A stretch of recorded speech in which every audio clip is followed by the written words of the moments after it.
Hello and good evening, everybody. Welcome to the Coupe de Fleurs. We didn't actually get to see that many games from them, but we do see the second game of Lescar. And looking today, they're gonna meet Blue Narvals on a map that we are gonna find out soon enough. It looks like two more choices are gonna need to be picked, and we're gonna see them go. Let's actually see. Bam! We got the choices here: lakes or rich islands. Oh, look at that! That's gonna be a lot of time. Let's actually take a look over here and get ready with our second coffees, and of course be ready with some positivity in the air. Hello there, bonsoir monsieur and Sasu. Hello there, sir. Hello there, Pelikanov. Good evening, sir. And I gotta say, man, it's funny to take a look at that idea over there with archipelago, no naval civilizations or desert playing with Canada and so on and so forth. It's quite funny to actually take a look at it. I don't think the players would actually enjoy it. Just saying, man, just saying. Crispy, hello there, sir, and welcome. You're always welcome, sir. I do hope you're gonna have a good time regardless, and you're gonna find that sandwich. Also, Monstrat, good evening, sir, and welcome. I did also notice. Wait. Good morning, Fortunabel. Hello there, sir, and Belly. Hello there, sir, and welcome.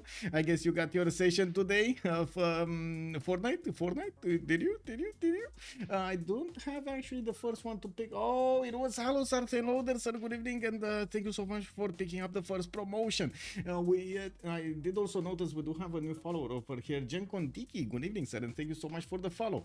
Looking at what's going on in the game here, we do have them choosing to play on the rich highlands, so definitely this is going to be quite a long game. We did have them also. I do have to point out that they will have quite a few bans over here. Give me just a second so I can put it up on the screen. We do have Coupe de Fleurs with Kublai China taken out. Looks like both of these, both Arabia's got taken out, I think so, right? Vizier and Saladin are going to be taken out, or I'm not sure exactly how the other one is called. We do have also Korea, Sejong, Gandhi, auto banned, not getting in. They still can pick Chandragupta though. Looks like Tamar is going to be, oh, don't you see this? You should be, okay, you should see this. We do have also Tokugawa being picked up as a ban, Tamar being picked up as a ban, Rome, Basil II, and Cleopatra Ptolemy are going to be taken out over here. I do need to stop myself from thinking of too many things though. I do see Australia on the right side. By the looks of it, Blue Narvals are going to take it out from the game, even though it is Highlands. They don't want to take a risk with Australia showing up over there and just getting 400 stats. We do have Genghis Khan on the left side being taken out by Lescar. And I do notice they will need to take out the next ban here. They will need to go for another 4 bans on Lescar, another 4 bans on the other side, so they can actually pick up a civilization. Another one of these, I would say, aggressive civilizations have been taken down. Mapuche is not going to be a part of the game. Scar already putting it out over there, leaving him at the door. Doesn't want to handle those amazing units. What's the rich for Highlands map? Oh, rich. Yeah, rich. Okay, let me actually also say hello to YouTube. Hello there, sirs, and welcome. Johnston, good evening, sir, and welcome. Thank you so much for joining. Let me actually put it up on the screen here. Give me a second. Oh, I do. Okay, got it. Okay, on the right side we do have Blue Narvals over here still needing to pick up their second Civ. Oh, I got a little bit of announcement to make. We're gonna have a new competition started up. I guess you did hear me hint a little bit about it in the last few streams, but during the days of Friday and Saturday we're gonna have 2 games. One is gonna be a qualifier for the other. Who has joined the round table. Stargrill, good evening, sir, and welcome. Also Rafifi, bonsoir. I summon Wilfred Laurier for this game. Nobody plays Canada anymore. Yeah, they don't. I Toku is just too good, I suppose. Is the busy. Good evening, sir. An automatic high resource map. Interesting default. Exactly. They want to benefit from everything. Well, are we gonna see Magnificent being played? Stargrill also. I'm a Blue Narval player. If you have questions, don't hesitate. Ooh, good. Yeah. I mean, we definitely would love over here to hear a little bit more from Blue Narvals. How did you guys meet? And so on and so forth. How much time are you playing? And the so on. Play Magnificent Catherine, you and Sasu calling them out. Come on, man. Why do they need to play Magnificent Catherine? Tokugawa is good on a map where you don't trade a lot with your allies. Yeah. Well, looking at this, we do have Chandragupta being banned by Team Scan, and on the right side, I do see Ethiopia and Catherine de Medici. The Black Queen is going to be taken out. Magnificent is still in. It's still in. Oh, wait a second. I think they banned it. I think they actually banned it in this. I think they did. But I'm not sure exactly what it is. But I'm pretty sure I read something about it. Like, was it 2 weeks ago or something? Let me take a look here. Civilization ban. Oh, that's already 30th of May. Was it here somewhere? No, I'm not sure. Maybe it's hidden in one of the text over here that it's banned or something. Or I saw something else maybe. I don't know. Anyway, let's actually come back to this and see. Now, what do we have here? No more. They're taking their good old time to actually click on these civilizations. Let me put up on the screen that we're gonna have Rich Highlands as a map. Rich Highlands, there we go. So we're gonna have quite a few more resources than normal on the Highlands territory, and I'm pretty sure, of course, the players will have a decent amount of time to get from one side to the other. That's one of the specifics of the map. It is very hard to actually move armies at the beginning of the game. You will need faster armies. There is a 10 Ottoman civilization per week. Yes, exactly, Spartiatex. Thank you, sir. No more, let's see. What? No, that's a steak company. There's no cheese involved there. Oh my God. Can you imagine actually smelling cheese out of a steak? No, that just can't be. Or the other way around. Can you? Oh my God. That's a bad steak. What? No. We want more. LSC. More LSC. They're gonna play actually this weekend for the tiebreak. And actually, if you guys saw what's happening in the Civ World Cup, but oh my God, we have quite a few tiebreaks that need to be played out this weekend. 3 of them. COC versus Ulysses. We did have what was it? A State Company versus Team 250. Hashes Heroes versus D-Shacks. 3 groups are in tiebreaks, and all of them are actually to decide who's gonna be first or second over there in the seats. Unbelievable. Now we do have a few more bans being ticked off here. It looks like Spain is gonna be taken out by Lescano. On the right side, Theodora is also gonna be taken out by Blue Narvals. We do have Coupe being picked up by Scar. I do want to mention, come back to what I was trying to mention earlier about the new competition that we have. It's called the Rooster Cup, and we do have Soligent, that is a player from quite a few years, I would say, in the CPL community, generously offering $100 for the winners over here. He did put up the first prize pool. So ideally, this would be a monthly tournament, and we're going to need to see exactly who's going to get in. As you can see over here, we do have a few that did put up the X, so they can go for the first session. And we're going to have for the first one $50. We got $35 for the second slot and $15 for the third slot here. It's still ongoing, and as you can imagine, there are some players that do like this setup. There are some players that do not. This is going to be an Ironman, a free-for-all, and of course, we're going to need to see who's gonna get in. It's I would say it's the monthly showdown of the highest skilled. It is also linked to the rank ladder that we have on CPL. So if you do have games over there and you did have quite a few good results, you're definitely getting in. High priority for sorry. The higher you are on this ladder, the higher the priority you have. Someone explained the meta for not allowing Spain. I haven't seen that Civ in any league of multiplayer games. Pelikanov, I'm gonna talk a little bit about Spain in just a few seconds. You need to do a tournament with each player on a team has to use the same Civ. I think that would be interesting to watch. Ooh, interesting. I'm gonna keep that idea. In Civ4, a lot of players are kind of obsessed with this Civ with Spain. Okay, I want to organize games with stupid rules, but I don't have the power of that. Now, Fifi, if you want to organize games and you can find players, no problem. You can always use my Discord to do that. I have no problem actually. How to say? Anybody trying out Civilization 6, and if they like, how to say, out of the box scenarios, I'm gonna call them like that. Whew, go ahead, man. We want to see some pictures. We want to see what's going on. The Cree not banned, and it is getting picked, and it's, you can see here Scar is gonna have the first choice, and they set the tempo for a lot of gold. This is the first sin, not banning Cree. Forking Night, good evening, sir, and welcome. Civ6 is 95% on sale. Wasn't it on sale for a long time? I guess now it's official on Steam, right? Civ6 is 95 on sale. I can pin that. I mean, it has been on sale for a long time. Give me a second. I can pin that. Give me a second. Where is the I need to go store page or something. Give me a second, and then I need to click off this. And how do I get the link? How do I get the link? Okay, is it 95? Yeah, it is. Okay, let me pin that. Civilization 6 is 95% off. There we go. Is that good? That good? We gotta pin the message. Okay, there we go. Manually unpin. There we go. We should be fine. We should be fine. There we go. Gladly. Okay, let's see what's going on over here. We do have Shah being picked up as a band by Blue Narvals as the last one, right? So they did go and pick up. Wait, wasn't this banned? Oh no, this is Harald. Sorry, this is Harald, not the other one, not Arabia. Never mind. This Harald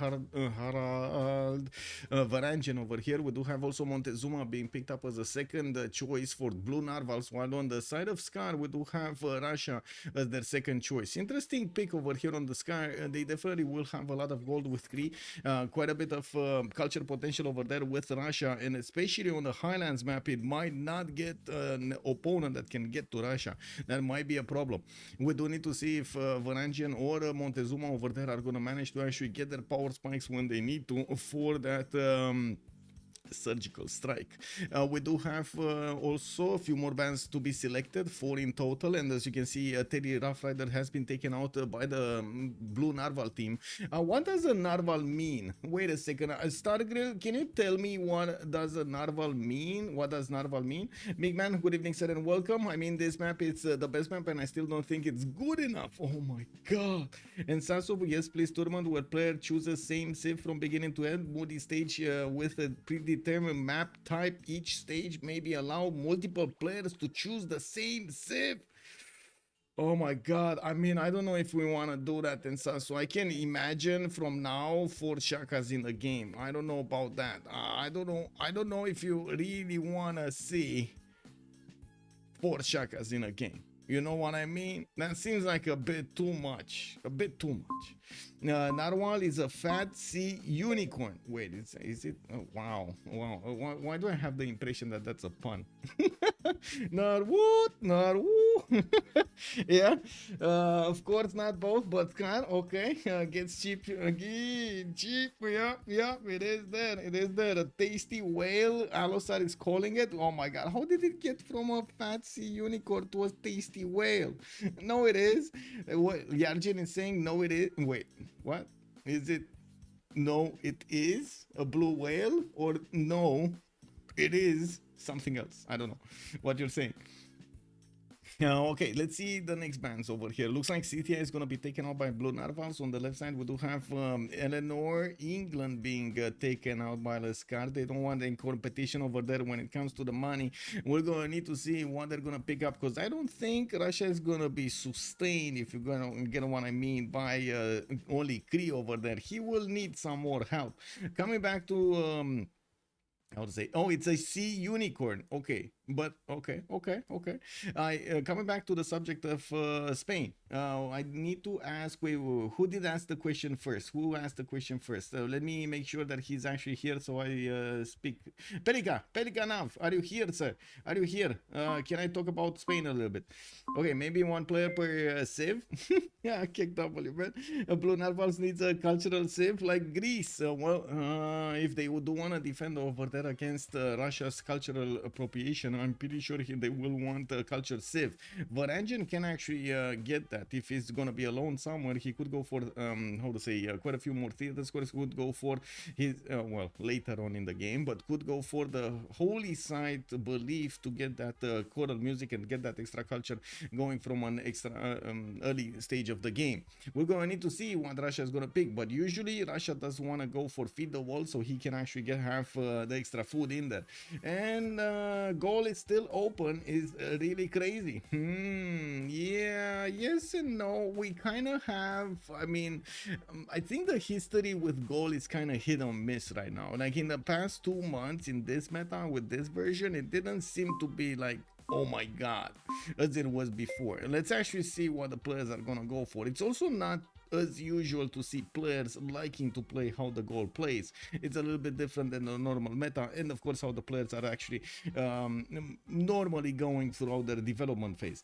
Gaul is still open. Yes, got already threatening culture victory with Eleanor and the Gorgo ban. Yes, they did. And I do see also Gran Colombia is going to be picked up by the Sky, while Poland has been picked up on the right side. That will actually generate a lot of defense from the beginning of the game on the culture screen. We're going to need to see if he's also going to have the opportunity to go against his opponents in the mid game.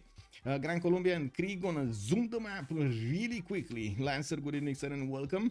Goal is slow in tempo, early game being called out over here, yeah. Nobody actually knows Narwhals have a horn. Some people say it helps them navigate or swim better. Some say it's for mating, some for hunting, but we don't know actually. Ooh, I see. Well, that's a bit of a pickle over there, not knowing why it has a horn. Ooh, Nader Shah is going to be picked up by Scar, and I do notice on the right side blue Narvals are going to need to pick up their fourth civilization. I did also notice the little demon is around here somewhere, and she's like, you know, moving around the destroyer, you know the destroyer. I think you have met the destroyer. And she started meowing at some point, so I guess we'll see if she's gonna start meowing too much, because it is what it is, you know, and we'll see what we can do about it.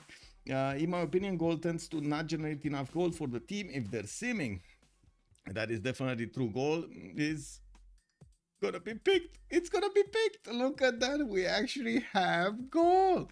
Afif is also calling out gold for no stone or no stone if it's gonna go that way.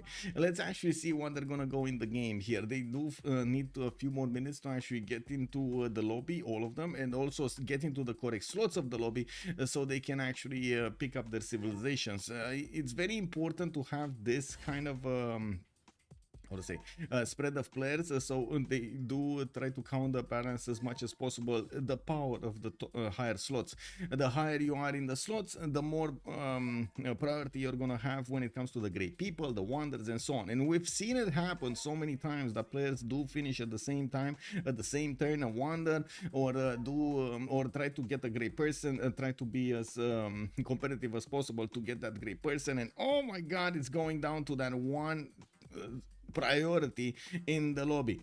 Right team, we're gold. Right team, we're gold. Woo, woo. Well, let's see what the gold is. Now we're gonna need to first wait for them to pick up their civilizations. We've seen it multiple times how players actually did manage to get the gold going even without civilizations managing to get gold going. Like Cree, for example, specialized in getting gold going. But at the same time, I do have to mention the players are finding ways of actually getting enough gold as they need to at the correct moments in time, so they can actually afford what they need to. It does require multiple some extra preparation for it, but if you do manage to do it, especially with civilizations that have that extra spike, extra edge on them, so it guarantees you the push on your opponent, or defense against your opponent, or some sort of amazing advantage when it comes to something later on in the game, you're gonna see them shine. We do have them starting to pick up the choices. Neolaf is gonna go for Poundmaker on the top slot there. He needs to pick up his first tag there. I do see Airwolk is gonna need to pick up a leader. Lockthia. Oh, I guess these are new players for us, so maybe I should actually read them out, right? Issamdude with Aramanis, with Whitesy and Neolaf are gonna play today for Lescar. On the other side, we got Airwolk, Lockthia, ELIE, and ORKYO coming up for blue Narvals, the blue fish, the blue fish. Books don't exist. Crispy is calling them out. Books don't exist. Oh my god. I mean, I don't know, man. I don't know. I think, to be honest, Crispy, I think it was better when we actually had books, because right now, basically YouTube and the whole internet is making us judge by the cover and not by the content. You remember that? You remember that saying, that famous saying, don't judge a book by its cover, and so many books didn't really care at all about covers? That was good, right? Right now, with all of the click-through rates and so on and so forth, and time spent and so on, all of the other things, everything is moving to judging a book by its cover. Imagine that. Oh my god, that's like the stupidest thing ever. Ellie's a fate civ, one-trick pony, more like Tamar Poland, so he's on a comfort civ. I'm not so... Oh, I think I see. He really likes the... I'm not so sure you can call somebody that really likes to play Faith a one-trick pony. You know, I mean, he would need to know multiple civilizations of Faith. And that means multiple civilizations that could adapt differently to the land and their bonuses and so on. It's not really a one trick, you know what I mean? It's multiple trick pony? Sure, let's go for that one. MTP. Can you check if the name of the teams are put, please? Let me actually take a quick peek over here if they're put in. No, they're not put in. May I ask for team labels? It will play. There we go. This going is to be book denier. Book denier. Why did they pick Poland? They picked Poland. I mean, to be honest, Poland is strong in multiple ways. I'm not so sure. I'm not so sure that he's gonna have the opportunity to actually use his Winker Sons, but I'm pretty sure overall Poland is a strong nation. Let me actually rejoin the lobby, because I did see I have 0 MS to somebody there. Team 1 deep would be to build the same basil. Hey, wait a second, we got Pelikanav back. Whoa, welcome back, sir. And I gotta say, let me turn off the screen over here so we don't watch this. But I do want to talk a little bit about Spain. I know I left you hanging at the beginning there, but I want to make how to say make true or something. You know, I want to make good. Actually, I think it's make good. Oh, let me actually, there we go. Ready up.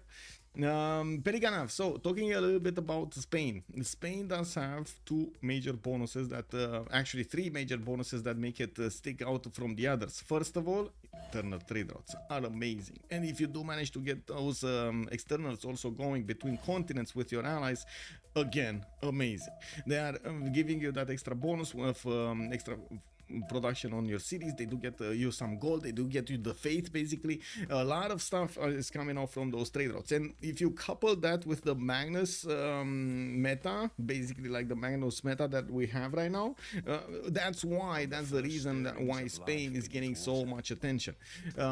Second one, we do have Spain basically able to do more damage against faith civilization. So if somebody picks up a civilization that you know he's gonna go faith because it's obvious, you're probably gonna want Spain on your team, so you can get an extra damage on them. You do get the +5. We did see also conquistadors multiple times managing to smash through cities, and of course using those missionaries with crusade and everything on them, but it's very rare, extremely rare. Now we do have also a third major bonus on Spain, which is very, very, very craved on the seas: the ability to actually get the fleets and the armadas faster, and also build them quicker. That is again awesome for Spain. If I remember correctly, wasn't there a bonus for Spain for its shipyards or something like this, or was it linked to the production of something with shipyards? And let me actually take a look at the bonuses, because I remember something related to shipyards, but I'm not sure exactly which one. So once required, okay, +1 international trade routes received, no. Philip II can remove, no. So I think I'm misremembering something, or it was something that it was there but it's not there in shipbuilding something. Oh yeah, okay. No, I'm pretty sure it was something different. Oh, and their cost reduced by 25 on the fleets and armada. So that's maybe what I was thinking. You're gonna have at least one campus for good luck as Eleanor. Oh, okay. The problem with Spain is its improvement. It's useless. It is, but I've seen the other side, and I don't know if you wanna go there, Fifi. Just saying, man. That unique improvement, it's spammable. It was spammable. It was quite a problem. Oh, great library. Yes.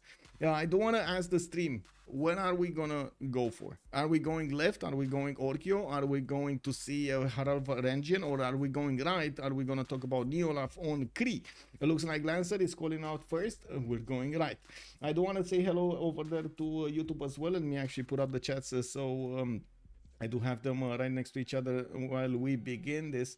Give me a second.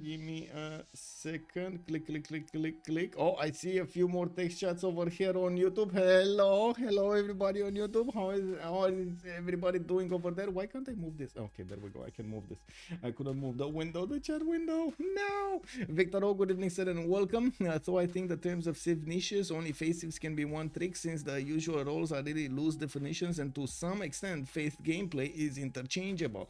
It might take that back. I usually consider it more like a war Civ simmer, goal maker, that kind of role. That's true. Baxter also, good evening, sir, and welcome. Faith trick pony. Oh, Victor has the right idea. Also, Volkar, hello there, sir. Good evening. Maori and the steak might be good for this map. I have seen a game with 8 Maori. Yes, it was a CCC game with 8 Maoris. Amazing, actually. A while back. Okay, let's take a look at Neolaf here with Cree, right? We're right next to him, so might as well. Neolaf is gonna get his pastures on the right side, a camp here, not really close to his capital, but he does have a 3-2 banana right on top over there. I do see the 3 food and the 2 production over, and not to mention he's gonna have a +4 campus to the west side. I'm pretty sure he's gonna be considering thinking about getting that. I don't see that many rivers, although it shouldn't be that big of a problem. I'm pretty sure Cree is still gonna open up with commercials regardless of where he is. On the left side, I do notice to the left of Cree, we do have him with an opponent here. That's gonna be Lockthia with the city of Aduatuca, and as you can see, also Gaul is gonna have the opportunity to settle cities towards Cree. I'm not really sure if they're gonna fight each other here, but there is that possibility. I do want to move forward, looking at Nader Shah. Do we have? No, this is Poland. This is Nader Shah. This is kind of like Spanish. Oh my god, this is going to be confusing. Does anybody... Oh my... I'm thinking how many times I'm actually going to call this city Madrid.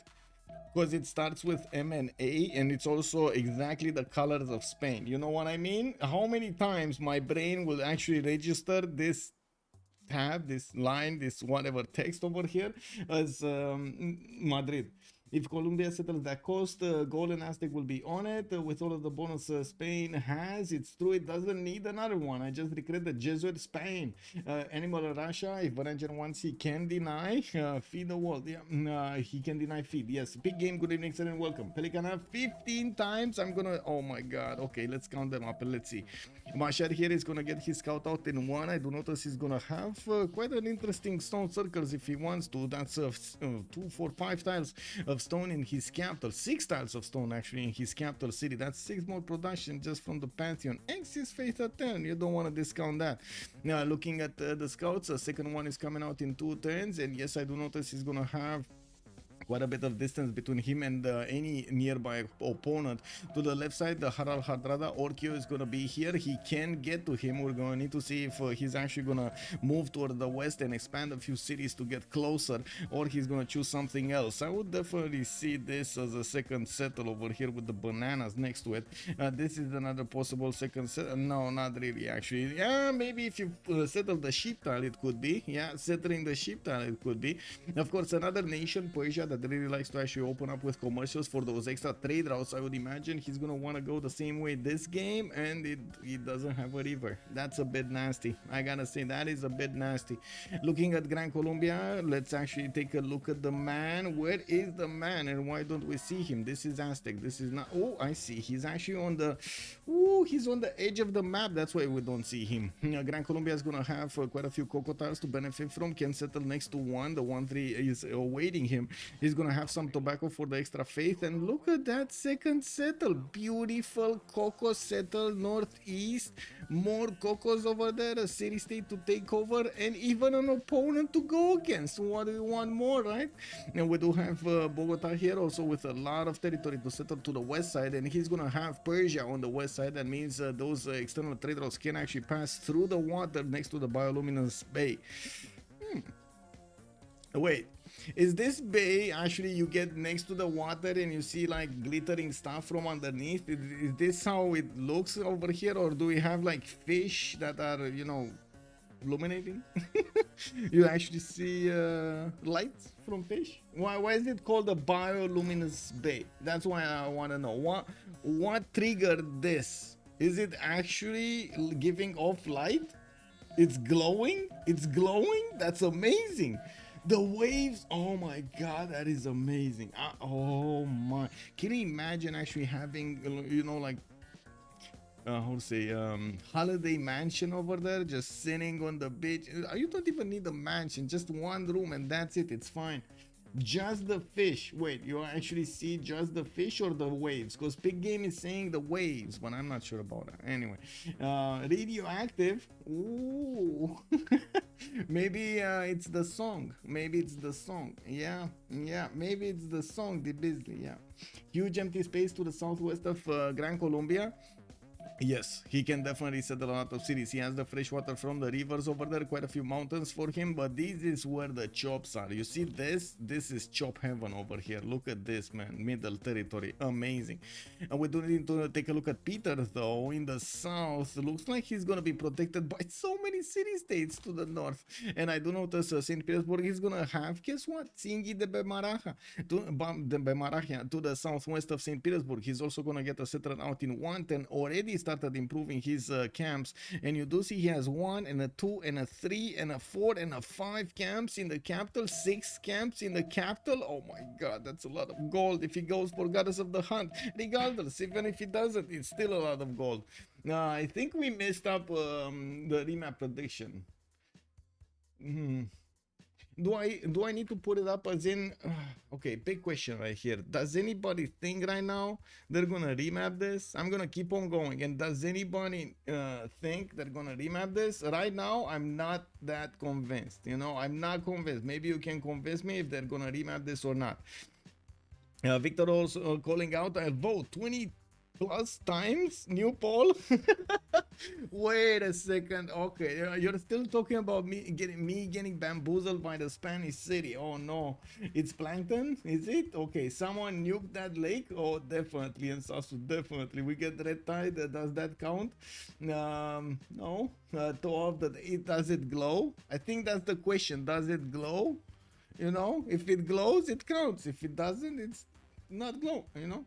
This Russia settler is almost a little sus. Going towards the you mean the whole settle? Yeah, let's see on the other side, because we didn't take a look at all at the blue narvals. What do we have here? Montezuma continent split? No, one big continent. Ooh, Roraima next to him. Okay, well, he didn't actually. Oh, he did. Oh, okay, he knows. Let's actually take a look at the Gaul plus 6 Opidum, I see, and I like another plus 4 over here, plus 4. Okay, not bad Opidums, not bad. Okay, let's take a look at Poland. Poland south of Cree. Cree might actually get it from Poland. Poland is a beast when it comes to the wing hussars, and if Cree is not going to be careful, he might get 2 versus 1 here. Yeah, there it is. We don't remap. Well, looks like chat didn't need a vote here. They said okay instantly, no remap. It is what it is. It's the best case. Mid-range matchups for Poland is the best case. Yes, exactly. Pelikanov rushed religious settlements. Who did rush religious settlements? Was it no? Or who? I don't think anybody rushed religious settlements, to be honest. Anyway, as in rushed, as in picked up a pantheon yet. They have traders, both teams should know. This Russia said okay, multiplayer placing still messes with me. Yeah, Pelikanov, it takes a while to get used to, but you're gonna get used to, believe me. Poland letting his settler alone with the Cree warrior incoming. Wait a second, is Poland actually... We got a war declaration, and it looks like Cree is gonna need to move back his settler, because Poland was moving in, and by the looks of it, that Cree settler got out alive with his life. We got religious settlements being picked up by Cree. You do see another settler coming up in 3 turns here, and there is a Noctown ready to bounce over here, so he can move back the scout of Poland. We do need to take a look from the right to the left another time to actually see what's going to happen over here with them going forward into the game.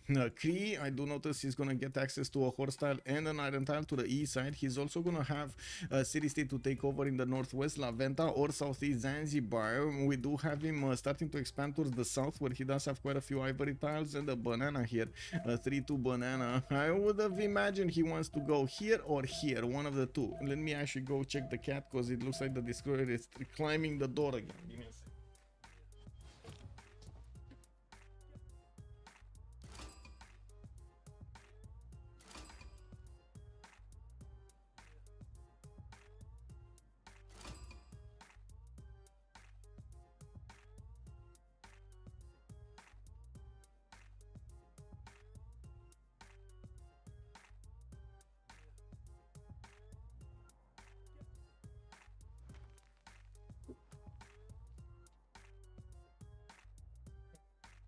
Okay, I'm back. Sorry. Yeah, I really don't want to. I mean, if she didn't have this thing in the leg, I wouldn't have a problem to actually let her loose. But right now, with the thing in the leg, and she not probably realizing a lot of stuff, I think I need to limit her movement. Remember, Cree passive micro-ups are S tier on this map? Yes, they're amazing. Necrotic also, good evening, ma'am, and welcome. Let me actually take a look. So, Cree did get another Okchitao. I do see the scout of Poland is still trying to force Cree into a settle he doesn't like. But I think he just got bamboozled. He's gonna move to the southeast and gonna get on that ivory or directly eastward here. I do notice Cree did also get into the lands of Poland. While Poland did manage to get his settle down, we do have the first holy site starting to get out. This is the moment they do need to buy a slinger, so they can protect the holy sites and also move back that warrior. We do need to move forward towards Nader Shah. He's still on the second settle. A bit of a weird placement, I gotta say. This is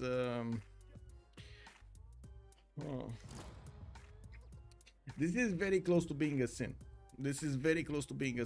And we've talked quite a bit of time on the stream how important it is to actually keep a tempo on your civilization, not really put that much money into your tiles, but also have expansion capabilities and also have district discounts, and also have those district adjacencies from each other, possibilities to actually place them close, and trying to put them as in your mind as quickly as possible, right? Try to build the empire first in your mind and then put it into action. Now, in this particular situation with Nader Shah choosing to go for that 2-2 base next to the mountains, I understand that he doesn't need to spend that much gold, even though he's definitely going to want that banana. The problem with the majority of the problems with that is he's going to need to buy out tiles, and by the looks of it, he's giving up on that +3 campus, isn't he? He's going to have another one in the southeast that's going to be given the +3 from and those rainforest tiles, and of course by the looks of it, he's gonna have also quite a few tiles that he could switch from the capital, or at least that 2-2 stone tile. I would imagine he's gonna want to get something going. Well, it is what it is. Instead of going for this tile here, which would have been a 2-1, he would have had a how to say, the bonus food from 2 banana tiles in that city center, making it grow much faster. Already, of course, the fresh water from the river, the +3 placement for a campus opener, and a commercial spot right next to it, which should have been a +4, which should have been a +5, and immediately given him the splendid bonus. So, you know, just saying. I don't like the second settle, but I get it. I would have if I was playing solo, but I'm a single player main. There's no good settle for him that's on fresh water with good tiles, so I get why. No, this settle, look, this settle is better. 1 2 3 4 5 and a 6 to settle. 1 2 3 4 5 to settle. He has 0 times to earn, no campus. Yes. Okay. Horseback Russia is very sus. We're gonna need to get to take a look at Russia and what is he doing. Why is he getting that horseback riding? We got Mashar here with horses right next to the capital city. He's gonna get that extra settler next time. And I do notice he's also gonna have an iron tile in the second ring. Quite easy to acquire. I would imagine also by looking at his growth, he is working a 1-to-1 dice style, so he can get the faster Pantheon. Watching so many top levels players starting to put less and less importance for the Pantheon does start to ring a few alarm bells in my head whenever I see players actually trying to work something with less food or less production to get the faith for a Pantheon. I guess in this particular situation it might not matter that much, but in other situations it might matter quite a bit to have that extra food and have that extra population growth in Mashar. He would have really had a 3 pop city instead of the 2 pop that he has right now at this level with the settler when his settler popped out. Moving towards Issamdude, we do have him on Gran Colombia. Let's see him getting God of the Forge as a Pantheon. Looks like he is going to be aware about his opponents. That's going to be one opponent to the northeast. Northwest is going to be his ally here, Persia. We do have Bogota also getting his 3rd settler towards the southeast. And I do notice he's putting down campuses. That's going to be a +2 here and another +2 over here. The one in Bogota, it is going to be on an iron tile. And as you can see, he already improved his sword style. Very early improvement on a pasture here on horse style. Interesting. He's gonna get very quickly that how to say that resource. I do have to point out, initially I thought that he's gonna go to the southeast so he can get a settle next to the cocoa tiles. North, he could have done the same thing. I'm actually a bit confused why he chose to go on the river bend and not actually on that niter tile that would have put him a bit closer to the cocoa tile. Yes, I guess a bit different. No, it would have been fine. Was this rainforest tile? Because if this was a rainforest tile, I kind of get it. If it wasn't, no, I don't think it was. It's grassland hills. It shouldn't be a rainforest tile. So he could have put a campus here, making it a +3 if he only put down his city on the niter tile. Got the extra gold from the cocoa, had quite a few 2-2s to work around him, and could have bought that banana tile to the southeast. Interesting. Alternatively, you can see the cocoa tile settled to the northwest. That's going to be amazing for him. Okay, well, he is going to the south. He's going to have that 1-3 settled by the looks of it, or maybe the oil tile. I guess it's to each his own over here. Both choices are available. And I do notice he's also going to have a geothermal split in the south, making this a double continent spawn. Okay, interesting. Moving towards his strategics. I did mention actually both strategics. Okay, Russia. What do we have in Russia's territory? Moscow did settle a city on Tsingy de Bebaraja. Goddess of the Hunt, of course, being picked up. He's going for his Temple of Artemis here in 510s, finishing up from St. Petersburg. And I do notice he is going to get his 3rd city towards the northeast. He's kind of far away from everybody, but him discovering or trying to discover horseback riding from an early stage of the game does raise some suspicions. Maybe he is actually going to want to take Hong Kong down very, very quickly here.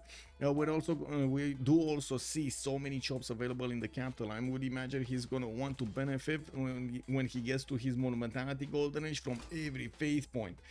I don't want to catch up with chat over here. Highlights, yeah, it's okay. This some sauce. Got the Forge Colombia campus first on the free sim. I almost confused Cree with Civ6 Iroquois because I remember both had trading based abilities, but somehow thought Cree had that what Iroquois did. Okay, did Cree lose a settler, or why is he on only one city? He got to 2. No, he didn't really lose a settler, but he was about to. ELIE Poland did manage to actually stop him, slow him down from getting his third and second setter. Norway has 3 cities, doesn't have his second yet. Yes. Okay, I think I caught up. Rest in peace, you didn't read the comment about whoa. I don't like, there's no good settle for him. That's on freshwater with good also. I get one, because if you settle where he did, you can settle tobacco for B3. Let me actually take a look back over here. I mean, you could have settled the tobacco for B3 anyway here. Yeah, I mean, don't get me wrong. Yes, you can settle here. I just that tobacco settle is again very bad. This is extreme. Not okay. Let me actually rephrase this. I wouldn't say it's very bad, but I would say it is slow, very slow. It's very slow, very slow. Yes, you get the tobacco, you get some extra faith, you get an extra amenity much faster than you would have gotten if you actually get irrigation and a builder to improve that plantation and so on. But actually putting your city next to the bananas to grow faster, it's much better. You don't need to spend the extra gold on them. It's more fitting cities, right? My argument, I mean, oh yeah, fitting cities. Got it. Expensive, yeah, it's very expensive, very expensive. It's rich highlights. I mean, they wanted to play rich highlights. Let's go rich highlights. Let's go. Moving forward, Aramis, I do see him benefiting from horses in the third ring from his capital, also third ring from Tver. We do have him with an iron tile here right underneath his first lavra in St. Petersburg, which is a +2 lavra.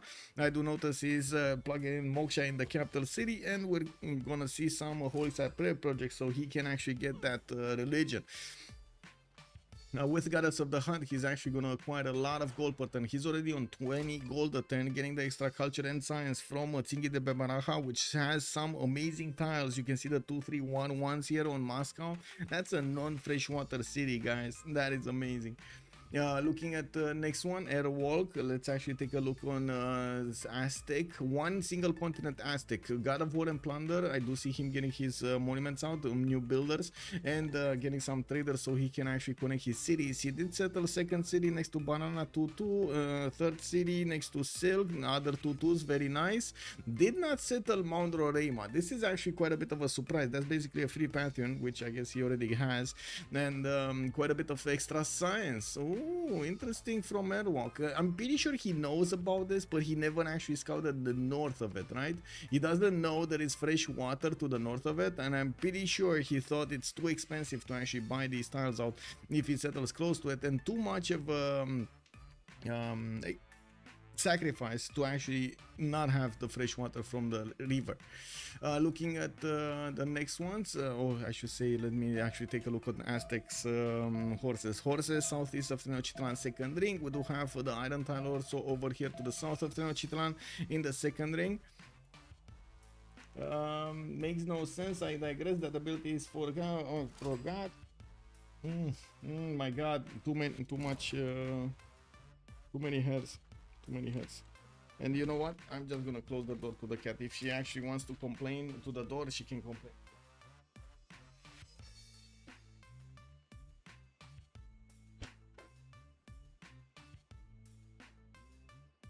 Okay, there we go. No more destroyer.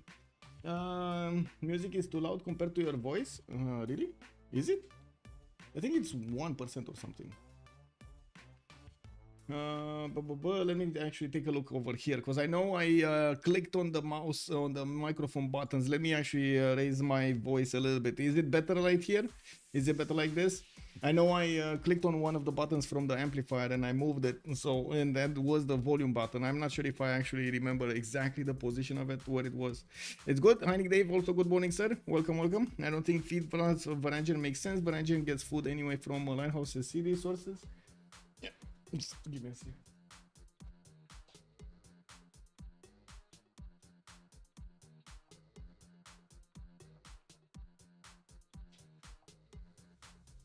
Okay, hopefully And here is the oath. Smooth and sexy as always. Hello there, Karate. Thank you so much, sir. Back at you. Of course, I just forgot the request was saying belief. Okay, so coming back to this Aztec, he's getting his iron to the south of Tenochtitlan. He's also gonna get his horses over here in the second ring from Tenochtitlan. We do notice he is still gonna need quite a bit of science here, and we don't have him opening up with campuses. I would imagine this is a commercial opening. Kind of looks like it. It's either commercials, but I think it's commercials or harbors. Ambiotics, let's actually take a look at his 3 cities. He's getting his builder out in 2 turns from the city of Ratumakos. Samarobriva gonna work on the monuments and gonna get that moksha in Aduatuca. Gonna also get a few more builders. Ooh, 4th city already going down to the south here. He did manage to improve his iron tile and getting that extra faith from the mines improved. This is very quick on Ambiotics. 7 science, 6 culture, but already on 33 production, the most production in the game. Actually, Aramanis is on 31 only. A really nice Oppidum there. Yeah, it's a really good Oppidum with the horses and the iron tile right next to it, and also a stone tile. That's amazing. He did choose God of Craftsman, so that's the reason he's actually getting an extra point of faith over here and production on that iron tile. We do need to see him also settle a few more cities, but he's actually quite close to Cree, and we're gonna need to see if he's gonna be aggressive with Cree or not. No, I would imagine so. I would imagine he will be aggressive. We got also him. I did talk about his strategics. ELIE, let's take a look at ELIE. 2 cities strong. ELIE did manage to push back that Cree warrior from his cities. He did manage to also improve a few resources to the south of Krakow, and got a religion. That's gonna be reliquaries and tithe. Got the gold pattern from each of these cities following the religion. Not to mention Islam is gonna. Ooh, Islam giving Norway here choral music and lay ministry. I think we know who's defending, guys. I think we know. I think right now we found out who's defending. Yeah, it's Norway. It's gonna be Norway defending the culture victory. Victor, I swear I was thinking you were soft earlier, but I thought it was just me. I upped the PC volume and lowered other sounds. Oh, I see. Okay. Yeah, again, it's fine now. Is it good now? All good with the mic and everything? Because I did turn it up with like a few decibels, so I hope it's fine. Selfish gameplay is giga. Oh man, I don't know. I guess we're gonna need to take a look at the ORKYO there and see what he's doing, if it's if it's gonna be selfish or not. I guess we'll see. There is that. I gotta point out, there is that mentality that the better you are yourself, the better the team will be, right? Can you show Norway, please? Hassan, good evening, sir. Yes, we're getting there. Poland is gonna get his horses to the south in the second ring. Also another one from Poznan. I do notice his iron is gonna be 4th ring out. That's very far away in the south, and it doesn't seem like he's gonna have any iron anywhere else by the looks of it. So I'm pretty sure he's gonna want to settle another city to the volcano, next to the volcano over there to the southeast, so he benefits from those good tiles and of course the iron, because he doesn't have iron. Now we do have also him with a pantheon, but I don't know exactly which pantheon. Let's see. Poland did go for Earth Goddess as a pantheon. Okay. Next up, we do have Harald Hardrada. Let's actually take a look at Big Harald here, getting his shrines built, and I do see him getting his traders out to connect his cities. He did put some +3 holy sites and a +4 here. Very good harbors afterwards. I do see in Bergen, he did get it to the north. That's unfortunately only +1 holy site. Well, couldn't really help it. As you can see, the river bends there, and also the coast is not really forgiving. Now we do have him managing to get a pantheon. I would imagine it is God of the Sea, because he's getting extra production on his fish tiles here, and also on that pearl tile. Not bad. Getting that extra culture from the beginning will allow him to actually discover the civic tree quite quickly, and we definitely need to see if he's gonna manage to get some discounts. We got bananas here to the west side, helping him grow faster. He did hit his population cap. Definitely needs to get either his government plaza or a granary or his harbor with a lighthouse in that city center. I would imagine he's gonna keep on growing quite a bit here. We do have him also with a decent amount of territory south and west. I do notice to the northeast is gonna have this rest of the lake to actually settle, and could also settle some potential cities in the face of Persia. We're gonna need to see what Whitesy is gonna do on his east side. It's not like Whitesy actually has somewhere else to go, so I'm pretty sure Nader Shah is gonna consider doing something to Norway. We do have him benefiting from horse tile in the second ring. Actually, horse tile in the first ring of Nidaros, where he's gonna get to improve it with a builder. He does have his iron in the first ring on the left side of Nidaros here. Harald seemed to have a huge tempo. He does. He actually does. 8 science, 12 culture over here, 28 faith per turn, compared to ELIE's 31. It's still not enough, but there he does have also 36 production to go with everything like this. And you can imagine he's gonna pump out his 4th and 5th city quite quickly. Gonna benefit from a strong monumentality. And as you can see, he's putting down his government plaza right now from Nidaros. We do have only 4 more turns until the players will go into a new era. And I do notice Gran Colombia still needs his 3 points for a golden age. We do need to see what he's going to manage to actually get here so he can get that golden age. First of all, he did not finish his campuses, but there is no +3 here. This is not a +3. It could have been a +3, but it's not a +3. Okay. This city is in a place I would have never considered.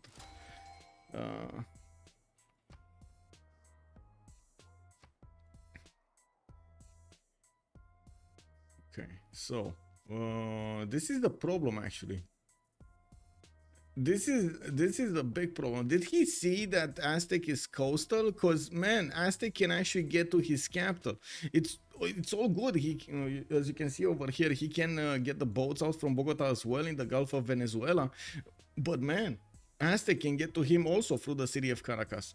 This is not going to be easy. We're going to need to see Airwolk decide if he's going to want to build a navy or not. He does have an ally to the east side that he's not going to care about this side that much. And I'm pretty sure he wants to expand to the north a little bit, at least 2 more cities. And then that's it, right? He's going to need to somehow do something about this. Now, we do have Tenochtitlan getting a campus out in 4 turns. He does already have his commercials out. So, well, that kind of sets that deal with harbors in the 3rd ring from the capital. He's gonna get these commercials and gonna work for the merchants rather than anything else. Yeah, there we go. If Caracas falls, I will cry of laugh. I mean, Stargrid, don't get me wrong. Would you have considered this? I don't know. Would you have done this? Harald seems to have imagine if Colombia did not get his golden, he can make a boat, or he makes the +3 campus with a plaza and kills the chop. Big game. Well, as you can see, he is getting his government plaza. I would imagine he does want to finish his campus right now from the city of Quito, and as you can see, he's gonna finish next turn. Also Urek, hello there sir on YouTube, good evening, good evening. Settle the oil but forge it is. I would never do this with God of the Forge. Yeah, I would imagine. Well, I guess we're gonna need to see if the God of the Forge is actually gonna be pantheon that is gonna give him bonuses, or he just picked it for the, I don't know, deny or something. It might be. I'm not discounting any strategy over here. I think we need to put other team labels also on the map while we're waiting for the Golden Age bonuses. Let me see. We do have on the left side the blue Narvals.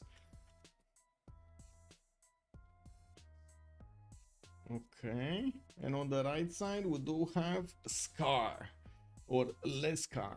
What does Scar mean? Is it an acronym or something? Does it mean something? Scar, does anybody know? 42 era score Peter. I mean, he did manage to finish that Temple of Artemis. He did manage to get the settle on the Tsingi, the Bemaraja, and got a splendid holy signs, got a religion, so many bonuses on him of era score. We got Magnus going into the city of Tver. Looks like he's gonna get another wave of settlers here, and I did notice somebody actually picked up a relic. Somebody got a free relic. Wait a second, is the free relic on Jarwiga's team or is it on the other team? I see 10 faith a turn for Ambiotics. Why is he making 10 faith a turn? He has a relic. 3 relic Poland. This is gonna be a 3 relic Poland. He got a hunt, Moksha. Yeah. Do they have gold to buy him a galley? Let me see. Did he get it? Yeah, it's 20 out of 19. He did manage to get it. So everybody's over the threshold of this. Craftsman Moksha is 10 faith per turn. I mean, hello, look at this Silk Test as the great work pick game. That is not 10 faith a turn. Right, he's on 10 faith a turn -4. Yeah, so 6. Everything is. Yeah, he did. So again, Poland, 3 relic Poland. He's not gonna get to use them until he's gonna get temples though. So it's gonna take a while until he's gonna get activated. And of course his second relic, he's actually getting, or I guess his third relic right now, he's gonna get it from finishing his religion, getting all 4 beliefs. Yeah, Polish shields are relatively low. They're 24 production. What's happening in Poland? Oh, he's on 2 cities. That's why he's getting the 4th, 5th, and 6th. Oh, 4th. No, sorry, 3rd, 4th, and 5th soon. And I do notice he's getting his shrines out. Campus in Poznan. That's his second. That's his second district there. From the north, we do have Cree with soon to be 4th city that's being placed in the front line. Oh my God, is Cree actually on the? Is Cree gonna attack his neighbor like this? Or is he going for the E-kill settle? Is he going for... I really hope he's actually going for E-kill settle.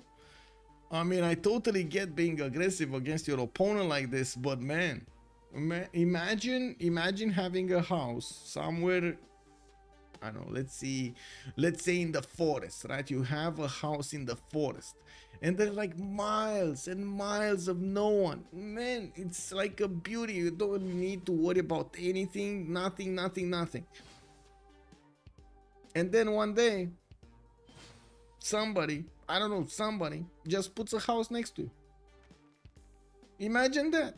Imagine all of that bliss and all of that silence. Poof, taken out. You hear dogs screaming, you hear cats meowing, you hear the tram, ambulances. That's all from that one house. You know, they turn on the TV very loud and you can hear everything. Yeah, if Poland plays this correctly, he's Omega favored here. Well, I wouldn't really say he's Omega favored. Right now, Cree moving to the south so aggressive, and if he does manage to actually get some units out, Poland might be in trouble. Remember, there are around another 5 turns for Poland to be in a bit of, how to say, weakness. He's weak. Gaul exists with a general, so Cree has to respect that. Wait, he does have a general? He made a general? He got 1, 2, 3. Oh, he did manage to actually get an encampment out in Ratumakos. And I do notice we do have forces coming around from Poland. First one coming out from Krakow. He could actually chop quite a few of them. Might actually chop his Wital so he can get the Kavron Plaza in between those districts. And I do see a 4th city is going to be settled to the east of Poznan. Yeah, they did manage to get the monumentality for him. And I gotta say, my initial, how to call it, my initial prediction that Poland might be weak for those turns is not true. We do have him weak only 1 turn and that's it. And he's gonna get his horse out from Krakow, and I'm pretty sure he's gonna have enough chops so he can get the units he needs to stop Cree, even push into Cree. Can you imagine if he pushes into Cree? Oh my God. Okay, danger. We got, okay, guys. Okay, settle down. We got a problem here. Cree is moving from the northern cities to Ikyl. Poland is getting horses. That city that's going to be placed on Ikyl doesn't have a pathway built between it and the main cities. It's not Rome. You don't get like free roads everywhere, right? There is no legion over there to chop the roads for you. So you're gonna need a trader. He doesn't have as many traders. He opened up with campuses, and he has already his 2 traders set to Mikisiv watching. That's it, you know, can't build anymore. So if he wants to reinforce this forward city, which is very likely to be attacked by horses from Poland, he would need to actually get some units in there. Either upgrade the warrior or buy new units. Can you imagine how expensive it is to actually defend the city of Ikyl in front of your opponent like this?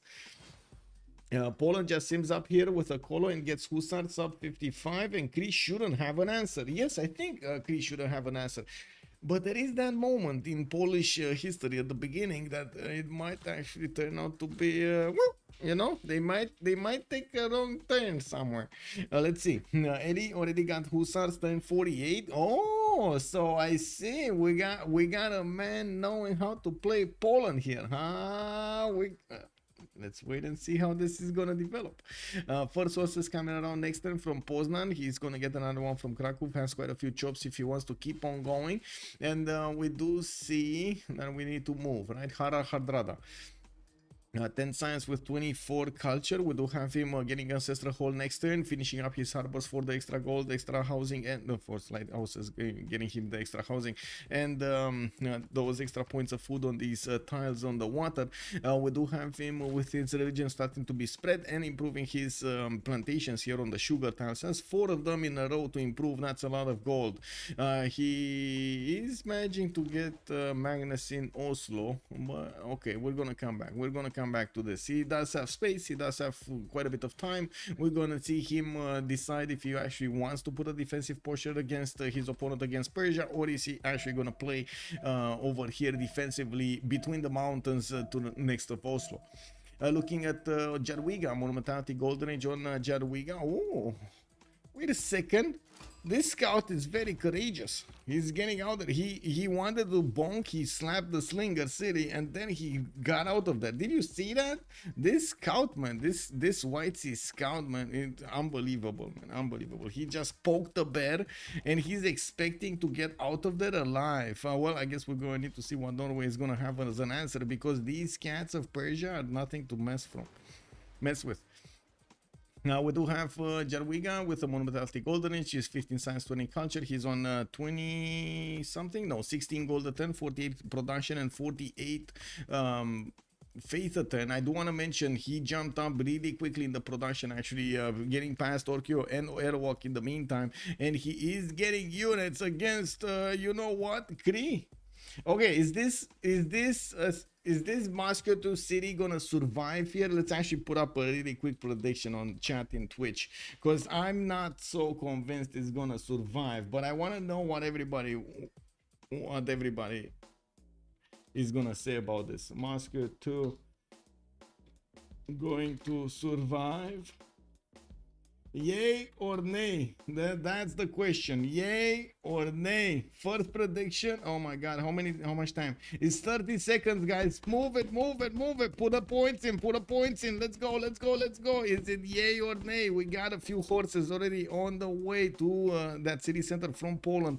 He's chopping, got a new builder. Oh, look at that shiny new builder chopping another horse, while the horse in Moscow is coming out in 6 turns. That's a, oh my god, that's eternity and a turn after. It looks like a lot of people are actually putting it to the nay. Oh my god. Okay. Now nobody believes. Can you imagine? Nobody believes Moscow is gonna survive. And I gotta say, there's a trick here. Somebody actually went for the high roller. I don't know who it is, but he went for 120 points and he's up to win 40,000. If this city is surviving, guys, I don't know about you, but I would definitely start cheating right now for Poland. You know what I mean? If you put your points in there, I could imagine you right now, oh, getting ready, doing those rituals over there, getting the tradition going. Yoinking the sugar looks funny, so I'm all for it. Yeah, no, Frankie Four Fingers, the high roller. Good evening, sir. Good evening. Welcome. Poland already has 4 horses. Yes, and look at him go, man. All of these horses. Are these the Knights of Knee? I think they're the Knights of Knee, and they're gonna knee together until Moscow. Okay, let's go forward, because I'm gonna run out of puns here. We got Ambiotics on 16 science and 30 culture. Pembrush and Voice Golden Age on 4 cities, soon to be 5 cities gold. He's gonna get his cities on the west side to connect his economy with Aztec. Airwolk is providing him the city of Chalco, Texcoco for all of those traders. He will get an encampment training project, and I do notice he's getting a few swordsmen to defend himself on the east side, while Cree is starting to get units out from his cities. He's sending them to the south as quickly as possible, but it's taking him quite a bit of time to get there.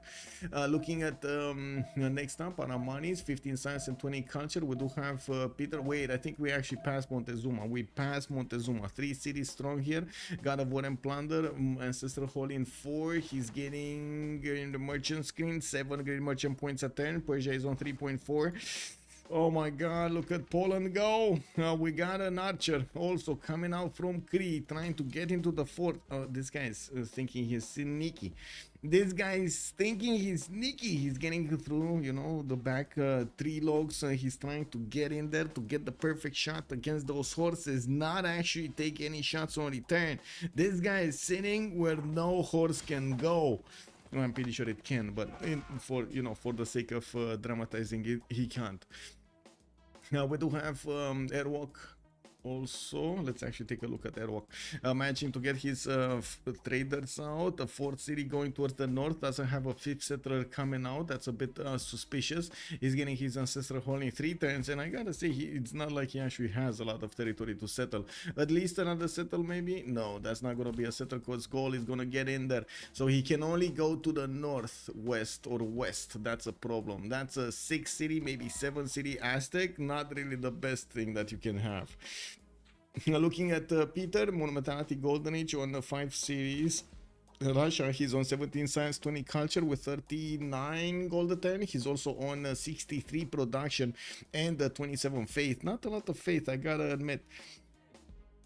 Keep an eye on the Aztec Legacy card. There's a good chance he skips. I know it's a good wonder, but why Gaul specifically? Let's go Poland! Star Grill is already calling it out. Hit the city, take the city, hit the city. Oh my god, look at that. ELIE's units are just basically ignoring Cree's archer. They're just ignoring him. So, okay, let's come back to settling the city of Moscow too, right? I think if you wanted to settle this city, you should have had at least 1 horse with you, or have an army to defend it somehow, right? Or there's another or over there, have enough gold to buy a horse in the city. If there's only 1 horse in the city center, these Polish units would have spent a lot of health to attack into it, and by the time these units of yours coming to reinforce that city center, well, you can imagine these horses were definitely out of the picture. Now, what do you mean need a horse with you? He just forward settled the Poland. He did. It's raining arrows. It's fine. It's raining arrows. It's dead. Tiles lost. Oh my god, man. Well, I guess that's a free Polish city. Is this gonna be kept by Poland? Yeah, he chops 8 horses in 2 turns.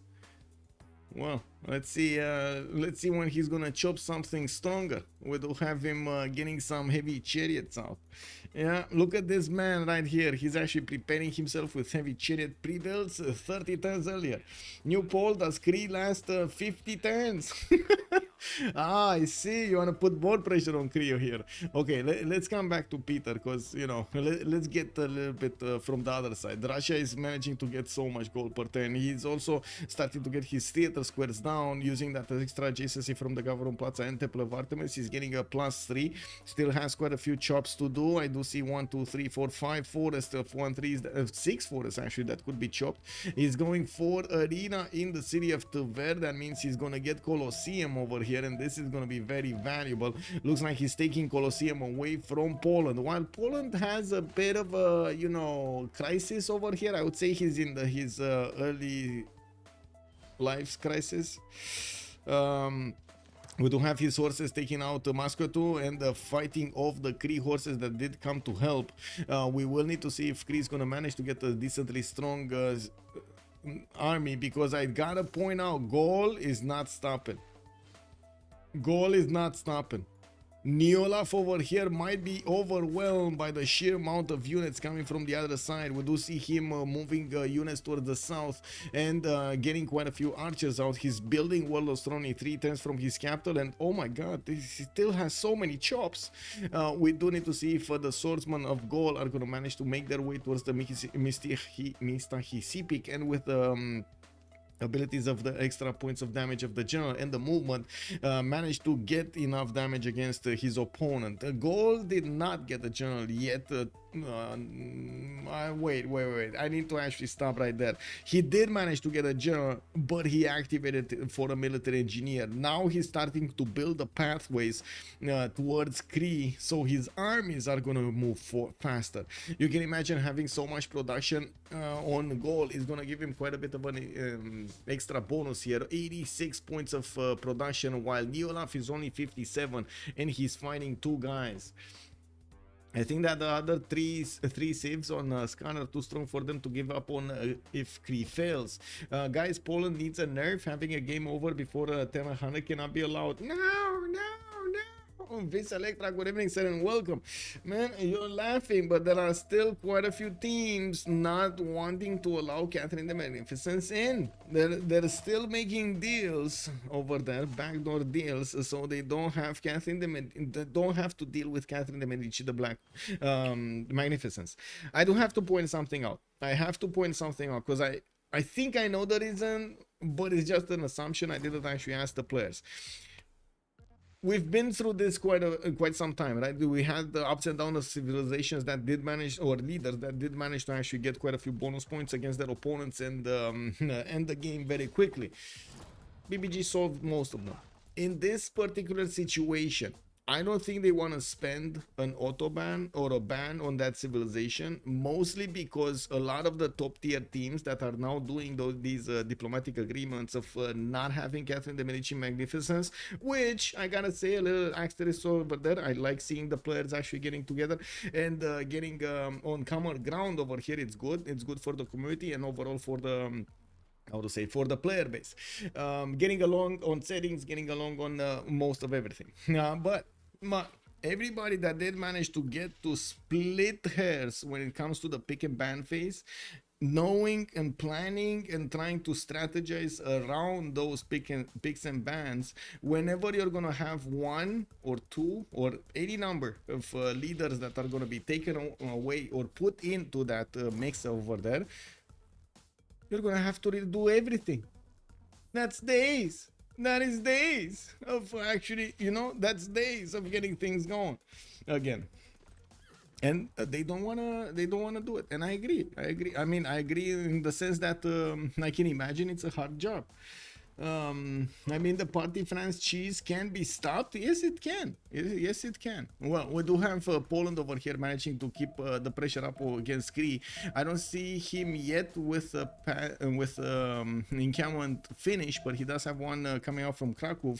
And I do notice he's managing to get his shrines up, working on arena in the city of Lublin, where he did actually spend the time to put Magnus in there, which is a bit of a surprise. I was expecting him to go for something different, especially going for Pingala here, but I guess it's fine.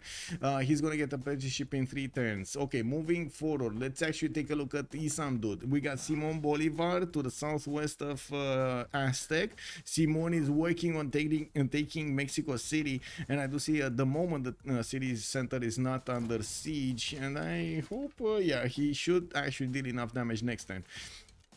Now we do have another wave of settlers coming on from his cities. He did manage to put down his commercials and started to get the points from that. Magnus establishing in the city of Caracas, where he also has an extra district slot that he did not choose yet.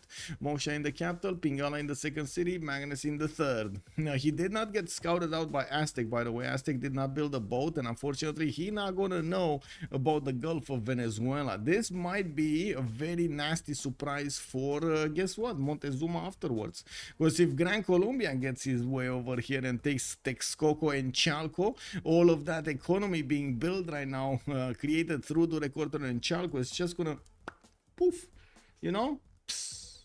It's just gonna woo.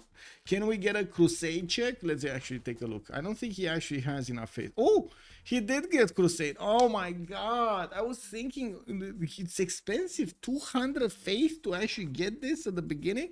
Did he build Stonehenge or something? Oh, I see. You saw Stonehenge. He chopped Stonehenge.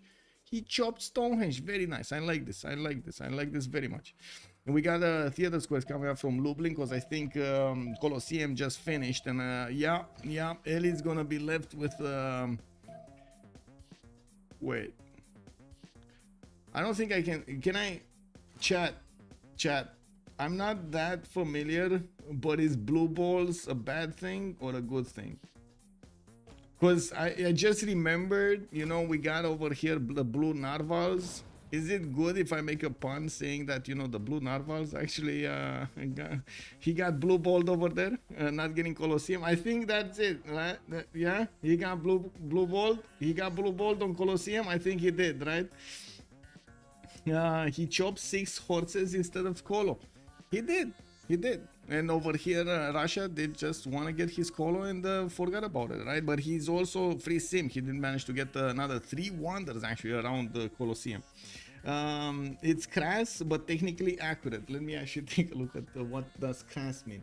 Crass means showing no intelligence or sensitivity.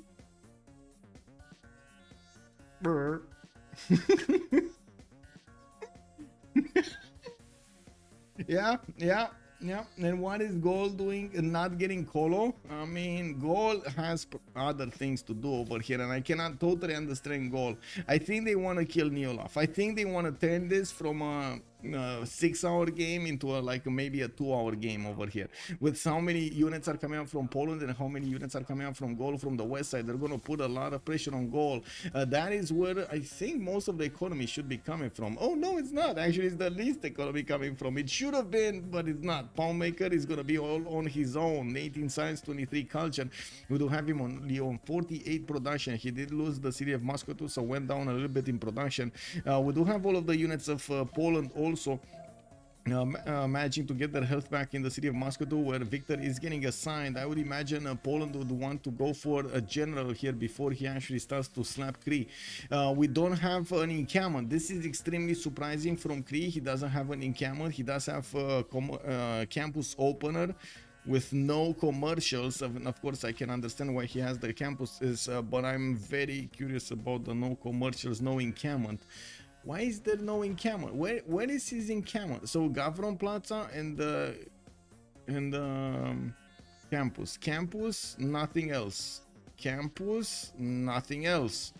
Where is he? Why does he not have bronze? I would imagine he does have bronze, right? His mathematics in 2, recorded history in 1. Okay, I guess he does have iron working, not only bronze, he has iron working, but he's not getting an encampment down, so he cannot get a general. His opponents are gonna have stronger units than him, and it's gonna make it so much more easier if they do manage to get superior numbers over him to get through his defense. Don't get me wrong. Maybe it's still possible to defend if you have the correct land, if you have the best positioning to defend yourself and so on, but against wing hussars, that's not gonna cut it. And this is where the problem is, right? We do have Poland here that is gonna apply that military power at the wing hussar timing at Reformed Church and smash through Cree's territory. And we do have also to talk about Nader Shah here. Pen, brush, and voice coming up for Nader Shah and Cree respectively. Nader Shah is on 246 cities. I do notice he went for city Patreon goddess, getting the 40% towards the first district in a city. He's on 118 faith in the bank. Whoa, 72 production. Okay, that's what I want to say. 40 gold a turn. And I do notice he's putting down more commercials, not to mention using his Peridesas to get a little bit more culture and gold at the same time. We do have him also placing down a few campuses here and there, while he still is padding the numbers with the commercials to get as many trade routes as he can. Looking at the merchant screen, nobody looks to be picking up merchants right now, but we did have Montezuma managing to pick up the first one with an extra trade route capacity. He also did get Coleus, which is amazing on Aztec because it does get him an extra tax strength. Why did Blue Narvals denounce me? Oh my god. Yeah, that's a good question. Why did they denounce me? Yeah, they did denounce me. Everybody denounced me. If this Persia didn't spend 99 gold on free sim, Cree could have bought 4 horses and lived. Yes. That's another thing. The balance of gold. So okay, let's put it like this. You have a limited amount of gold that you basically can generate between 4 civilizations in total at the beginning of the game, and we're talking pre-turn 30 basically. Just let's talk pre-turn 30, nothing else. Not when you get your commercials, not extra trade routes, not nothing. When you're down there, right, the first 20-30 turns, you only have a few possibilities to get the gold. Maybe you're lucky and you get some cocoa tiles. Maybe you're lucky you get some crab tiles in the water or something, right, that gives you some gold per turn. But most of the time you do want to use that gold per turn to no, sorry, you want to keep from that goal per turn as much as you would need for a crisis. What the crisis is, you need to define it. Can an opponent attack into you? Okay, then you need at least 80 gold. You need the 160 if you need to buy something stronger. You need a builder? Sure, that's 100 plus gold, right? Depending on what builder you are. The first one is 100, second one 105, and so on and so forth. And so you can't really just go out of your way and spend gold as you just have an infinite amount of gold. You need to be really, really, really careful. Looking at what's going on here, Persia is going to get a wave of builders, and I would imagine they're coming close to the feudalism timing, so they can manage to get the extra 2 charges on them. Looks like the war is raging, and we do have Poland managing to retreat one of his horses, but couldn't. Oh, there we go, he did promote it. We do need to see if Poland is going to get new units out, because that's just not enough. Not enough in the south, but it is enough to force Cree to make more units and use more of his resources for this war, while as you can see, Poland is managing to find ways of actually taking away those units from his opponent. We do have Gaul pushing in from the west side. He's starting to get into the meat of the archers with one of his swordsmen, and new archers of his own are getting in onto the front line. He did manage to recruit a general, and with the help of the military engineer, he's building the pathway directly to Mr. Hisipik, not fooling around 1 second. Getting also a battery ram from Ratumakos. I think he means business. I think Lockthia means business. It says in Aztec territory, wait, improve luxury resources provided an amenity to 2 extra cities. One, yes. Blessed Cat Games, yes. In Aztec territory, yes. Toys works, yes. Donated luxes do not work, yes. Lockthia is lacking some extra. What is that? Spades? You mean swordsman? Yeah, his number of swordsmen is not ideal, but I think for what this exercise is, for what he needs to do, it should be adequate. Adequate. Oh well, we'll see. Now we'll see Poland. So I think, okay, looking at the bigger picture here, even if Gaul doesn't manage to destroy Cree here, it will manage to suck so many resources from Cree that he's gonna be left with his only 1 t-shirt, maybe some sandals. I think maybe some sandals, that's it, like nothing else, just 1 t-shirt and sandals when the wing hussars come out. So you can imagine this is just gonna be triggering Neolaf until Poland actually gets in there and cleans the room. This will be a challenge for the other members of the team though. From the Team Scar, they will need to manage somehow to get a victory condition on their 3 others, and I would imagine they will also want to be relevant for a win condition somehow, right? So how can they be relevant 4 versus 3 against an opponent? Can they get Cree out? Can they levy a city state somehow? Can they get an army to him and so on? Can they keep him safe? Should Cree have tried to set up defense, or did he not choose to push? He put a city right in the face of his opponent. I mean, if this is not a hulk of meetings in the front of a bear, I don't know what is. Hunde Priester, good evening. That encampment placement. Wait, he placed an encampment somewhere? He actually placed an encampment somewhere? Or are you talking about this one? I think Scar can get the culture victory even if Cree dies. It's possible. It is possible. Yes, I'm not denying it. I'm not denying it. No pants Cree. No pants Cree. One more coffee. Good evening, sir. Hello. Hunde Priester. I'm not sure exactly what you're saying. When the wing hussars arrive. Yeah, till wing hussars. They shouldn't invest more into killing Cree. Well, they still have Gaul over here doing some damage, and as you can see, Cree is starting to put his stronger units on the front line, keeping these archers on the back line so he can actually shoot with them and not just watch them die. We do need to put up the prediction, right? So first of all, a city of Muscatu did not survive. No. Did not survive. Do we have any sins here? Do we have any sins until now? We're 10:45, guys. Do we have any sins? Okay, let me put up the prediction for who will win. That's gonna be a choice between Sky or Blue Narvals. Okay, let's put it for 15 minutes because the way the things are going over here might not look good for Cree. Knowing Cameron when surrounded. Okay, Foro settling the monumentality Civ. Exactly, Foro settling the monumentality Civ. Is that actually a sin? Is that a Civ sin to Foro settle a monumentality civilization? Like literally with no defense, just get a city in the face of him? I think it is a sin, but you know, I need to ask first. Let's see what stream has. Mamaleto, good evening, sir, and welcome. Ooh, I see you like YouTube. Glad to see you, Mamaleto. Thank you, sir. Thank you. Think he comes spam pikes to defend hussars because they will get destroyed by Gaul melee units. Exactly. Like he's in a trap right now. What can he do if he spams spikes? Boom. We got the many times coming out from from Gaul, maybe even worse, right? So he needs to get a certain type of unit on the west side and another type of unit to the south with some sprinkled archers in the middle and get a general, which is barely getting that encampment, which by the way, that encampment, is this gonna be built? Is he actually gonna build this encampment? Because I'm very, very curious about this. So is he gonna be built and then he's gonna lose it?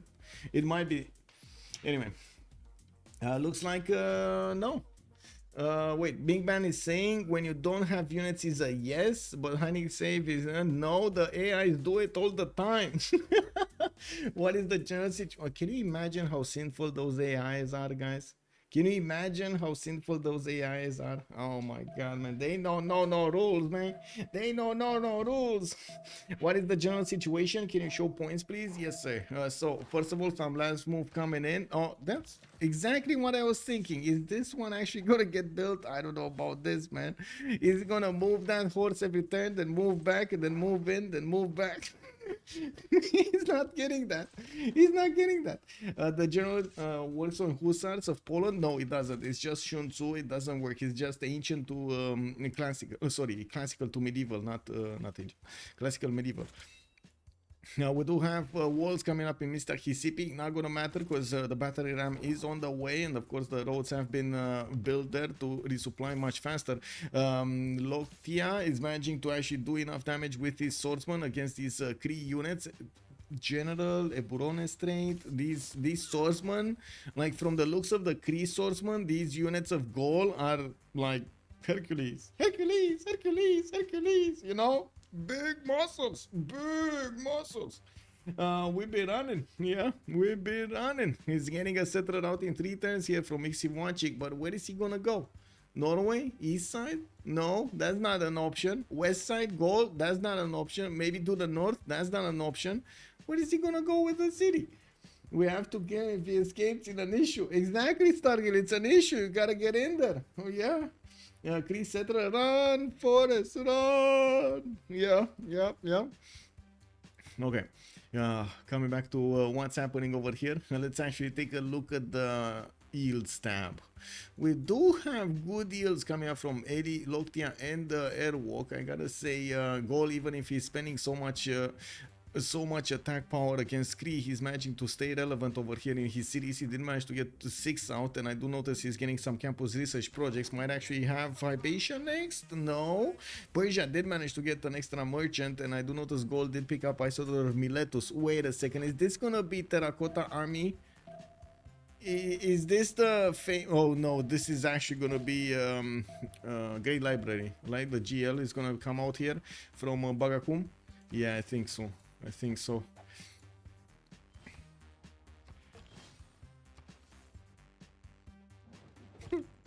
Anyway, you forgot to check generals. Generals. Oh my god, I got distracted. Sorry. So we got 4. Let's see. We got Artemis as an admiral. General Strong Track on Gaul. General on Gaul. He got 2 of them. Engineer on Gaul.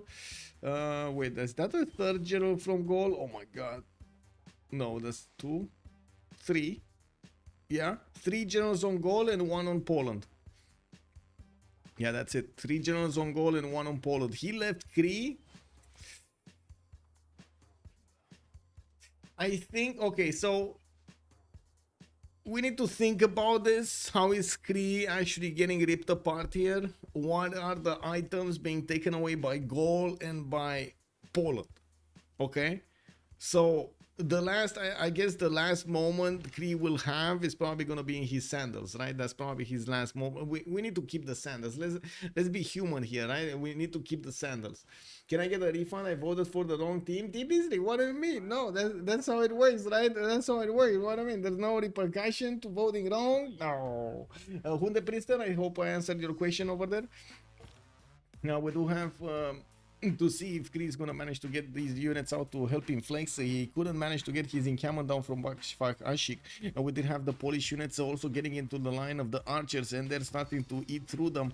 Poland is putting down his heavy chariots, and I would imagine he might even get, oh my god, he might even try to upgrade these into knights and flex his military against his opponent. Cree is desperately trying to get to a stronger, how to say, stronger technology, and I do notice he's discovering military tactics next turn. Lockthia will also have his men at arms showing up on the front line soon, making them extremely strong against Cree units.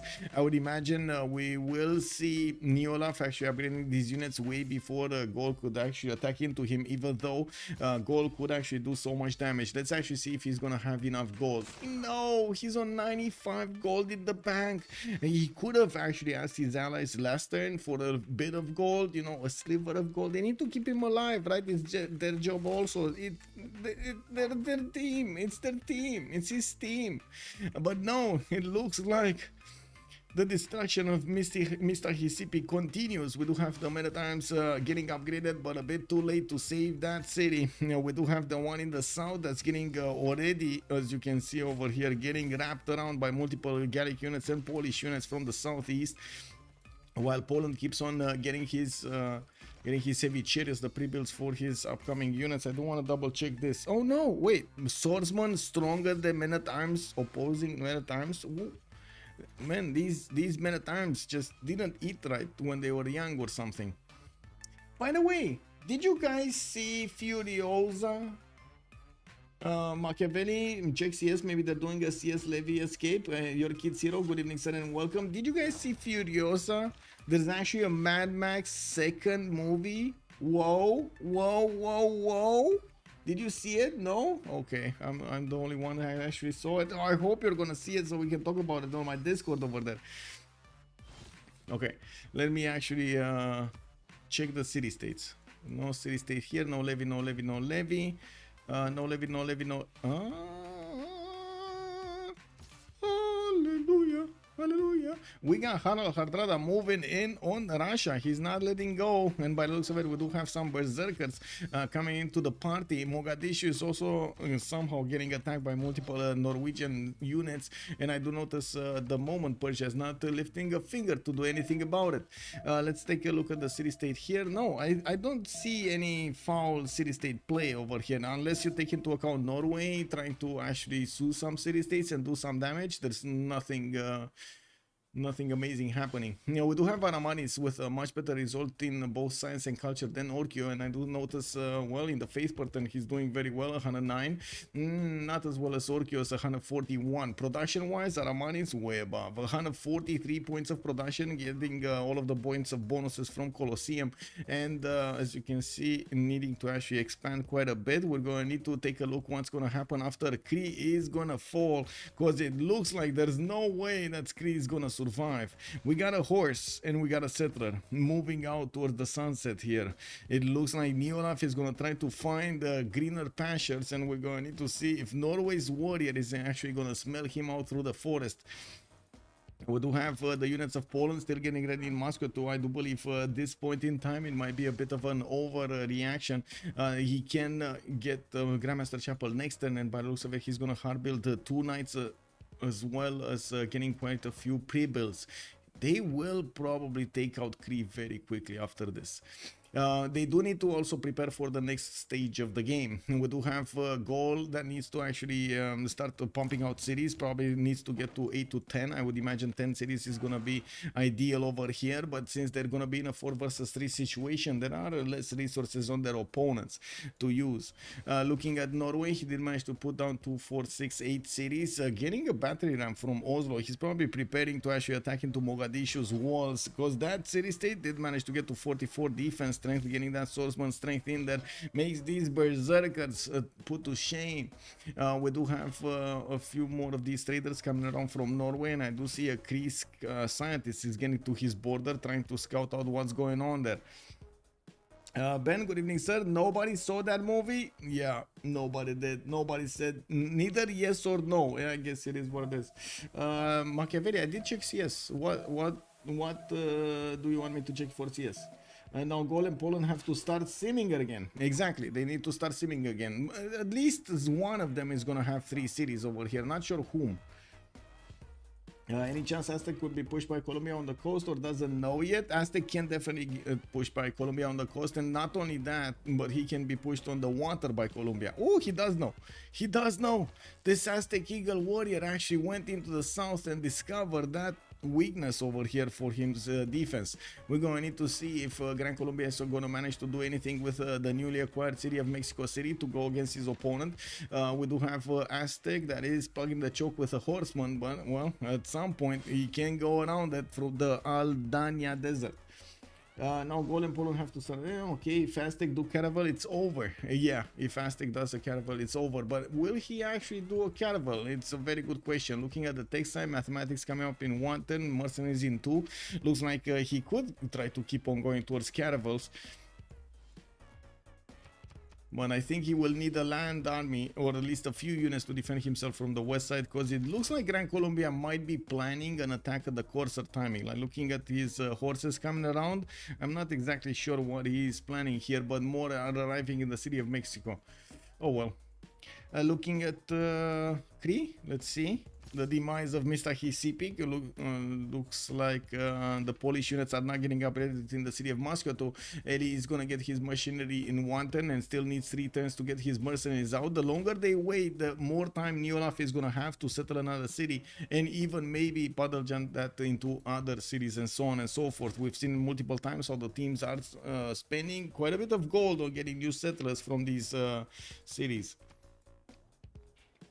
Simone is going UU rush. You think I mean, you say rush, but he's on 66 science and 54 culture. Is he actually clicking on military science? I guess so, right? He's clicking on military science and trying to get as many units out as possible until that time. Oof. I mean, I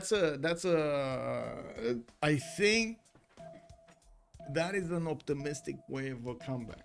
Yeah, it might be an optimistic way of a comeback, mostly because of the one-tile chokes that he has between him and Aztec. It will take quite a bit of time to move around them, and in the seas, I guess there is that possibility that he could use the seas to actually disembark all of these units on the Aztec land, if Aztec is not actually going to do anything here for a navy. I don't think he can ignore the navy. Like, at least a few boats need to be here. Really need to be here. This is probably where it needs to be, right, to the north of Rapa Nui, so he has enough time to react. Yeah, I think he's just going coursers also. I was thinking coursers. Cree can escape to the Tundra, so I'm thinking there's quite a bit of pressure being put on them, because as you can see, Cree did lose his first city. If he loses the next 2 quite quickly, that's going to be a problem for versus 3 situation. So the pressure right now on Team Scar is ramping up, so they want to equal, somehow get this back into a balancing point, right? Try to have that late game chance. If this doesn't happen, we might actually see also a Diplo victory coming out from like before any culture victory. We're going to need to take a look if that's a possibility. And I'm pretty sure after Poland is done with Cree, he can send his units to Russia. Maybe not quickly, maybe not strongly, but Russia is gonna have to start defending himself, and again, more pressure is gonna be put on his economy. Remember, Russia did get quite a bit of luck from his god of the hunt. He actually has a working positive economy of 36 gold a 10 because of that pantheon. He doesn't have, I don't think he has a single commercial in his empire. That is gonna be a problem. We do have Issamdude with 100 gold. We got Whitesy also with 100 gold over here. They're definitely making more gold than the blue Narvals. We did know from the get-go that blue Narvals is not really a gold-oriented team right now, especially with Poland and Ambiorix on the same side here. Poland could send coursers to Russia. Yes, indeed. Russia is in a somewhat semi position. He's their hope. It is. It is their hope. Yes, it is. Yes, courses are kind of outdated here. I do have to agree with that. They're kind of outdated. But I can't really say Montezuma is going to get quite big. I cannot say it. I cannot say it with a straight face. Like looking at his land and looking at his only 6 cities, I just cannot say right now that he's going to get big. Okay, we got Gaul needing to upgrade some more units in Mista Hisipik. Yes, he does have men-at-arm upgrades on those units, and I'm pretty sure he's going to want to put them to the test and flex them against his opponent. With the archers also coming in, he will probably have the opportunity of upgrading these into crossbows. I do see him starting to get some promotion points on the east side, and at the moment still Poland is not flexing his military, going for printing in 7 and mercenaries in 1. While he does have his first knights out, I do see some Cree pikemen are also joining the fight here. Not a lot of them, only one, and it's in the encampment building. Oh my god, he actually did want to kill a horse with it. I think Neolaf just felt the need of some blood over there. It is what it is. Now we got also Gaul and starting to chop out his territory and using Isodor of Miletus for something. He put him on the banana. I guess he just wants to fatten him up over there. We got some Oppidums in Bibrax, and yes, I do see finally he's getting some granaries in the Recortoron, allowing him to actually get to the 4th population. He's not working the food tile, so unfortunately instead of actually coupling the cattle tile with the 1-3 and then working the 2-2 over here, he's working the 1-2, the 1-3 and the 2-2, so he's lacking those 2 food points that he would need for the population to grow, especially at this low number. The granary will fix with 1 point, but it's not really gonna help him grow that fast. By the time courses get there, Ruski has his UU. Pig Game is calling out Russia over here for yeah, I mean, you're not wrong, Pig Game. He's probably gonna have it, but I think the big question is how many he's gonna have, because we've seen it multiple times how random units get into your territory, and not many, just 3-4, and they do so much problems. They cause so many problems, right? Most of the time you actually wait. Smolensk is falling. Oh, Smolensk is falling. Oh my god, Norway, what did you do, Norway? He's taking a city from Russia from across the map. I didn't even consider this as a possibility. Russia has knights. Look at this situation right here. Russia has knights and everything, better units. And he's dying. You know, it is what it is. Let's see. Norway. Yeah. No, it's alive. It's alive. It's alive. Yeah, it's there. Yeah. Okay, we got some attacks in the north. Russia is definitely gonna need to get more military here. Reform Church coming out next turn, while ELIE is barely getting his mercenaries. I do notice Norway is also gonna get Mussolini Karnasus in 8, gonna get his Grandmaster Chapel in 1, and he did get a 4-2-3 tile here. Oh, that's Great Bath. That's Great Bath giving him so much faith. Okay, 180 faith atten for Hardrada, but only 28 science. This is where the problem is. This is gonna be fixed by Free Inquiry Golden Age probably, and I do notice his 2, 4, 6, 8 cities and soon to be 9 cities. His city count looks good. Another 2 cities in the north would be better, and I'm pretty sure we're gonna see them up. We do have next to him actually him pillaging some of the Persian traders. How did he get in here with the Zerker? How is this possible? He's in the middle, man. This is like letting somebody in the middle of your house and not knowing what he's doing there when you get out of the toilet. You know, you can't even imagine that scenario. How can this be? How did he get in there? Yeah, talk about necrotic. Yeah, talking about the close one. Yeah, stuck in the middle. stuck in the middle. That looks like a 1 HP. Rambling man, good evening, sir. Very close to 1 HP. Yeah, very close. It's 10 HP, you know, it's fine. Now we're also coming close to the next Golden Age, and we're going to need to start taking a look at their Golden Age era score. We do have the Knights of Poland getting upgraded in Moscow too, and he's going to start moving them towards the Cree defenses. Mr. Hisipik, the new Gallic city, is also moving forward. He needs to put some gold where his mouse is to get these archers upgraded into crossbows, so he can deal the final damage. And well, at the moment he's getting those men-at-arms upgraded, and we're using them. Now we got only one turn until the next Golden Age, and by the looks of it, golden. Wait, we got a golden, goldener, not golden, Neolaf, not golden, normal age. That is a problem. That is a problem. If R2D2 would be here, he would do like, you know that, that's a problem. That is a problem. Normal age over here on Cree. Unfortunately, he didn't get the Dark Age, right? For the extra +5, couldn't get the golden for a little bit of extra science, extra culture. That's a problem. The Cree settler has been found. We got a Norwegian. Yeah, I mean, he shouldn't have worn perfume when he got out of the house, you know. Getting tracked. He got tracked. Gold to the left of me, Monty to the right. Here I am. Man, yeah, it is what it is. Okay, we got some extra units here. Gaul finally getting those crossbows out. 58 strength units. Intel on his opponent's movements. We got ELIE also starting to move with his knights, and it looks like he's just gonna charge through the middle of the territory. We do need to see how quickly he can actually wrap around Mashkov, Anshik, and if he will manage to actually deal the damage for the walls to go down. With his knight, he can chip away, and if he does have 5 of them attacking at the same time, you can imagine those walls will go down quickly. There isn't that much production available for Cree to actually allow him to get a defense going, and he's desperately trying to get the general here, but he still needs 2 projects. He's on 26 out of 75.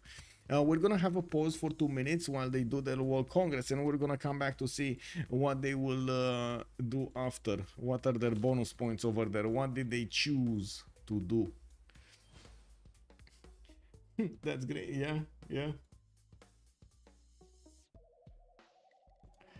Wait, did I see this? Oh my god. Okay, there we go. This click and the click clack. Okay, there we go.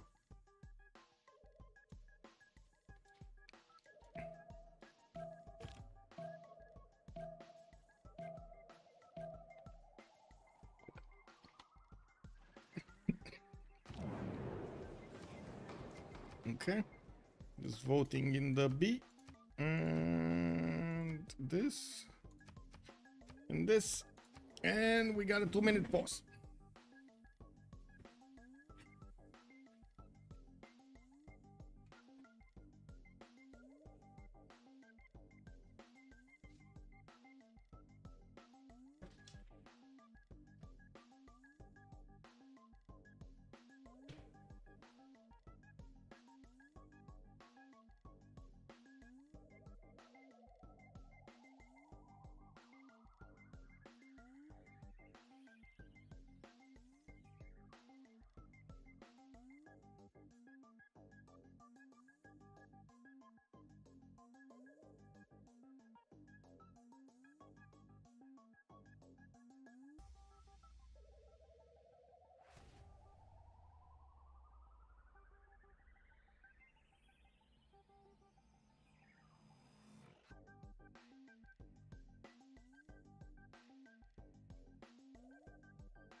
Sorry about that. Had to settle down, cat.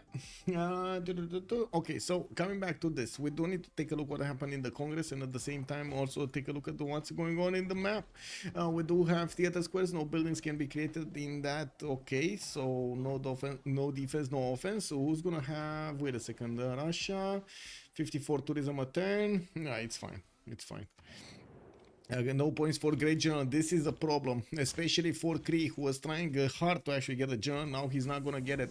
We do have also Jarwiga getting the 2 diplo points from the beginning. He could try to go for Mahaburi Temple if he wanted to try to get those extra points in there, and of course try to get the diplo victory later on in the game. We do have him with all of the knights that need to move, and at the moment they did not start moving anywhere. By the looks of it, Gallic units are still the ones carrying this fight against Cree over here and managing to smash through his defenses every other turn, or every turn actually.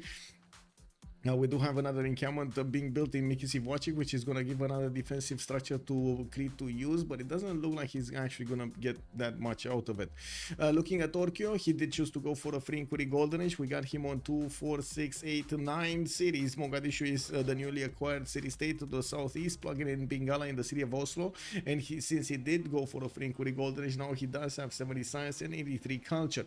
This is the moment where Norway starts to put down a lot of campuses, and I would imagine he's gonna get quite a bit of science from those and his libraries. I do see quite a few more cities can be settled though. We do have his horses also tracking down the new Cree settler that is trying to escape here, and you can take a look that Neolaf is well, he's gonna have a choice of putting it down or losing it. It is what it is. Looking at ELIE, he did manage to switch to a pen brush and voice golden age, just got his printing advantage. That's an extra diplomatic visibility over his opponent, an extra +3 damage. I do notice he's on 45 science only with 70 culture, 108 faith a turn, and 125 production, getting his theater squares down, come building buildings in them where he can get them down.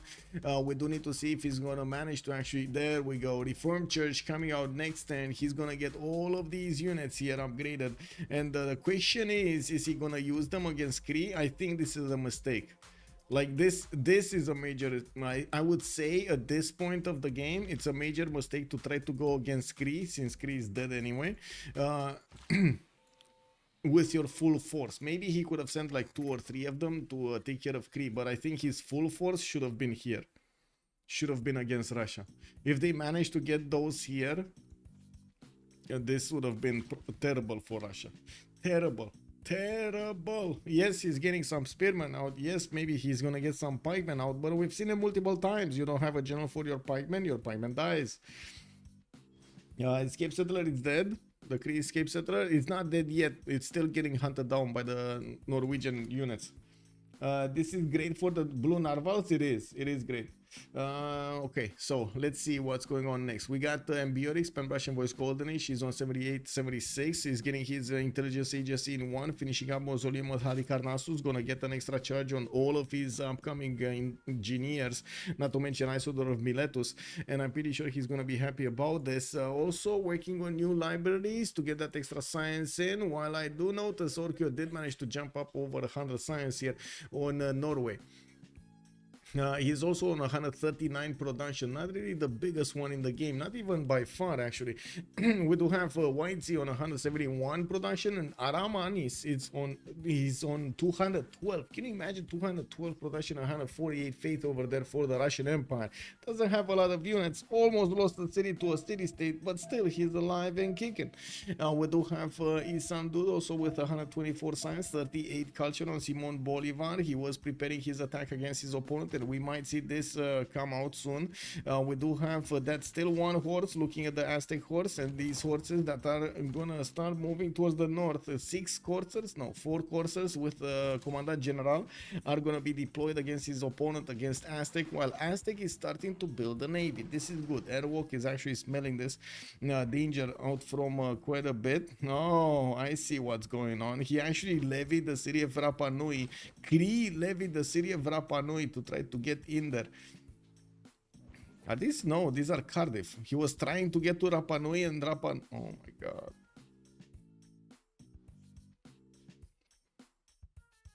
Yeah, I guess it is what it is. They're trying to save him, boys. They're trying to save him. There's a lot of equipment being sent to Rapa Nui.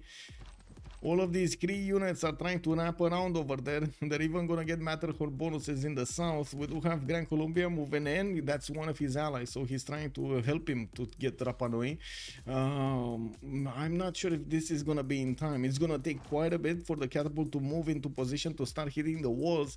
In the meantime, those swordsmen and the city center need to be taken down. That's gonna take quite a bit of time. And these Gallic units are almost through the defense of Cree here. It's not gonna take that much longer, especially with the Wing Hussars coming out for Cree to die completely. You do have also the discovery of that settler towards the north with Norwegian horses on its line over here. It might actually die next turn. We do need to take a look back when that happens. Looking at Montezuma, we do have him on 88 science and 46 culture. A bit surprising, but of course he did choose to go free inquiry golden age, and by the looks of it, Issamdude might throw him a punch or two. He does have a horse already in the city of Xochicalco, getting the fruits from that mine, and I do see we got some spearmen coming out from Tenochtitlan here, so he can put up a defense, maybe some pikemen, but he's gonna need a lot more units if he actually wants to be successful. And I gotta say, his stats right now are definitely gonna need an improvement. Now we do have Aramanis also on 89 science with 113 culture. Russia's biggest cities over here, Momentality Golden Age, getting a wave of campuses and universities being built in the campuses he already had. No, actually, whoa, he's gonna jump up so quickly over here in the science screen. Look how many campuses are coming out. +3, a +2, and another +3 over here. Bam, he's on 99 science and faith in one. Well, we're gonna need to see if he's gonna manage to actually fend off attacks from Norway and from the west side from possible attacks from Poland. Poland is not moving yet. I think this is a mistake, but he is having the target in the sights in the form of Cree. We do have to take a look also on Gran Colombia. We did talk about Gran Colombia, right? Yeah, he's not moving his units. Is this Llanero? He's actually waiting for Llanero. Oh, this is terrible actually. If he's waiting for Llanero, this is terrible. If he would have actually started moving, he would have been here and dealt damage to the Aztec cities, and then then he would have managed to pillage enough mines to fund another Llanero army. That's how much gold he would have gotten from Aztec in the meantime. What part is great? Which one? The Cree game. This is great for the... Okay. Oh, you're asking Stargrill, what is great for the blue Narvals? The fact that they're killing Cree over there, I'm pretty sure. From what I understand, Cree Neolaf is the best player from Scar, so taking him down is gonna be a big hit. Big hit.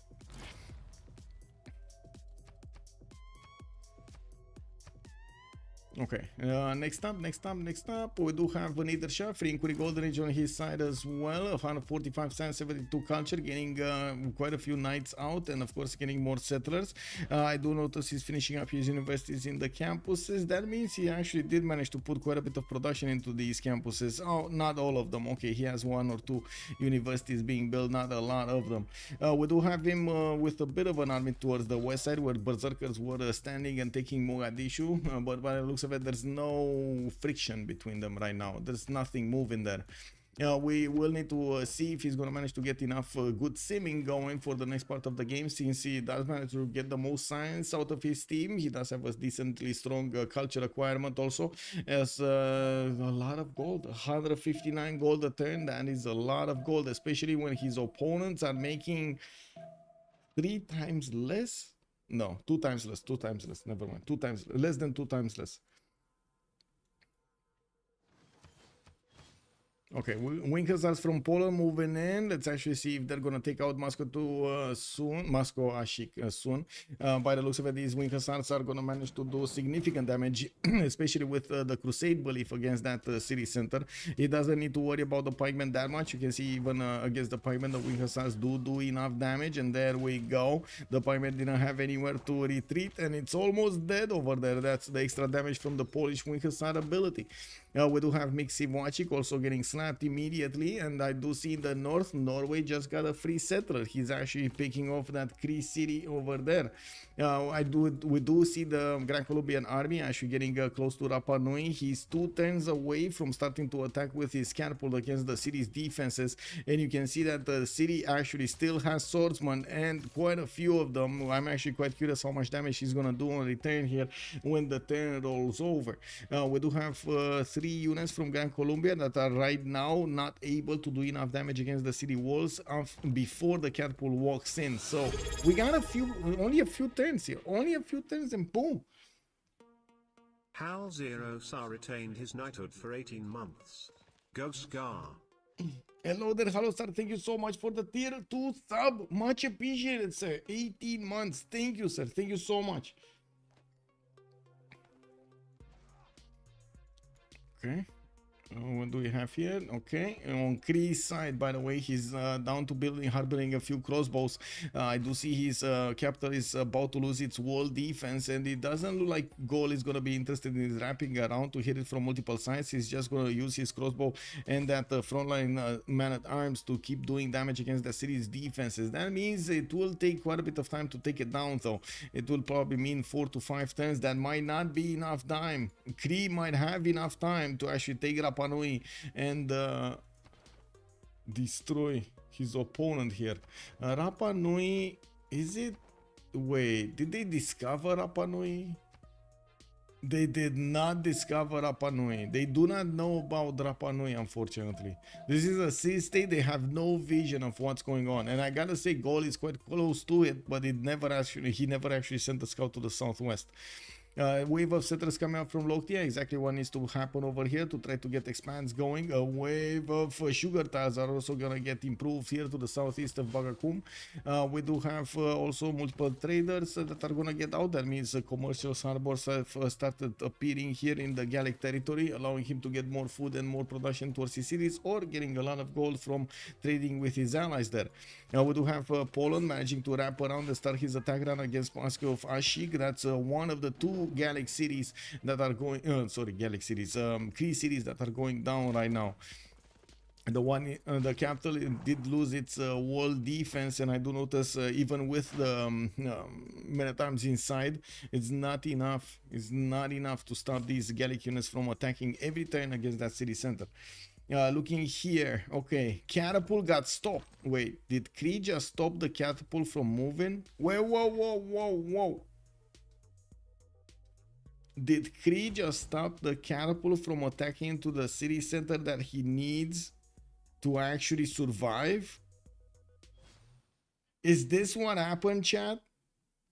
Because I'm pretty sure there were no Cree warriors here when we checked last, right? The pathway was clear for the catapult to move in. Well, I guess he can't move anywhere this turn anyway, right? It's next turn. That city might fall next turn. Wait, he can't. Wait, he needs to move this one out of the way, right? If he wants to allow his ally to attack into it. Well, I guess we'll see. We'll see what happens with Rapa Nui's swordsman also getting a wave of attacks. I would imagine 1 horse should be dead. Okay, Civ6. I don't think he's going down next turn. Doesn't look like it's going down next turn. It's not enough damage from even a full strength men-at-arms. It's not enough damage. Even a full strength wing hussar, still not enough damage to take it out next turn.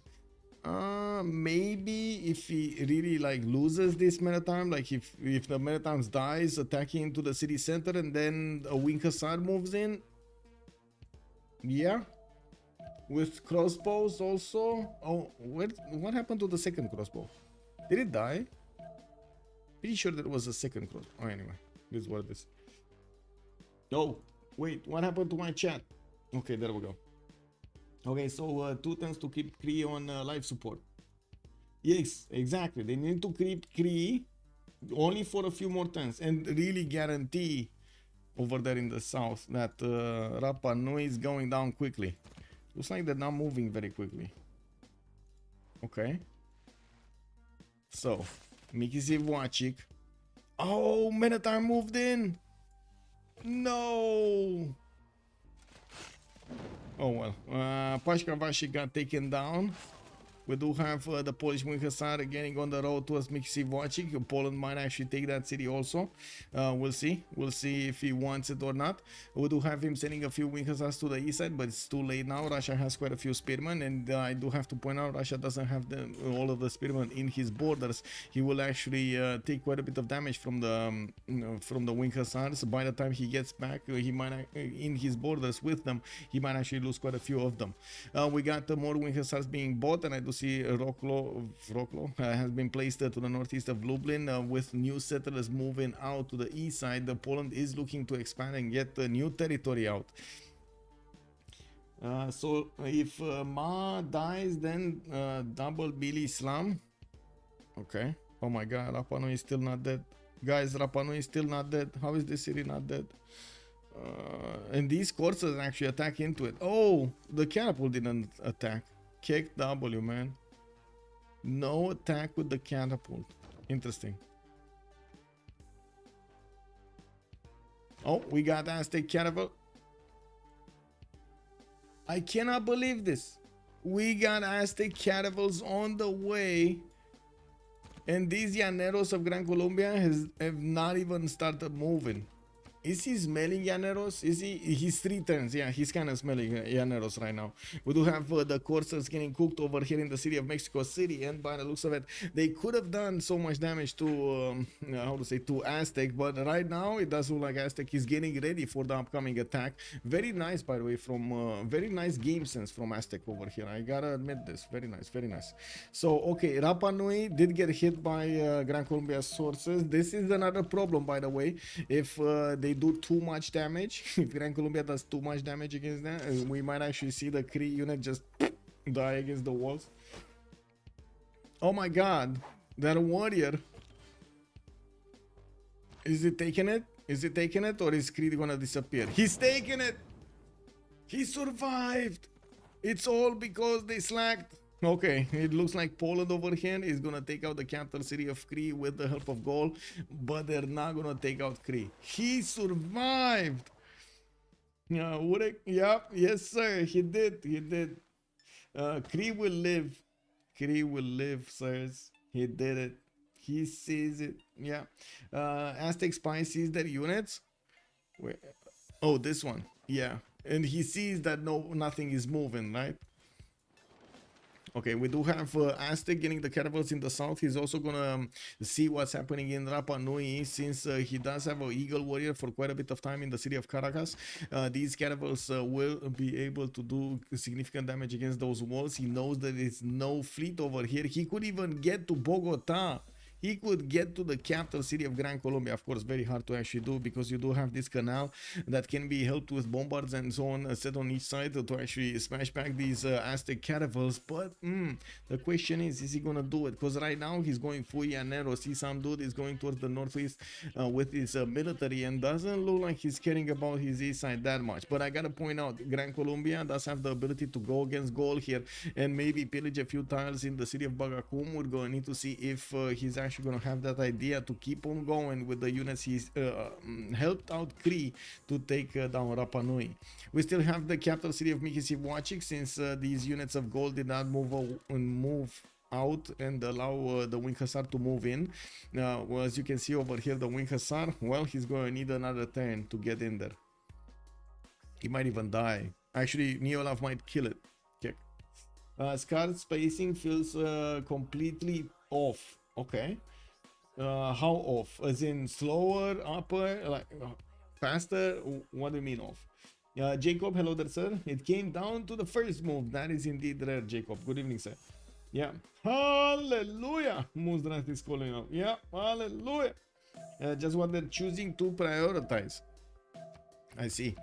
Well, by the looks of it, in the right side of the map, we do have Whitesy getting his industrialization soon, and I do notice he's gonna have a bit of a problem. Norway is starting to get scouts out to the east side to see what's going on in Persia's territory. Scouts out, I mean a few courses moving around trying to grief people.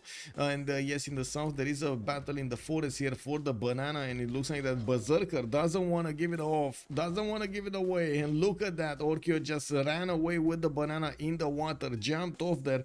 Oh my god, this feels like a scene from Tomb Raider or something. You know, 4 bananas over here. Yeah, the banana tomb. We do have Civ6 also getting converted here by Gaul in his empire. And yes, I do notice Abu al-Qasim did arrive over there on the front line, while Poland is gonna start moving his units to the east side. He's also gonna start ending up fighting the spearmen, forcing Russia to get a significant defense out. We do have Aramanis on 262 production with 200 faith, 126 science, 119 culture. Very good on all 4 fronts. Getting a lot more science from his universities coming around, but I do notice he's lacking gold. He's on 3 gold a turn. If Issamdude is gonna be successful here to actually take out the cities of Gran Colombia, this is gonna be a bit of an issue, especially the capital city. No, but I don't think it's gonna be that bad of an issue, especially since Gran Colombia is trading with his neighbor Whitesy on the west side on the coast through Cartagena de Indias. But these traders must be coming from somewhere. We got a commercial here. Wait, he never actually put a second district from Caracas? No. Where is the second district from Caracas?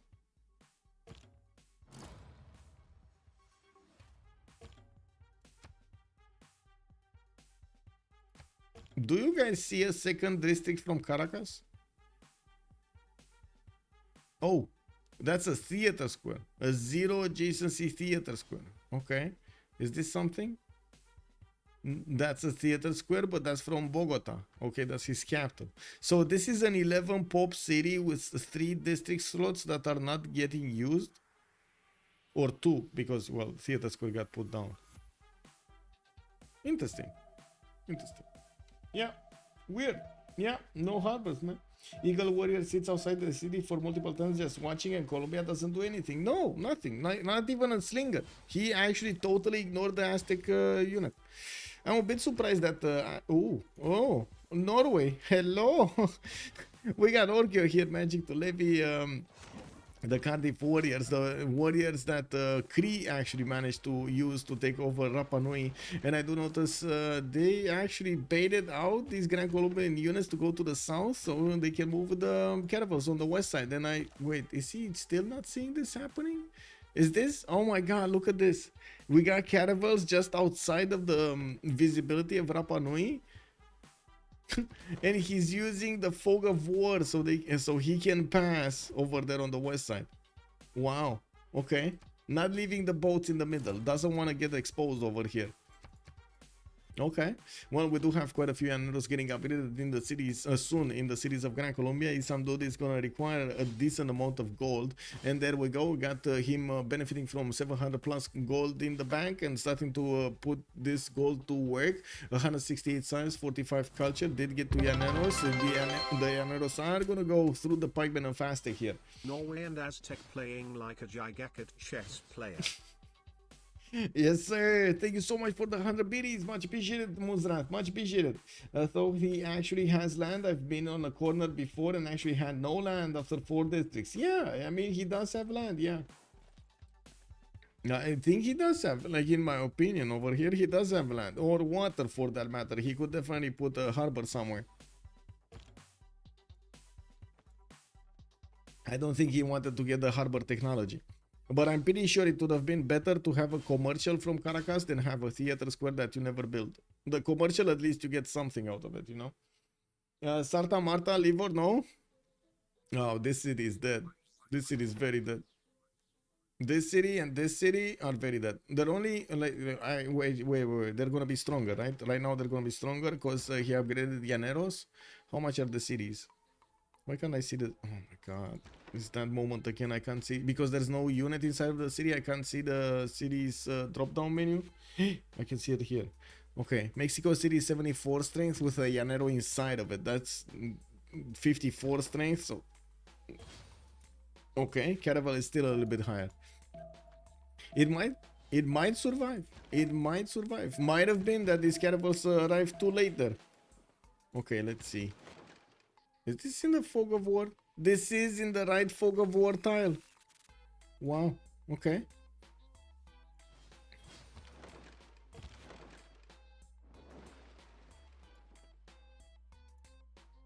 Okay. Russia. Getting up attack from the north. Looks like Norwegian coursers are starting to pour through, and he might actually get quite a few pillages from Russia's city of Voronezh. We got Aramanis 3 turns away from getting his Cossacks, and by the looks of it, the Polish wing hussars are starting to smash through the defenses. Imagine if Poland's full army was here deployed to the east against Russia. Imagine that. Oh my god, these units wouldn't have had a chance. We might actually see the city of Hong Kong being taken over. We do see these wing hussars do massive amounts of damage, and they cannot really get a counter attack. That's the problem. The units of Russia basically are dying, and they're attacking into these Polish wing hussars, and the only thing they can do is try to slow them down as much as they can. Yeah, we will see also the units of Norway getting back into the city of Cardiff, the units that got levied from Cardiff, and by the looks of it, we do have Aztec caravels about to attack the city of Santa Marta. It might be a bit of a problem for him though. First of all, his caravels are not strong enough, they don't have an admiral, he doesn't have a frigate with them. Second of all, we do have Llaneros coming out from Gran Colombia, going towards his north, his west side, and I do see an army of pikemen getting ready in his cities. He's going to need to spend a lot of gold to get all of these on the west side, and even so the Llaneros might still be victorious here. Yeah, we do have Poland wing hussars coming back towards the south. Doesn't seem like he's doing anything more in the north there. He's getting his Apana from Krakow. I don't see him getting pushed anywhere here on the west side. Doesn't seem like the units of Gran Colombia are going to push Gaul either, while Gaul is going to get his square rigging going. I do see him setting city on the west side so he could trade with Aztec later on. He already had the recorder on with Reina in there actually. Wait a second. Kick W. Now we do have Forbidden City Ratumakos. We might actually see him recruit one of the engineers so he can build it faster. Doesn't look like we got extra. No, we don't have extra ones. I do want to see also who did manage to get Hypatia earlier. We do have Gran Colombia actually getting Hypatia earlier, with the third trade route being picked up by Montezuma.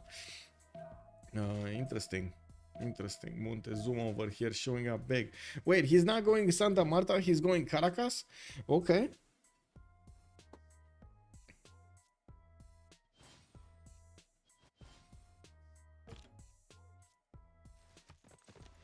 Okay, well, we do have the two caravels attacking into the city center. City center putting walls in production. It's going to take him 3 turns, and it doesn't look like the caravels, especially with the third one coming in, they should have enough damage to take that city down. The city is going to repair a little bit. It's gonna gain 20 back points. Anyway, now we do have Eagle Warrior also with the ability to probably pillage that trader. There is a walking courser able to attack into it. Doesn't have enough damage to take it out, especially when it does have the -10 penalty. The Airwolk did good to deny the ability of Gran Colombia to put a unit in that city center. We do have Issamdude getting his stirrups in 1 turn. Exploration also coming up in 1 turn. He still has quite a few chops available for him in his cities, but he's getting his builder out soon. Looks like Hong Kong gonna get the walls out next turn. These wing hussars are gonna keep on pillaging the lands of Russia, slowing him a little bit down, and you do see the slowdown is happening here. We got him only on 135 science and 117 culture. Didn't grow up that quickly, but his opponents did manage to catch to him. Lockthia on 115 and 100 culture. We do have ORKYO also 118 and 99. On the other side, the Whitesy is a bit too far to handle. 209 science with 83 culture. We do have him also making the majority economy of his team here with 182 gold a turn. We didn't really see him try to flex against Norway. Norway is buying out calves, and we might actually see him try to flex against Persia. He should have a strong enough unit to keep on going and do quite a bit of damage against the Persian units if he has enough of them. I don't see him having enough of them, and this might be a problem. Norway is also taking back his goal of upgrading his units from the lands of Russia, pillaging a significant amount of mines and some strategic resources over there, some luxury resources over there, with the ability to move around and try to hit Novgorod. We do need to see if ORKYO is gonna start to actually reposition here. Now we do have also the cities on the east side of Russia managing to survive. No re-attack, no retake over here. It is what it is.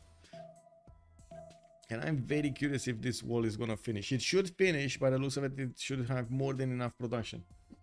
So we are proactive. It's really good. Yes, it is. Yes, it is. You're controlling the game, and it's very good. Controlling the tempo of the game. Okay, walls did go up. It looks like Poland is not gonna have an easy time attacking into Hong Kong anymore, especially since Russia is gonna have next turn the Cossacks. We do have Poland also getting his next wing hussar in his borders. While I do notice he might actually attack into Novgorod and take it down, I'm actually very curious what this wing hussar is gonna do last second. Okay, so he's pillaging, he's promoting, he's not gonna do anything. The city of Novgorod though might go down. There is a possibility that the city of Novgorod might go down. It really depends if Peter is gonna get his Cossacks out or not. We do have Cossack courts, professional army in, conscription in. I think he should be able to buy one with faith if he wants to. 207 faith in the bank. He's making 200 a turn. He should have enough. Getting also Mahabori Temple next turn, by the way, on a side note. And where is his Government Plaza? He does have Grandmaster Chapel in his Government Plaza, so he can buy them with faith. Gold. He's on. He does have 300 gold. Okay. So Caracas walls next turn. Does look like the Aztec caravels are gonna just watch that city in front of their eyes being saved. We do have Norway also putting a bit of pressure from the south, but doesn't look like he's gonna punch through the wall defense. Nothing. Oh, wait a second. We do have two trebuchets. Two trebuchets. Oh my God, that city is dead. Never mind. I'm sorry. I'm sorry. I said something. Two trebuchets. That city is dead. We are not proactive. Wait, the social justice is here. Good evening, sir. You are, oh, you're talking about from a SCAR perspective. It's all in Colombia's hands. Would be great to see how the Kitars are doing. Hello, McCanlian. Also, good evening, sir. I want in Civ 7 for walls to not be able to be one turn when city is very low health. It doesn't make sense. Walls won't matter. That city is dead plus Norway. Yeah. Yeah, the Norway attack actually pushed this over the edge. The Norwegian levy of Cardiff showed him that he does have two of these trebuchets to use against Gran Colombia. Strong enough siege units to go through the walls. Well, we do have Gran Colombia getting into the borders of Aztec, and it looks like the Llaneros are going to be strong enough to punch through the Aztec defenses. Now, yeah, look at that, man. Look at that. That's a lot of damage. Aztec definitely is in trouble over here. He's going to require a lot more pikemen to fend off attacks from his opponent, and also get some ranged units to finish off these Llaneros. Okay, that's a unit down. These Llaneros are starting to pour through. And yeah, definitely needs a lot of these pikemen. He's trying to plug the chokes, but he didn't have them in time. And as you can see, these Llaneros are going to cause havoc here. We do need to see pike and shots. Pike and shots, Montezuma is going to get next turn metal casting. So yeah, pike and shots are definitely going to need to be upgraded. Not all of them are going to get upgraded, but sure, he's sacrificing a few units here and there. Now, we do need to come back after a while to see what's going on. Still 7 turns until the next World Congress session. We did have earlier calves getting bought over here by Norway, and we do need to see what is he gonna do with them. He continues to buy them in the city of the east, and I would imagine since Norway still has some corsairs in the lands of Persia pillaging him. I don't get it. How are these corsairs getting in? How are they getting in? You know, like he's getting bullied so hard. Yeah, Simon was rushing his yes. Gran Colombia was willing to sacrifice the bottom 2 cities for his Llanero push. Super all in and risky. Yeah. Yeah. Great Library 1070. Yeah, in 2 turns. Wait, wasn't this built here? He never built it? He chopped it? Oh my God, he chopped the thing out and he never built it. Oh well, I thought Lockthia is actually gonna build it here. Oh well. It is what it is.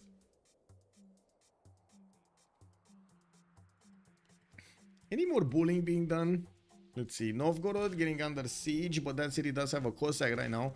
With the Cossacks' extra strength, he should be able to push back the wing hussars. And of course, Poland is gonna make as much use as possible from these pillages. And I gotta say, this is gonna hurt so much Team Scar. So not only they're down a leader, but the advantage they had from the leaders that did manage to sim is getting torn to shreds. It's being basically transferred from them to the blue Narvals. They're right now sucking all of that advantage that Scar made while they were punching down Cree. And we're going to need to see if the blue Narvals are going to manage to actually use the advantages they're sucking right now from their opponents to actually get ahead. We do have Poland needs to get bigger, Gaul needs to get bigger and stronger and faster and smarter. We do have Lockthia here with only 130 science and 109 culture. He does have 228 points of production, but if you compare them to Whitesy's 213 and 80, that's not even coming close. I don't have to say Lockthia is not in a free inquiry golden age, so that makes sense. Whitesy is going to lose a significant portion of his science per turn when we're gonna get to that pre-inquiry takeover. Oh, Caracas is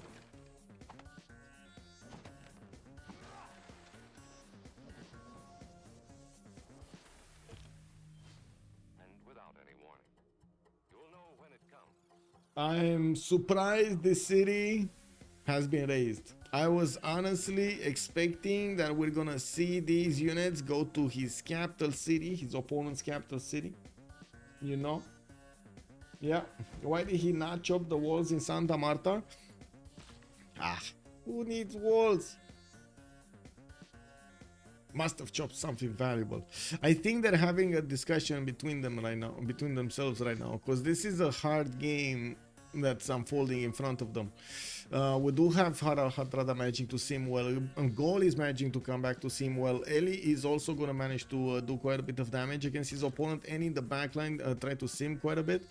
So again, danger. We do have Poland forcing so many units to come out from Russia, and yes, Russia is going to focus to defend himself, but he's still going to get damaged quite a bit in his development here. What I should say, in his timings. Voronezh is getting attacked by the north by the same tier unit that Russia has, those unique calves, the Cossacks. We do have Norway managing to get some in towards the city of Voronezh, which is trying to build the walls in 4 turns. That seems like the Norwegian units are not going to have enough damage to take it down quickly. There are some, of course, trying to move in the main city so they can actually manage to pillage some more mines from Russia and maybe some more districts. All of these campuses, I'm pretty sure they're going to be short targets over here. They're going to be soon devoid of any bonus. Anyway, universities coming around from Norway to pad those science numbers. Gaul is managing to put down his new oppidums and getting that extra production going. While I do notice in Nader Shah's territory, Great Library is going to finish in the city of Mashhad. We do have campuses coming around here from Zanaka. I do see traders coming out from Hamatana and more banks. Okay, very nice, very nice. From Persia, getting that gold pattern for his teammates. Looking at the era score here, it does seem like we are not going to have that many in the golden age. Oh my god, Novgorod is about to go down. No, he lost that. And Rush, oh no, oh, he was so close. ELIE, I can't believe it. ELIE was about to take the city of Novgorod down. Whatever happens here is still a lot of damage being done to Russia, but I gotta say I'm a bit surprised that Poland did not take the city of Novgorod. And then what happened with this Cossack, I don't know, but it is what it is. We do have a knight being bought in the city of Novgorod, and it is gonna be up to the first moves here if that city is gonna go down or not. I would imagine 2 courses might actually sacrifice to attack into that city center with the help of the wing hussar and raise it to the ground. You can imagine that's gonna be 1 city taken away from the middle of the Russian territory. Luna Alex, good evening sir and welcome. What can Persia contribute to this game? Persia is contributing a lot of gold, a lot of resources, and also boosts. You gotta remember, whoever's first in science is also giving these boosts to his allies in a 4v4 setup, in a allied setup. Basically, whenever one of your allies is gonna finish a technology, you're gonna immediately get the boost for it. So it's quite important to actually have somebody opening up the pathways. Later on in the game, he's also gonna have very good production capability over here with 311 already. That's should be before. No, he did manage to get industrialization. You can see the 1.5 mines over here. Yeah, that's 300 production with industrialization. Is that St. George in the Russian cities? St. George? Yeah, that is St. George. That is James of St. George. Russia's dying is a huge sin. I don't know if he's dying. I don't think he's dying, but he's definitely taking quite a bit of beating over here. We do have the Polish units, the Polish cities getting theater squares, gonna finish at Temenangi in Moscow too, after he did manage to finish Kilvakesivani. I do notice Poland is sending units towards the west, and by the looks of it, they're actually gonna go towards the city of Rapa Nui over here. That's actually a very good target for those units. There is another Cree settler moving towards the south, while I do notice the city of Santa Marta is gonna get ancient walls. These trebuchets are moving closer to that. We do have also the units of Gran Colombia and are managing to actually take Xochicalco, and they're moving towards the main cities here of Aztec, trying to go past the defenders, past the pike and shot line. We might actually need to see a few walls going up, because these Llaneros can take out cities very quickly.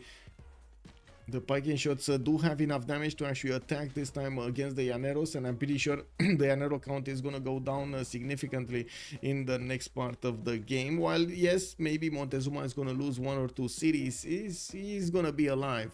We do need to see Montezuma. He's going for square rigging. I see he wants to keep on getting these quadrims out and getting them into frigates. That will allow him to actually attack into Rapa Nui and clean this territory to the south, not to mention take Santa Marta. That's gonna be another city taken away from Gran Colombia. Oh my god, Toa is not dead. Toa is not dead. It's there, but I can't believe this city is dead. Arma, good evening, sir. I can't believe this city is dead. Yeah, unbelievable. He had all of that going there. I can't believe it's dead. Unbelievable. Wow. Wow. Just wow. Oh my god, I actually forgot. Let me actually ask right now, YouTube. I totally forgot about this. Let me start a poll on YouTube. Can we get to 30 likes? Let's start a poll today. Let's see. Yay or nay. If you do like the content, and I do hope you like it, I do hope you're also gonna click on that thumbs up button, and we're gonna see each other in the next session also. But in the meantime, I want to ask, do you like the content much and you'll want to throw it a thumbs up? Now's your chance. Let's do it. It does help me out a lot with the algorithm.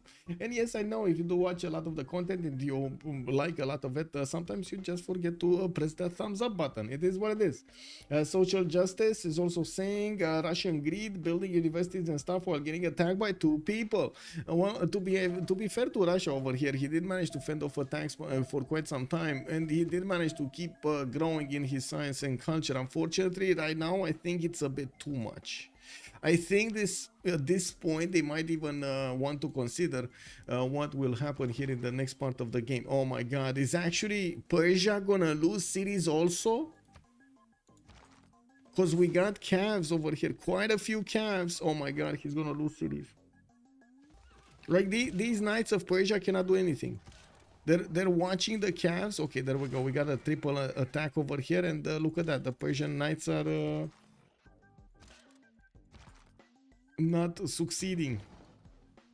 Oh well, walls are going up in 2. It doesn't look like these Norwegian units are gonna manage to take over that city, not gonna lie. He would have needed the 4th one if he actually wanted to take it over. Walls are going up in Voronezh. ORKYO getting a few trebuchets in the south. I don't think that's his I would say his main mission over there. We do need to see also Poland managing to get a new army on the east side, because Cossacks from Russia could actually attack into his territory, so he's gonna be in trouble. We did have him sending his wing hussars towards the southwest, towards Gran Colombia. Oh my god, an army from Norway getting ready in the city of Preslav over here to go against that. One llanero, one horse, and one catapult. Wait a second, there's a courser in here. We got all types of units here. Look at that Rapa Nui array. And in the meantime, looks like Santa Marta is getting taken out. Trebuchets are attacking it from the west side. So check this out. They are attacking. How is this possible? Imagine this in real life, guys. Imagine this. Imagine getting attacked in your city from your own territory. Not from the outside of the borders, from your own territory, from the middle of your land. I think 3 Llaneros can defend for a while, but Cree is gonna need another city. Yeah. Okay, looks like Gran Colombia might actually get the city of Chalco. That's going to be a significant portion of the economy of his opponent.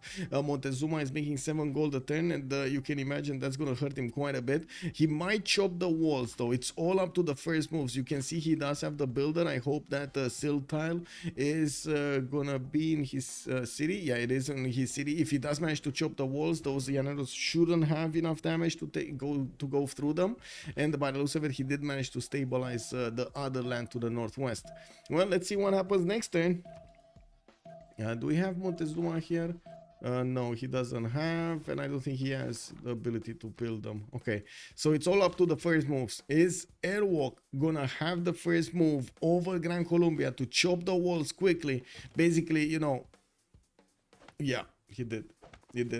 Yeah, he did. He almost even killed the llanero. Almost. Not there yet, but almost.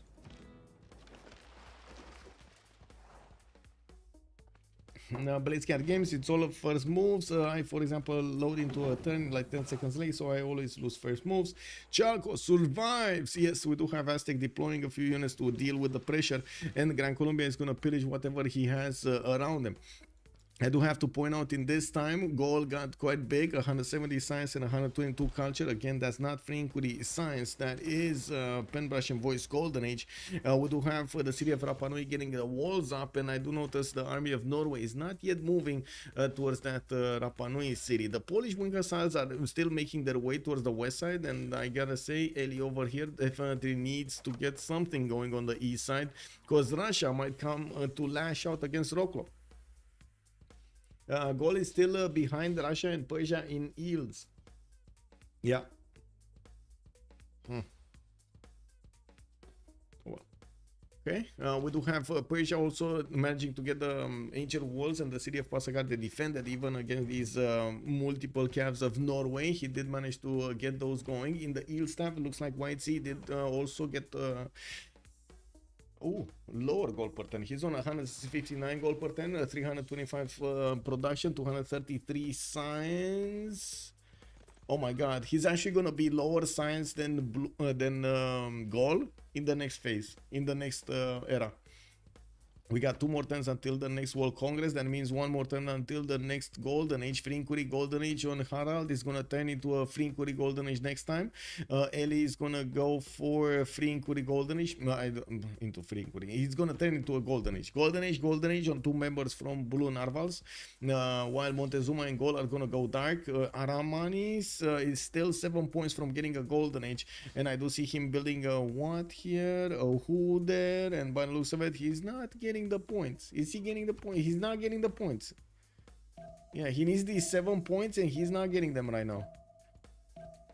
There's 1 more turn, 7 points. Issamdude is going to be Dark Age. Whitesy is going to be Dark Age. Neolaf is going to be Dark Age. So not that much more gold is going to be generated by Nader Shah in the next part of the game. While we do have a significant advantage for Poland and Norway. But we'll see. We shall see. Norway starting to connect his empire towards the west, towards the Gallic cities. I'm pretty sure he's not getting a lot of gold from the Gallic connection here. Most, you know, it's just no commercials in gold's territory. Would have been amazing, but he doesn't have any. Now we got some more production here from the Norwegian shipyards. Yeah, okay. getting the production ready. Okay, Santa Marta looks like he's gonna get the walls next turn. These trebuchets from Gardif did get de-levied, and one of them is moving out of that situation, while Aztec did not. Ooh, wait a second, it might have enough. It might have enough. It is enough. A second city from Gran Colombia goes down. I saw these actually lost their movement to spend their attack damage, but it looks like they did not.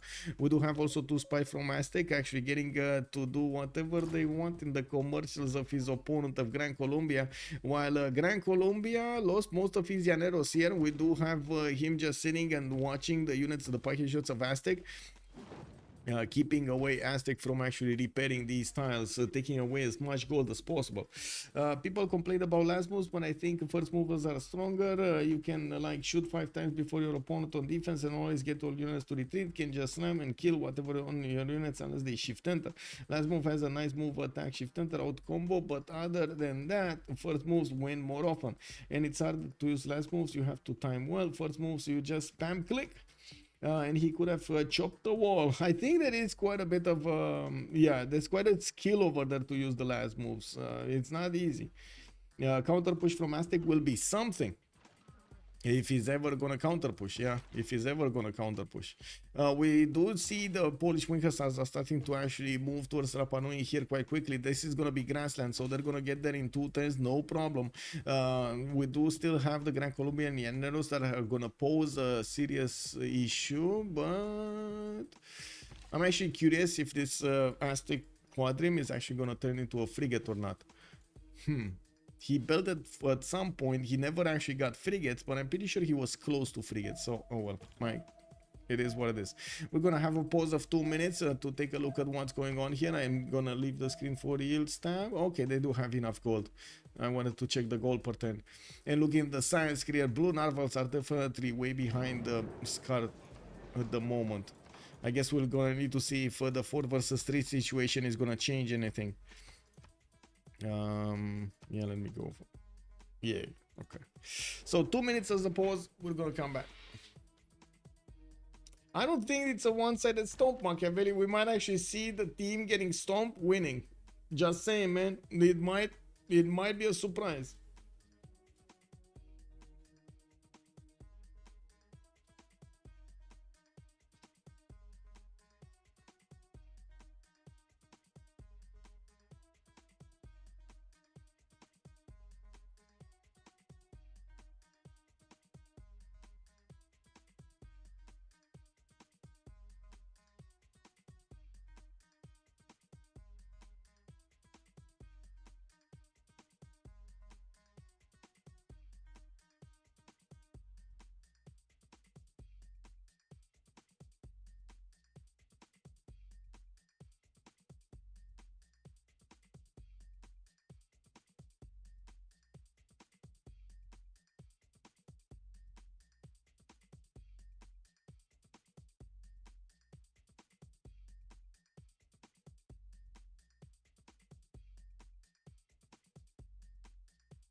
Okay, so let's see what happened in the Congress. We do have Ambiotics, International Trade Routes +4. Okay, that's gonna be more gold on his side and an extra trade route.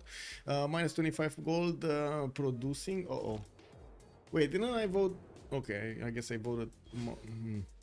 Jerwiga loses 2 Diplo points. Okay, and I did notice Mahabodhi Temple did get built over here in Russian territory. I would imagine there isn't that much of an advantage anymore for anybody. We do have Aramanis with 5 out of 20 Diplo points, and on the other side we got Poland with 3 out of 20. Not enough damage, not enough points. Making units at least 336 flash per 223 faith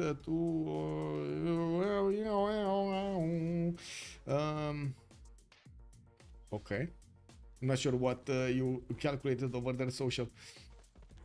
Russia has the first phase per turn over Gaul. Like Gaul will have to make units. Russia can buy half of them. Well, I do have to point out over here again, Poland will need to somehow replenish his east as quickly as possible. He does have 124 faith at 10 and only 174 in the bank. He's getting an important statue of Zeus from Krakow, which is going to give him a few units that can be upgraded. That's pretty good. But as you can see, he's trying to do as much damage as possible to take out Cree here. Cree is getting that settler in the south. Russia with a horse is trying to actually save him, help him get to a safe spot. While I do notice the Norwegian levied units are starting to get attacked by the Gran Colombia and Llaneros, these levied units from Norway are going to need their upgrades. The line infantries are going to be the unit to actually attack into the Llanero. Poland that is going into, Poland is going industrialization, 72 science, 67 culture. I do have to point out at the moment, even if goal is 177 science and 79 culture, it does seem like Nader Shah has managed to successfully keep away his opponent from his borders, get the goal for his teammates, and at the same time get the necessary production and science to keep ahead. I guess we're going to need to see if he's going to be ahead in the next 20 turns, because there's a lot of things that can happen, especially with Gaul getting so big. We got Gaul here very big. Russia is also quite big, and I don't really see anybody on the other side picking up the mantle of defending except ORKYO, the culture victory. We do have shipyards coming up from ORKYO. He's on 250 science, 250 production, I mean 118 science and only 100 culture. While he did choose to go for another monumentality golden age, he's using that 261 faith just for this. And of course, I think he's buying out quite a few units. Ooh, he's actually buying an army in Mogadishu and chopping a general. In Camon training projects coming around. We do need to take a look what is he up to. Okay, he does have Ethelfled next, medieval renaissance, not a good one. He's going to need industrial, at least industrial for what he has right now. We got the Polish Wing Hussars. Okay, coming in. Line infantries coming out from Preslav. We got also Rapa Nui managing to take out one of the caravels of Aztec from the north. And I do notice the Aztec spies keep on stealing as much gold as possible from the lands of Gran Colombia. I'd also want to point out they did manage to pillage so much gold from Aztec. So much gold from Aztec. And I gotta also point out Gran Colombia doesn't look like he's gonna have enough strength to withstand the counterattack. We do have Montezuma here that will have the units to try to counterattack into his opponent, and if he does put them in the water and just disembarks to Guayaquil, doing the opposite of what Gran Colombia did, going around and wasting time, oh my god, that's gonna be quite something. Gran Colombia might not keep his cities here.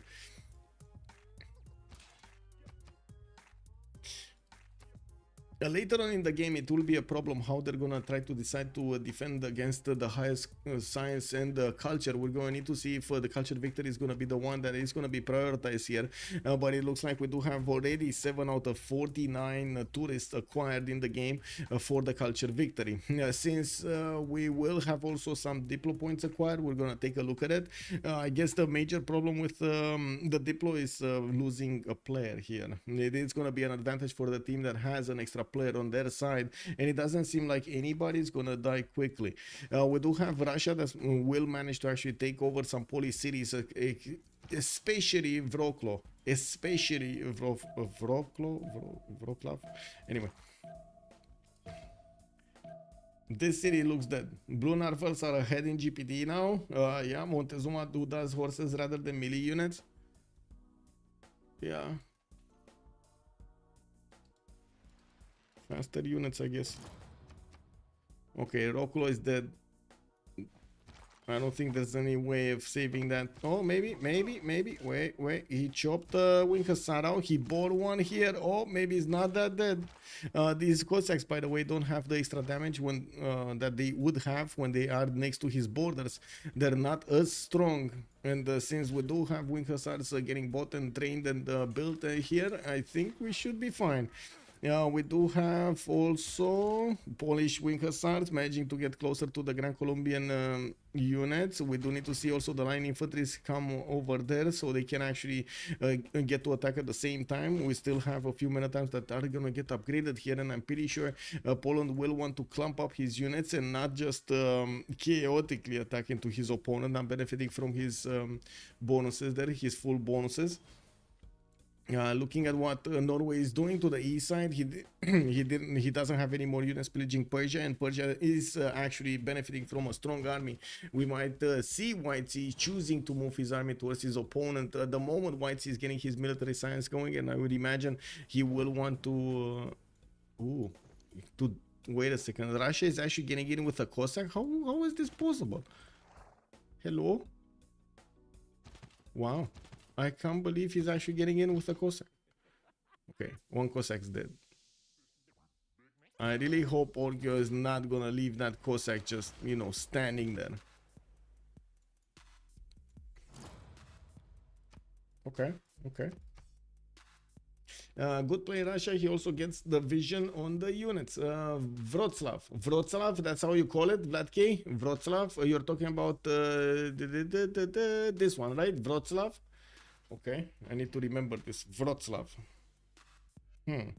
The C is a T. Interesting.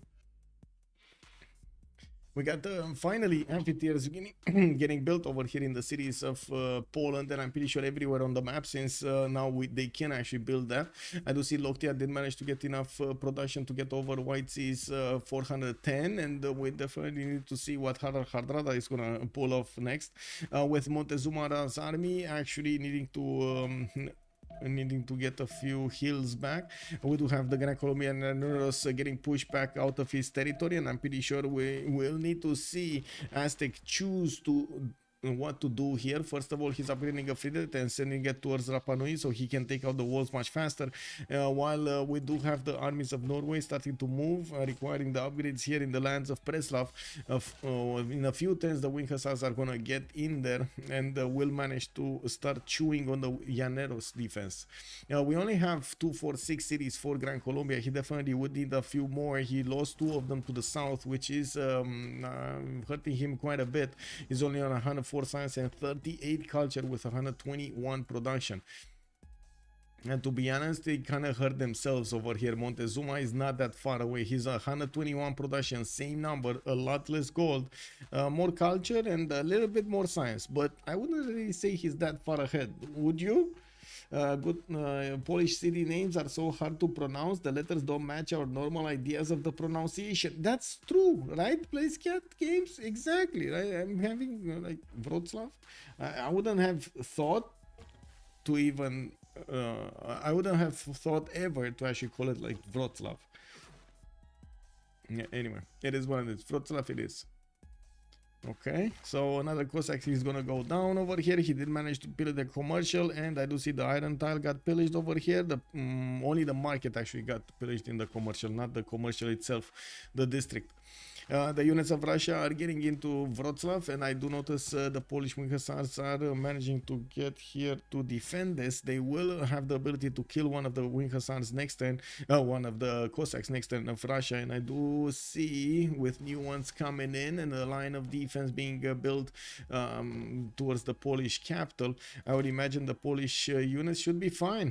By the looks of it, Russia is going to start rebuilding. He did manage to get his plus 200 science and 140 plus culture, building up his art museum count so he can start rolling in the artists. He is on 10 out of 51 domestics.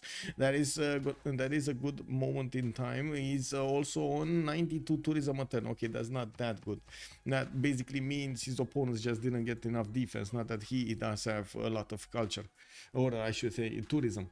I think the plan for the blue Narvals is to send unit from Gaul to Colombia through the water. I was thinking that myself, but I'm not sure if Gaul, if it's gonna be directly Aztec. Like I would think it's directly Aztec actually. I'm very surprised we don't see these Aztec units starting to move towards the south. Maybe after he realizes that his units are full HP and he doesn't really have anything to do with them, maybe he's gonna send them in the south. I guess we'll see. Was out for a while. Did Colombia really lose 2 cities? Yes. For a Llanero attack that couldn't get any city? Yes. He did manage to get a few pillages though. So at least with a few thousand gold points, maybe that's gonna be interesting. We do see finally the line infantries of Norway levied from Preslav are actually going to get in there. I'm very surprised that we do have him choosing not to upgrade his last men at arms. Is putting a lot of faith into these Polish weak hussars to deal the final damage. Looks like Wroclaw did manage to push back the Cossacks, and I do not see that many mines pillaged. Only 2 mines got pillaged. That's it. 2 mines got pillaged. That's not a lot of gold for Russia to get back home after what happened here. Looking also at the yield stamp, it does seem like the gold has stabilized quite nicely on blue Narvals, especially after Gaul did manage to put down quite a few commercials and getting those trade routes going between him and Aztec. They weren't touched. They were not touched by the Gran Colombian Llaneros. They came out on top. Okay, is anything happening here, or are we gonna need to wait for a few more turns? Polish Wing Hussars do have the core ability. Some of them even have promotions. Okay. City-state control. We don't have any city-state, so we talk about it. Azulu like Hansa and Zanzibar are going to be the ones for gold. And by the looks of it, well, Whitesy is going to keep Hansa, and that's about it. What is the 1200 military from Norway? It's just spread all around. He has a few units here, like a few units here defending himself. He had levied units like these units from Preslav. Yeah, it's just spread all over the place. Doesn't have a city-state here though to take over. Anyway, looks like Skesmo is going to get under attack by a few Persian units. The corsairs are getting into the borders of that city center, and Norway is buying out calves to deal with this problem. I do notice he has a few archers over there. Level 2 that he would do very, very good to actually keep it alive. Norwegian cuirassier corps are also deployed to the east, but again, they're not actually strong enough to do anything meaningful against Persia at the moment, nor against Russia in the south, or maybe against Russia in the south. The cuirassier corps do hit hard. And even if the Cossacks do get extra damage from being inside of his borders, that's still not gonna be enough. Okay, what do we have here? These Llaneros getting attacked. Looks like one of them is probably gonna die next turn. The frigate is gonna get in and it's gonna start chewing out the fortification health. We will see this settler get successfully in the south, escorted by one of the Russian horses. What? Okay. Hey, we're 29 likes. We're 1 like away from hitting that 30 magical number. Also, Aurelio, hello there, sir. Should have swapped the tiles. Yes, when is the next live stream? Nathan Stimson, good evening, sir, and welcome. Well, we're live right now. The next one, I think it's gonna be tomorrow, Thursday, but I'm not sure which game. Danny Link, good evening, sir, and welcome. Norway is light cav being a menace. Yes, it looks like, and also his line infantry that he did manage to levy from Preslav are managing to push through the defenses of Gran Colombia around the city of Rapa Nui. I'm pretty sure we're gonna have Cree here needing to settle another city. That's unfortunately gonna be a non-freshwater city here. It will take him quite a bit of time to move towards the southeast. As you can see, Gran Colombia sending a few more units to try to help this out. And the moment I don't see Aztec actually realizing he has, look at this beautiful connection towards his opponent. He's so close, but so far away from his opponent. Well, the Llaneros massively pillaged. That must be thousands of gold. Yeah. Okay, steel walls coming up from Gran Colombia, steel walls coming up from Whitesy. Nothing's gonna happen there. I don't see steel walls yet on Russia, but it's fine. And they're looking at wait, ELIE putting a pause? Huh. Oh, crash. Okay. We got a bit of a pause here because ORKYO did crash. Unfortunate. Looks like he's asking also for a pause while we wait. Okay. I guess we're gonna have a small pause here of a few minutes.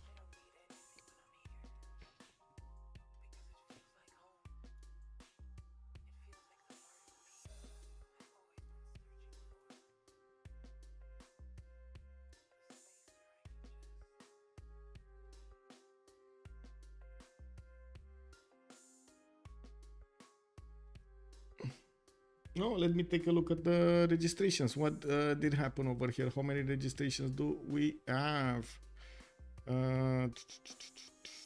Season, okay. Oh, we do have more, okay. Ideni, Timo, Destroyer. I'm looking at the registrations for the Rooster Cup starting off this weekend. We're going to start with a game on Friday and with a game on Saturday. While on Sunday, we're going to have the tie breaks from the CWC.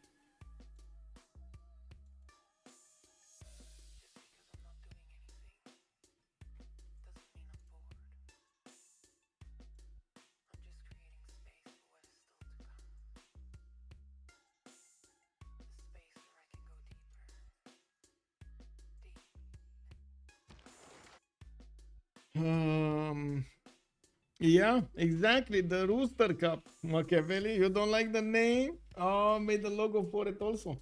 You might like the logo. Let me actually put it up on the screen. Let me see. What is graphics? It's G Cup.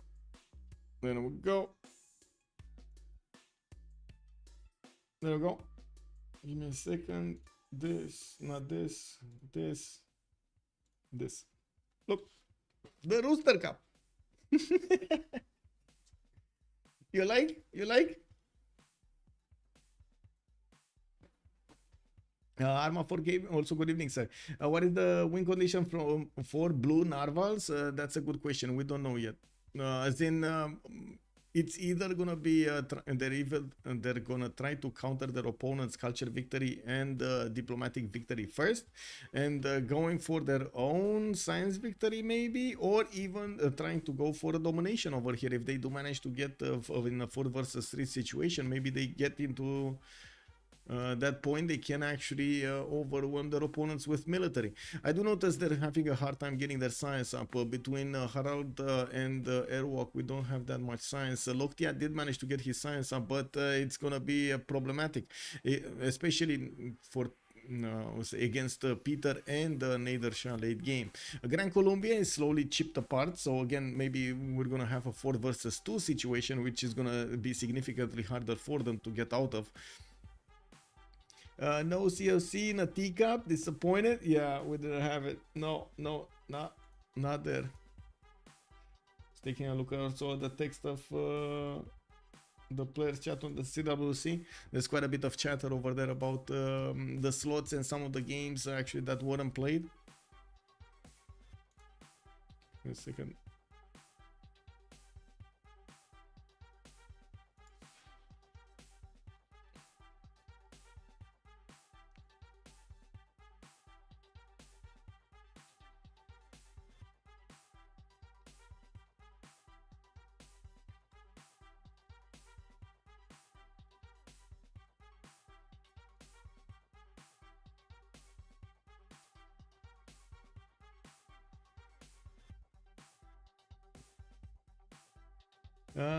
Generic logo, not creative, not memorable. Okay.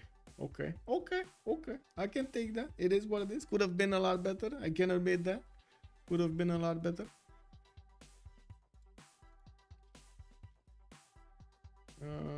They're taking their time over here. I'm not sure. I hope he's fine. I hope ORKYO is fine. Is he in the chat? Or did his PC just went out? I don't see him joining back.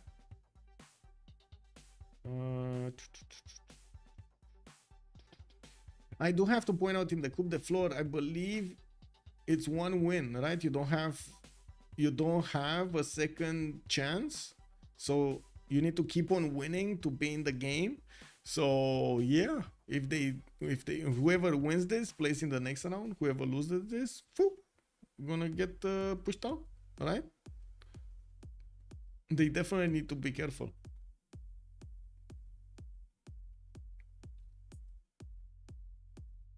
Yeah, I do see ORKYO with them. Okay, it's fine.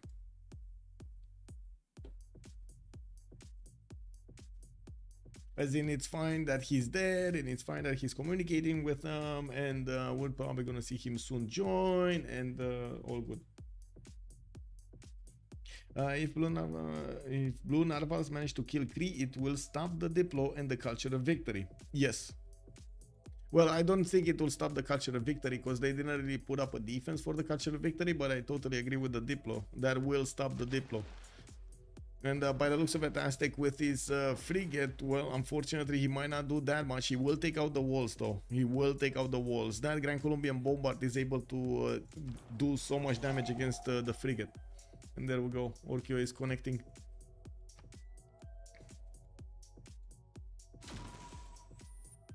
Fixing his 0 MS. Oh, Norway did actually manage to seize La Venta also. Levy La Venta, I should say. He has his units everywhere. Oh, look, there's another like 200 points of military strength from Norway. Just scattered around La Venta somewhere.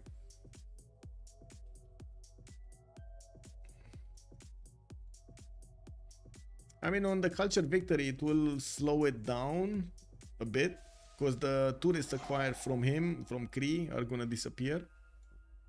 But it's not gonna matter that much because he doesn't have a lot of tourists. He didn't manage to acquire a lot of tourists in the game. Norway has so much military that it can't actually use. Yeah. He's managing to defend successfully over here against the units of Persia. The field cannon corps do look ready to pounce, and the Persian units are gonna get it. Looking at Russia, he didn't need to retreat his units from attacking Poland. He can't really actually do anything about Poland here to the west side, and we do need to see if ELIE is gonna manage to get stronger science. He's only on 87, and it's taking him quite a bit of time to get his campuses out and build the universities in them, and that also means getting the libraries. Now, while he did focus as much as possible on the culture tree, as you can see here, he just doesn't have a lot of campuses, not a lot of population count at the moment to actually get the science he needs, especially talking next to Peter's 218 and 172 culture. You can imagine if he does manage to get to helicopters, it will be catastrophic for Poland. Methinks Blue Narvals will need to actually get a domination. Yeah, I think so. That's probably the only way to get that domination. And it might not be possible, especially with Nader, Shah and Russia being so big. They need to find a way to counter them. Not easy. Not easy at all.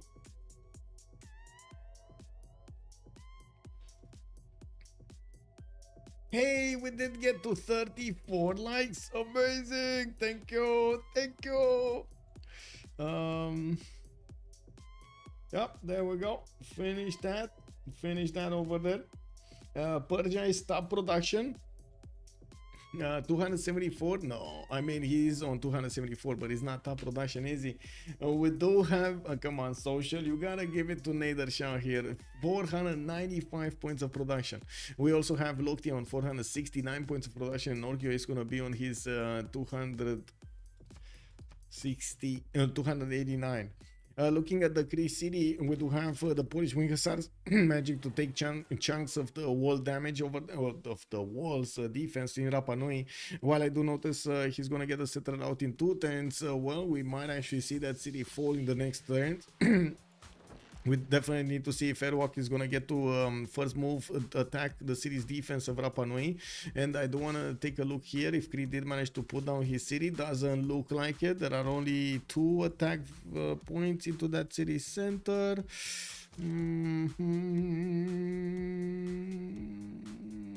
He might take it down next time. There is a way. There might be a way. Norwegian units don't have any more damage to take down this Yanero from the south, and we do have new Yaneros getting in here. Gregor McGregor is also being sent from Gran Colombia's main city, so he can actually help out, give an extra +5 and movement speed to those units. We still don't have Cree actually putting his army in the water here, and doesn't want to actually dip those toes in. And looking at the east of Norway, we still have a few units here and there, but it's not looking like he's actually gonna send them towards anybody. I don't see him getting a few more cuirassiers. I don't see a spam of encampments, so that usually does mean that he's not gonna get ready for any kind of oil unit spam like artilleries, like tanks and so on. I would imagine if he's going this way, he would either need to go and get a lot more encampments out, or he's going to need to somehow get planes out, right? Airports. And that's a problem. We do have him on barely 127 science and 106 culture. It does seem like Whitesy at some point he's just going to get a technological advantage against Norway, and Norway is not going to get to do anything about it. Yes, a few more universities coming in. He's going to finish a few more campuses. It still seems like his science is somewhere that we're not seeing. This is extremely low science, 115 points for how many universities and campuses he has. What are these? -4s? So wait, he has 1, 2, 3, 4, 5, soon to be 6 universities. Really? Okay. Oh, we'll probably see, unfortunately, we're gonna see a relobby here. The Varangian, unfortunately, is desinking. Oh well. First moves, Airwolk moved out his frigate, didn't actually attack into Rapa Nui. No! Wait, did Issamdude... Bro. Oh my god. Okay, is this city going down? I don't think it is. Okay. Yeah, it's not going down. He would have needed an extra unit. Yeah, that's what I was saying. This horse over there, I don't know what this horse is doing. There we go. Get that hussar going. There we go. There we go. We got the hussars getting out there and managing to take out Rapa Nui. They just figured out there's an extra city here, and Neolaf did manage to put Mistavasis down in the southwest of Cardiff. And that is a city that has been seized multiple times by ORKYO, and I would imagine he might actually seize it again.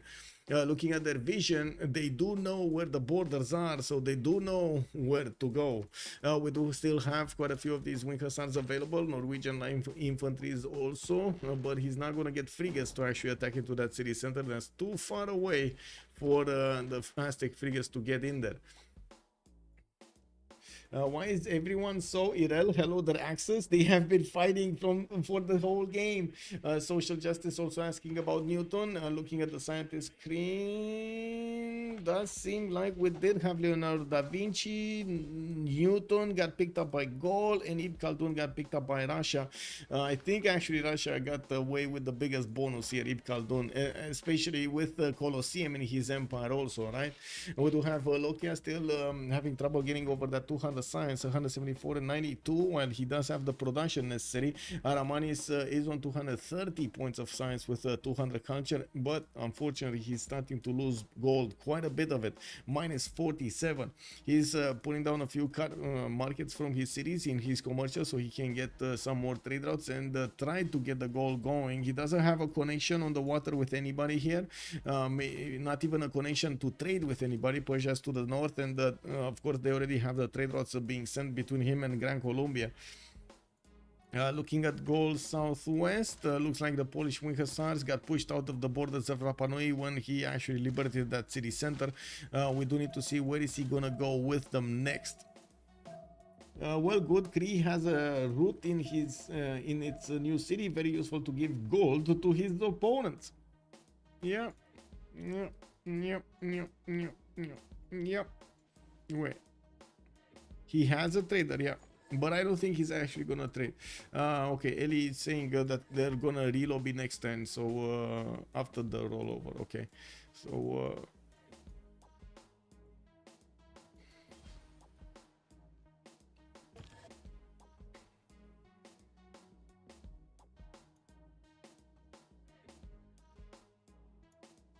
Okay. Quick lobby. The extra goal pattern coming out from the Congress is quite a bit over there on Gaul. We're going to need to see if they're going to manage to get their economy going in the next part so they can upgrade, or even if they can manage to get to tanks and everything. I don't really see them getting to tanks and everything that quickly. Not as quickly as Nader Shah, and you've seen how Nader Shah is managing to sim this game. It's quite good, quite good.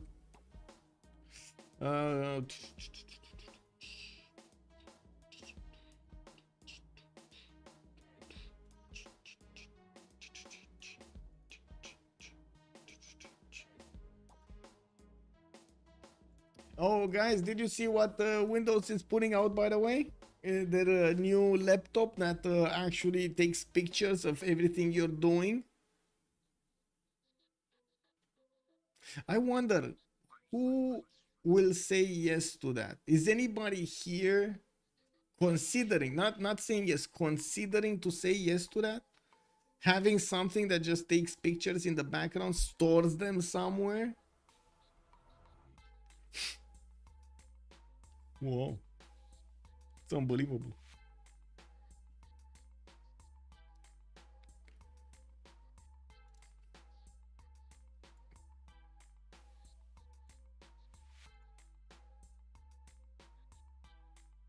Look the move on the CS. Arma 4K, yes. I'm gonna take a look at the move on the CS. Yes.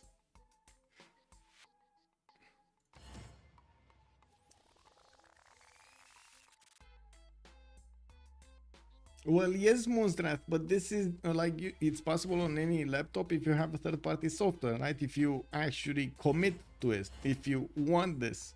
Imagine that just automatically does it. Yeah, and not only webcam, it takes your PC screen also. What you're doing on the PC, it's gonna take a picture of it. Every I don't know, 5 seconds or something, 10 seconds. Ping, ping, ping, ping. That just screams trouble from so many reasons, for so many reasons.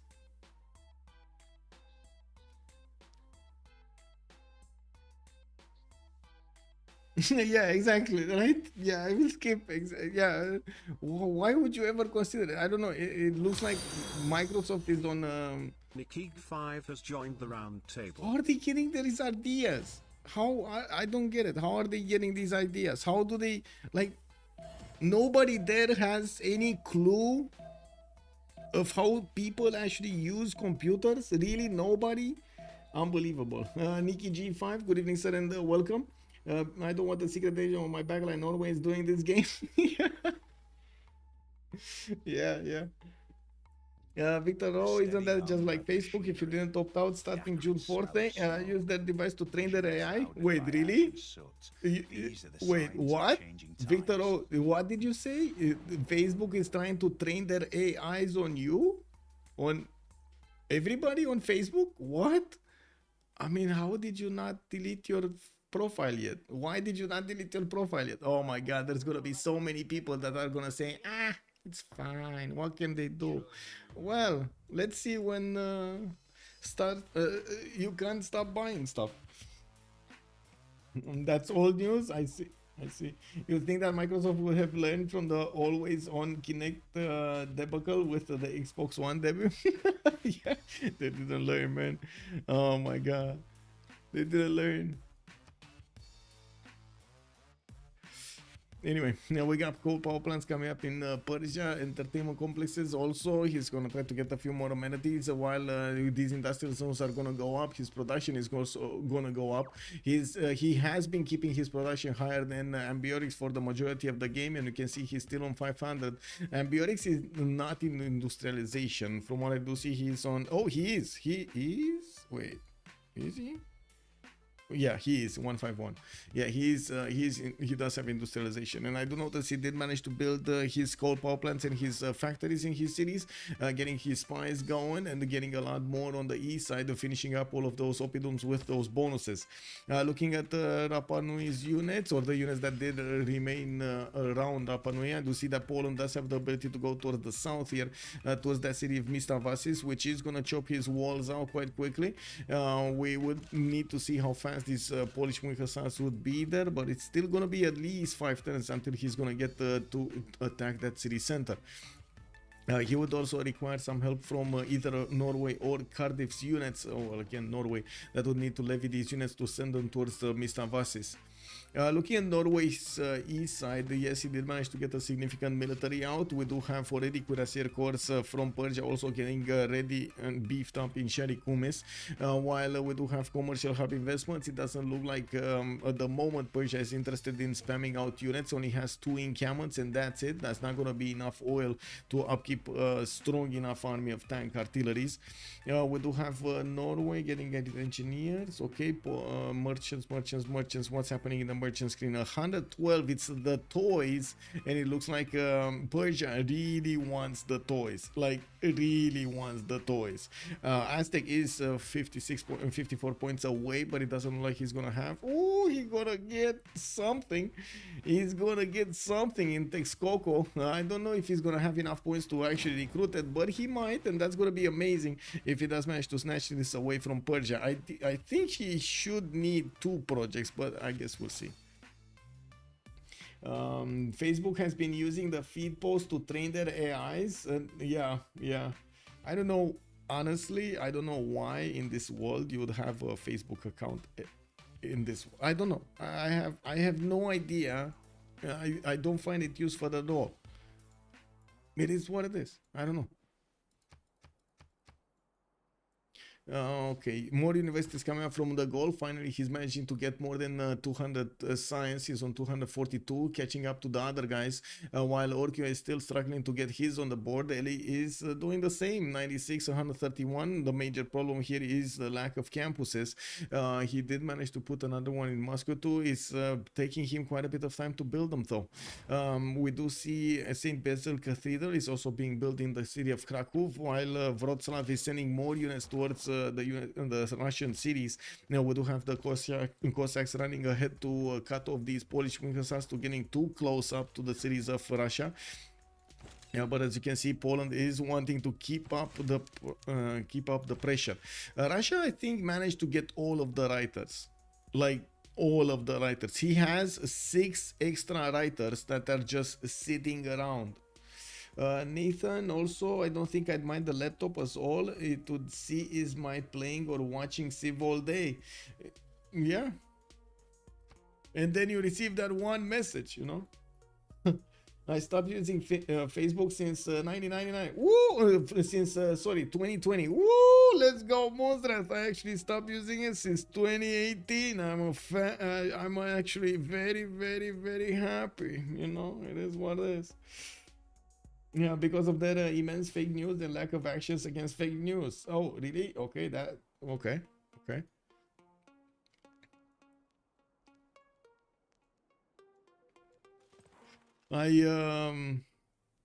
I stopped using it because I saw so many conversations in which I had a strong opinion on, and I saw myself getting like caught up in the moment of debating and so on, that I did not think it's good for my health. And I did a good thing, actually. I did a very good thing. Much easier, much happier. It's all good. I don't need those conversations in my life. I don't need them. It's all good. Let's go. Let's see what's going on here. Now, what do we have on the west side? We got Aztec getting some more Aramanis. I do see bombards also coming around from his cities. It looks like he's actually preparing for an offensive somewhere. We're going to need to see if it's actually going to be Gran Colombia. Looks like also Gran Colombia started moving his units towards the city of Cardiff, while Polish wing hussars are moving towards the south. They did take out Rapa Nui entirely. And looking at Cardiff here, it might actually lose its strength. We do have a bombard that is going to manage to do enough damage to the walls. Slowly but surely that city is going to go down. We do have the Norwegian man at arms also meeting one of the Russian horses that did escort the settler of Cree. Okay, in the tundra. He's just waiting for them at the edge of the tundra. Mr. Vasis did manage to get another settler, and I would imagine he's gonna keep on moving to the south, trying to keep his city safe and multiplying. Looking here, we do have industrial zone logistic projects from Norway. Let's actually take a look who did manage to get them. Oh my god, Aztec. Aztec is like 0.6 points away from getting the merchant. 0.6 points. And I think the big question is if Aztec is gonna actually get it, or is it gonna be his opponent? Okay, it's Airwolk. It's Airwolk. Okay, it's Airwolk. Yeah, it is him. It is him himself. Cree slowly moving settlers towards Russia. Yes, should buy units to the Cree. Can give him Cardiff plus Protect-Scape plus increase city defense. Does he have the technology though? I don't know what technology Cree is in. Tech side, Cree's military science in 26 times. Sorry, military engineering, not even science, in 26 times. Now that one Polish wing hussar is gonna be a hard beast to tame over here. Cree might have a problem since he did not actually chop his walls. Well, fine, he still has a 4-charge builder to chop those walls. And these Polish wing hussars will gonna need a few more turns to get in there.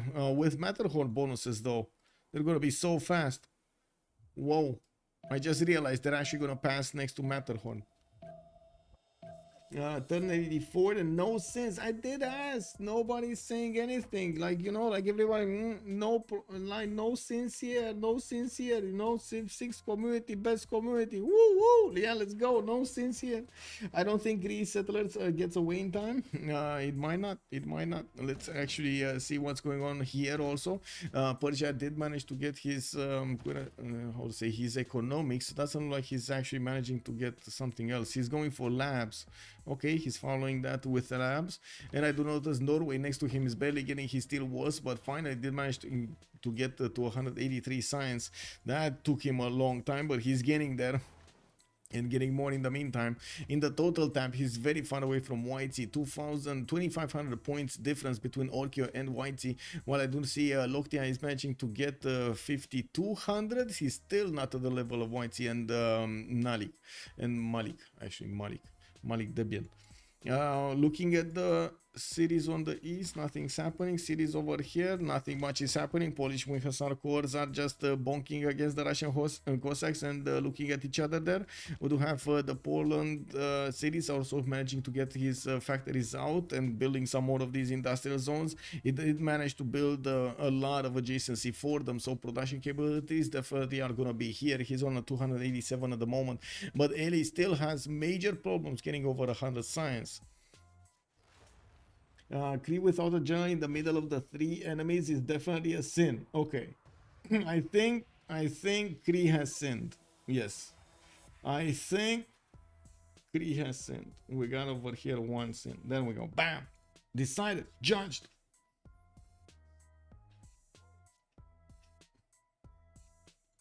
Yep.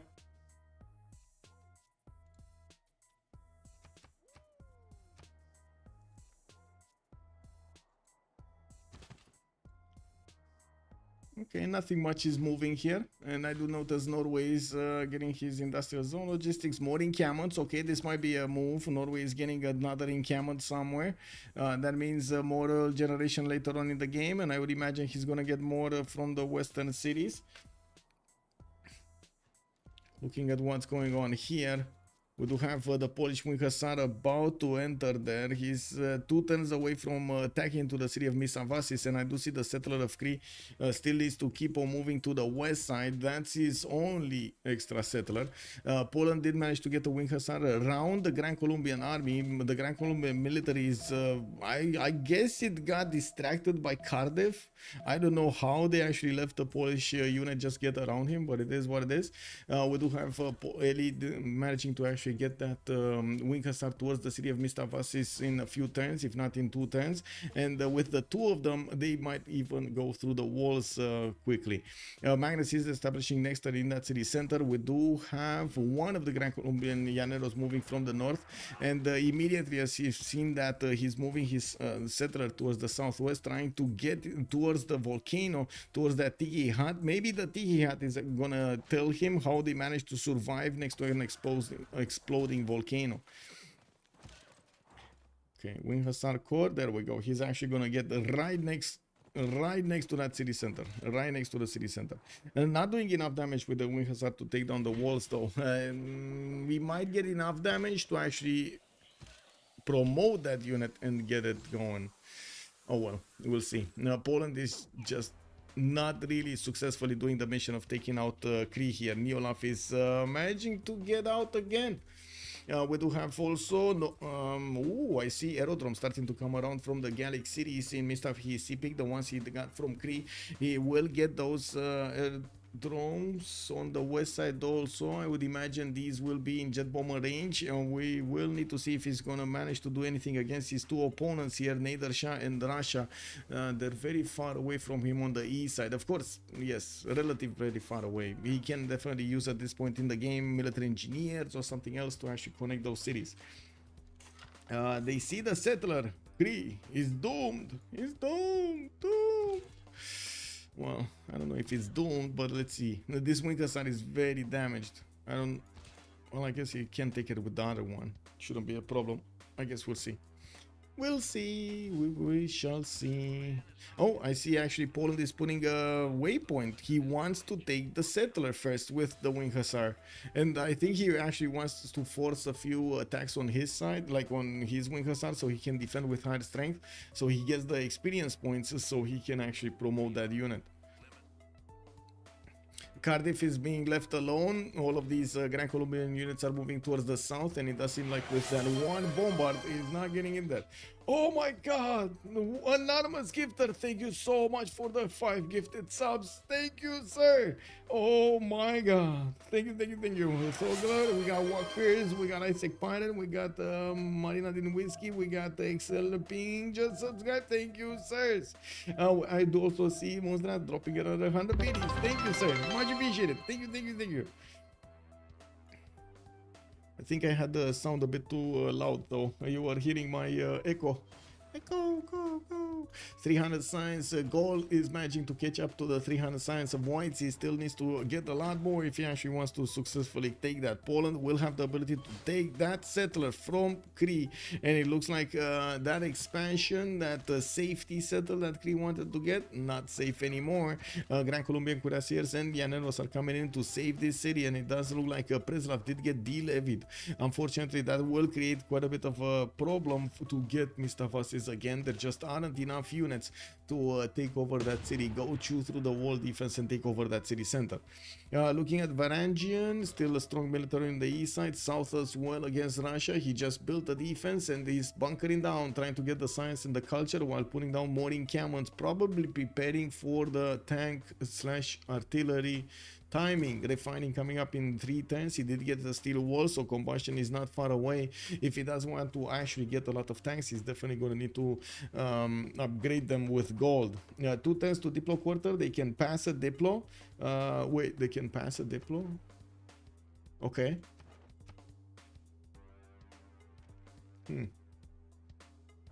I do see blue Narvals are still ahead when it comes to the total Diplo points, if I'm not mistaken.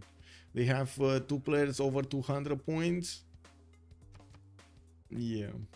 Okay, let's see on Gallic territory. He was building his factories, getting Big Ben in Bagakum so he can get a lot of gold. They definitely need to keep as much gold as possible so he can roll as many bonuses as possible from this. More banks coming up from Durecorturum while he's getting campus research projects. We might actually see him discovering Einstein. I don't see him actually having Einstein here. Aztec did manage to successfully take John Spilsbury from the game. While I do see him moving his military to Gran Colombia, I think he has the wrong idea. But it is what it is. He's getting a new wave of bombards here, and I would imagine Gran Colombia is going to be on the receiving end of those units, while Gran Colombia on his own side, he's getting his cuirassiers up. It's taking him a long time to get those out. 5 turns to get a cuirassier. I'm very surprised we don't see, like, I look at this land and I see it's non-developed. Like, I look at this land and I see so much potential that could have had, but never did.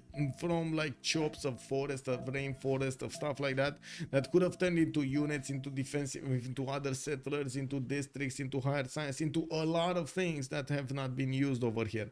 I would have expected a lot more improvements, a lot more mines, and a lot less forest and rainforest. Not shift entering the settler for Cree, that's a sin. Yeah.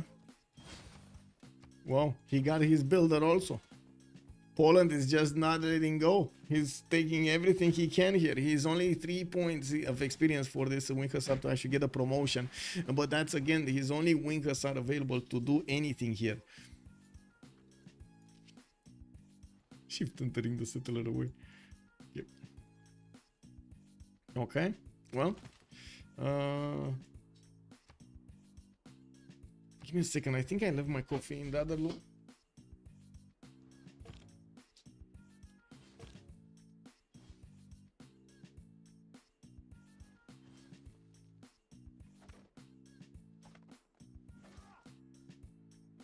I did, and I think in the next break, I'm gonna need to get another coffee. Total military score on blue Narval side is scary. Let's see.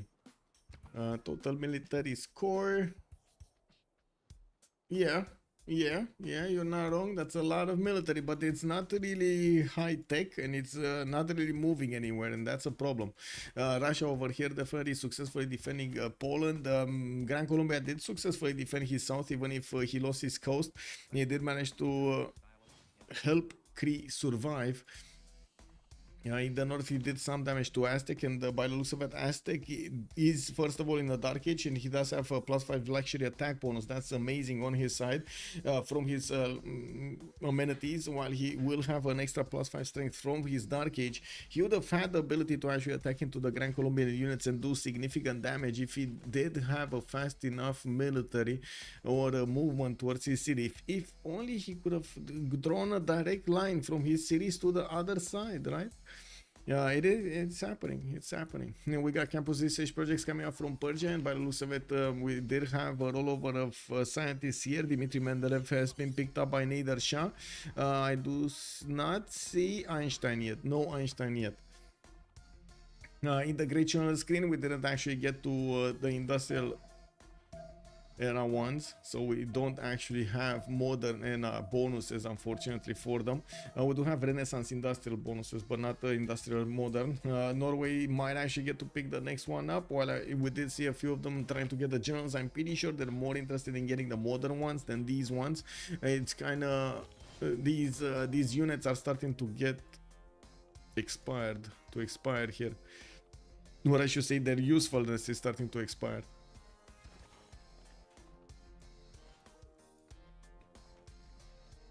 Okay. More coal power plants, research labs coming up in Gaul. He did manage to get to 350 for the first time. He's actually over the science number of Peter and Nader Shah. And I mean, to be honest, I'm not sure how this is happening, because again, Gaul was quite far behind. Now in the tech side, he's managing to actually come back into this 45 techs, while Whitesy is on 45 techs. We do have Peter on 43. So it looks like Gaul did manage to sim ahead of their opponents here.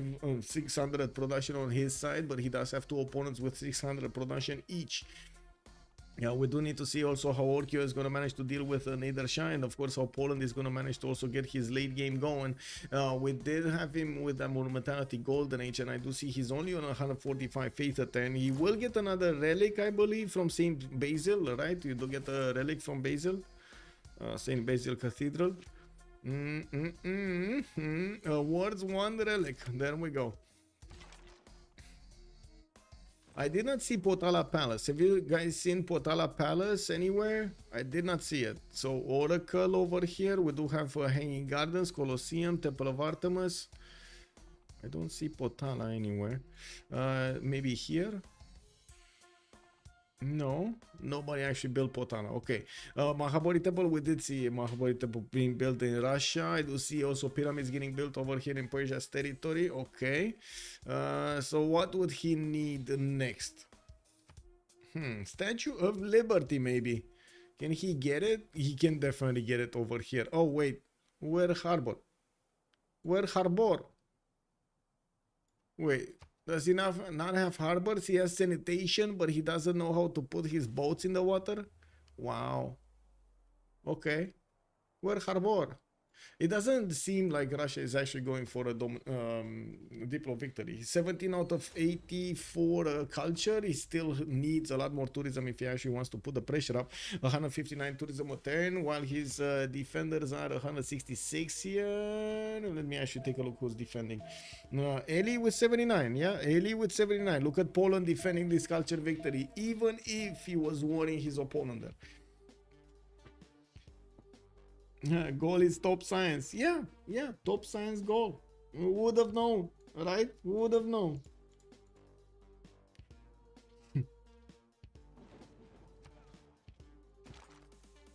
Okay. Yeah, stock exchanges coming up from Hong Kong. Russia definitely needs some more money, while Issamdude with Whitesy are getting some for him. We don't really see any kind of economy from Neolaf, not that he actually has many cities to work with anyway.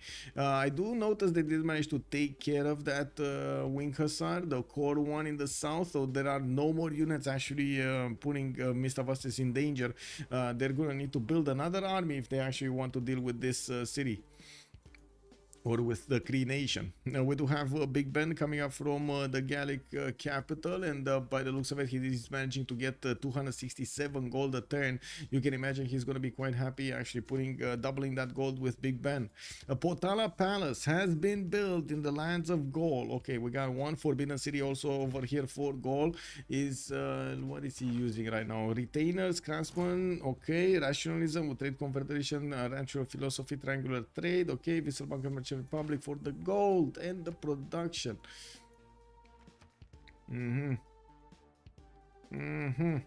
Oh, Aztec units actually are about to pop over here some Gran Colombian cuirassiers, because why not? They do have the support help of field cannon, but it doesn't have the extra movement, so unfortunately it won't really be able to move and shoot, but he can definitely start to punch through the defensive line. The cuirassiers are not going to be strong enough to do anything about the parking shots. Wait, is Aztec gonna be actually aggressive? Because it looks like more peaceful than actually aggressive here.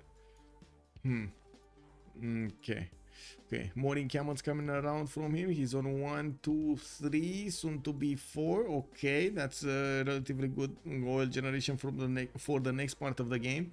We do have also Saint Basil finishing up next turn for Poland, while he's gonna get also more zones in the south for the amenities. I do notice he's working hard on his university. He's still on 126 science and 174 culture, but finally he did manage to get over the science and the culture, well over the culture of Gran Colombia.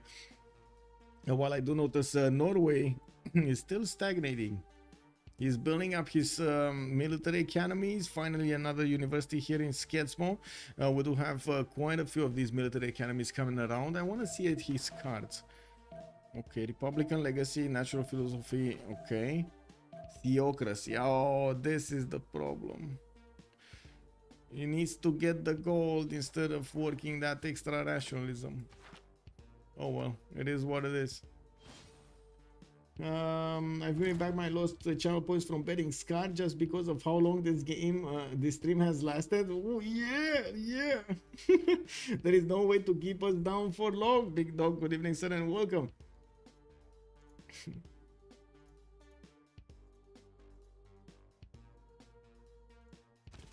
Okay. The moment Persia is trying to fix his amenities problem, trying to get as many swords as possible throughout his empire, and looking at his cities, is keeping them content. We do have him also finishing up his universities and managing to get that 300 science per turn. He's still managing to get a bit more production than Gaul, and we do see him at the same number of culture as Gaul. Looking at his cities, it doesn't really seem like he's building an army, but he has a few cuirassiers popping out of his cities here and there, and of course finishing up his military academies will allow him that oil per turn, which is going to be extremely valuable, and the ability to hard build cores and armies immediately, which is also going to be a very, very valuable perk in the next part of the game. City state wise, we do have Vilnius with the only one for culture. Airwolk is benefiting from those bonuses. ELIE has Zanzibar for the extra amenities. We do have Hansa on Whitesy. That means they do have one of these gold city states on each side of the teams, of each side of the barrier. Brussels is going to be Lockthia's. That's gold. That's of course pretty good and variable for him. While ORKYO has Cardiff, I would imagine Gaul has quite a few in this as well. Yeah, Lockthia does have the 6 necessary to get the points there.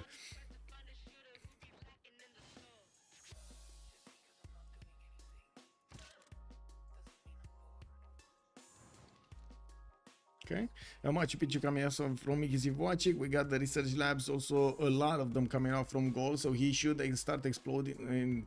He should start exploding his science number quite quickly.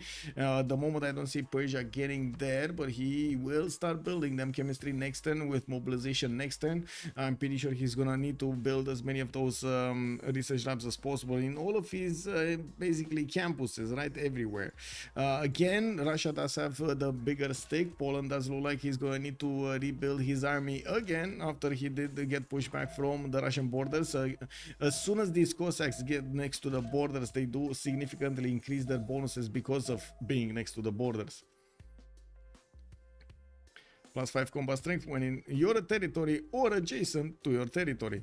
I think that only works for one extra tile around your territory, right? The second you're 2 tiles out, it doesn't work anymore. Like this one, for example, doesn't have the bonus anymore, but this one does, basically. You see? What's the difference in number of techs? It was 0 actually. Let's see, Ambiorix is on 47 techs and Whitesy is on 48. Right now there's a 1 tech difference between Nader, Shah and the Gaul. I don't think it's gonna be enough. I really don't think it's gonna be enough. And I gotta say, Poland is showing up again big with this Wing Hussars doing quite a bit of damage against these Cossacks, making himself some space over there. We're going in some space to maneuver.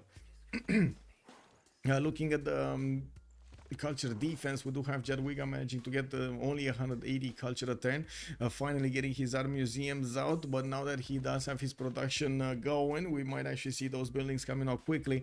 Mobilization in 2 turns and finishing castles in 1.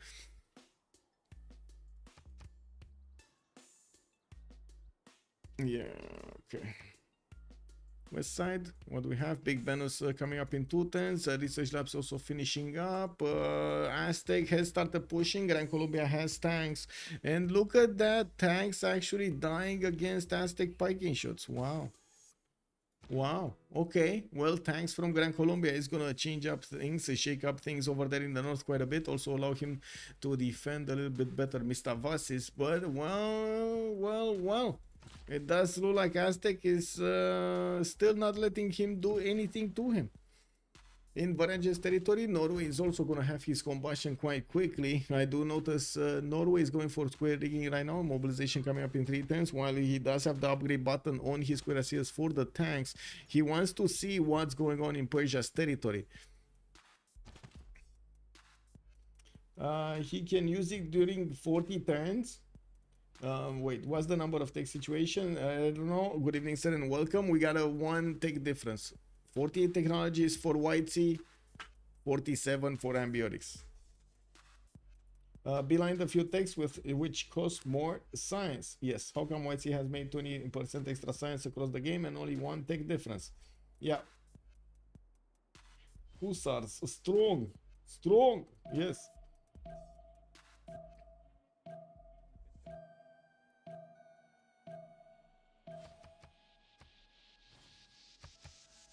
I do see them managing to get 2,000 gold over here on Lockthia, and he's still getting gold. They might actually have all the gold they need to upgrade the units of Norway in droves. We do need to see if Norway is going to be prepared over here, first of all, to get combustion, and second of all, to get all of these units on the front line fast enough against Persia. He's just going to have a few, like 1 turn, and that's it. After he upgrades, he has 1 turn to surprise Persia, and that's it. Persia will also get to flex that 600 plus production so he can defend this city. We do have cuirassier armies also starting to get out. Okay, I guess if he does have an army that can turn into a tank, there's no surprise there. It does seem like Persia is going to manage to successfully defend his borders. Now with multiple research labs coming in, he should keep up in the science screen quite nicely. I do have to take a look here because I'm feeling this might go for a science victory from the Gaul.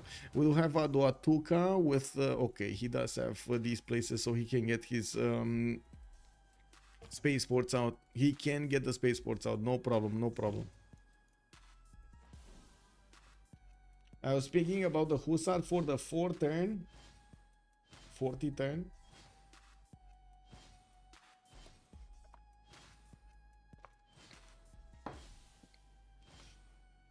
I'm not sure what you're referring to the 40 turns. Persia is going to get crushed by Norway. He went up 3 and has pre-builds for bottom 3 tanks.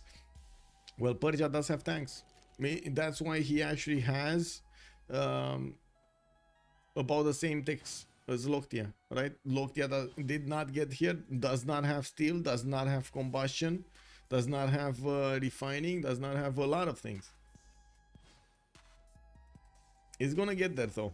We do have tanks upgraded from Norway, and I guess it is still gonna be up to the damage difference between them. We're gonna need to see if Norway did manage to get, first of all, a general. No, that's Amina. That's not gonna work. Do we have him getting a general? We do have him getting a general. We do have him getting Rani. Rani is gonna be the next one. Persia might actually get a general of his own, but he's gonna need a few projects. I do see 1, 2, 3. Yeah, he's getting it. He's getting it. He will get one of the generals over here quite quickly. He's 98 out of 270. Okay. And we're gonna need to see how fast he can actually get to the cities of Persia, and even if he's gonna manage to go through one of them. There is a halfway road in between Sharikumis and Mogadishu that these tanks are gonna follow, but then they're gonna go into the woods and they might lose the Persian army from sight. Looking at the lands of Poland, we do have more wing hussars coming in. He's starting to get his military engineers to build more pathways, and Poland is putting more military hardware towards Russia here. It does seem like Russia is having a very hard time getting more tourism on his side. Only on 168 tourism a turn. It doesn't seem like Russia is managing to get that culture victory. With 276 science and 278 culture, I would imagine he's going to be quite happy doing the damage against Poland here and putting him back to his place while he's getting a stronger technology to actually take out Poland entirely. It's gonna be a very hard challenge. We're going to need to see when Russia is going to start upgrading all of these units and getting maybe the helicopters from the Cossacks and or tanks over here, while we definitely see ELIE is having major problems to get his science up. He's betting on 125 science and 160 culture. We're just a turn away from the next era, and I do notice Whitesy will need 3 more points. Issamdude not managing to get his golden, or I guess heroic. Peter is not getting his golden. On the other side, Airwolk not getting golden. Lockthia is gonna get his heroic age, by the way. Lockthia gonna get his heroic age on Ambiotics. This is gonna be super valuable for him. Blue Narvals are going to have to get a true domination victory because Harald will fight to the last. Yeah, I mean, this is it. They don't have another game, right? This is it. That's the whole setup of the tournament. You go in, you win as many games. The second you lose, you know, that's it, right? That's it. We'll see how things will evolve here.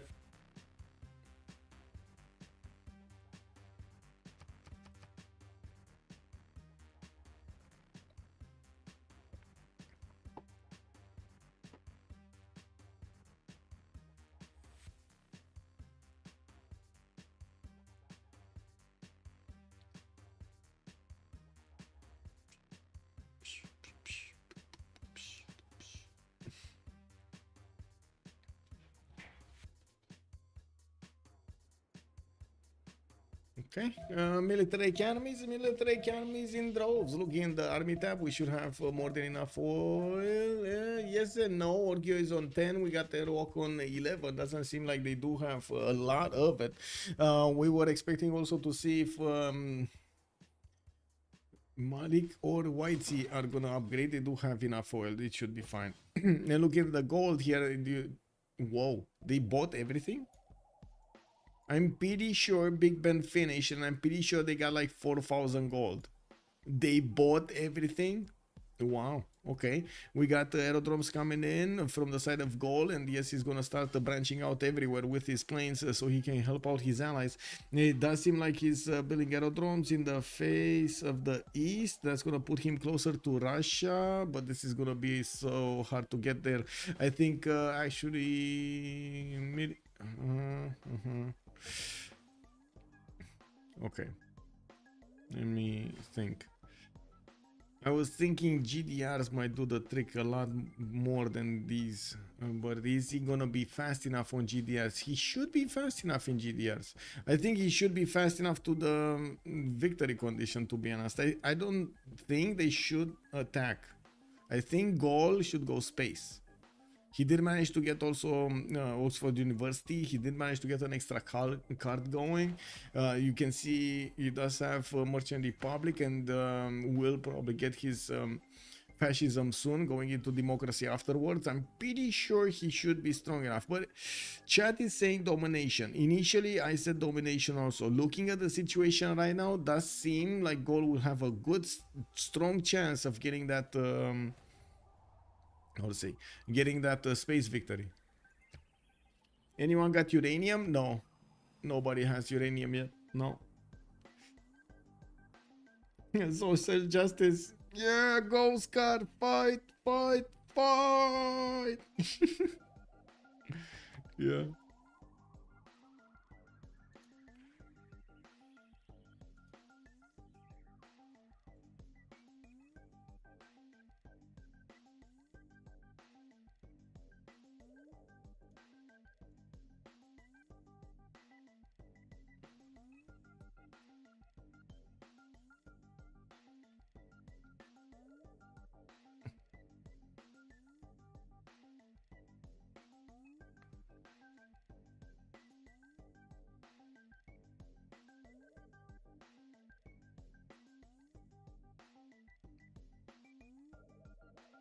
What? Oh my god. I received a question on my Discord and I was like, what's going on here? I'm gonna need to respond a little bit later. Okay, so tanks from Gran Colombia pushing out. Of course, they're gonna enter into field cannon range, and Aztec tanks also. Doesn't look like anything's happening. We're gonna have a pause of 2 minutes while they do manage to get this going. We're gonna come back to see what's up. Let's go for pearls this time. I wanted to get some silver, but no silver. It is what it is. Oh, let me actually answer this question really quickly. This is from...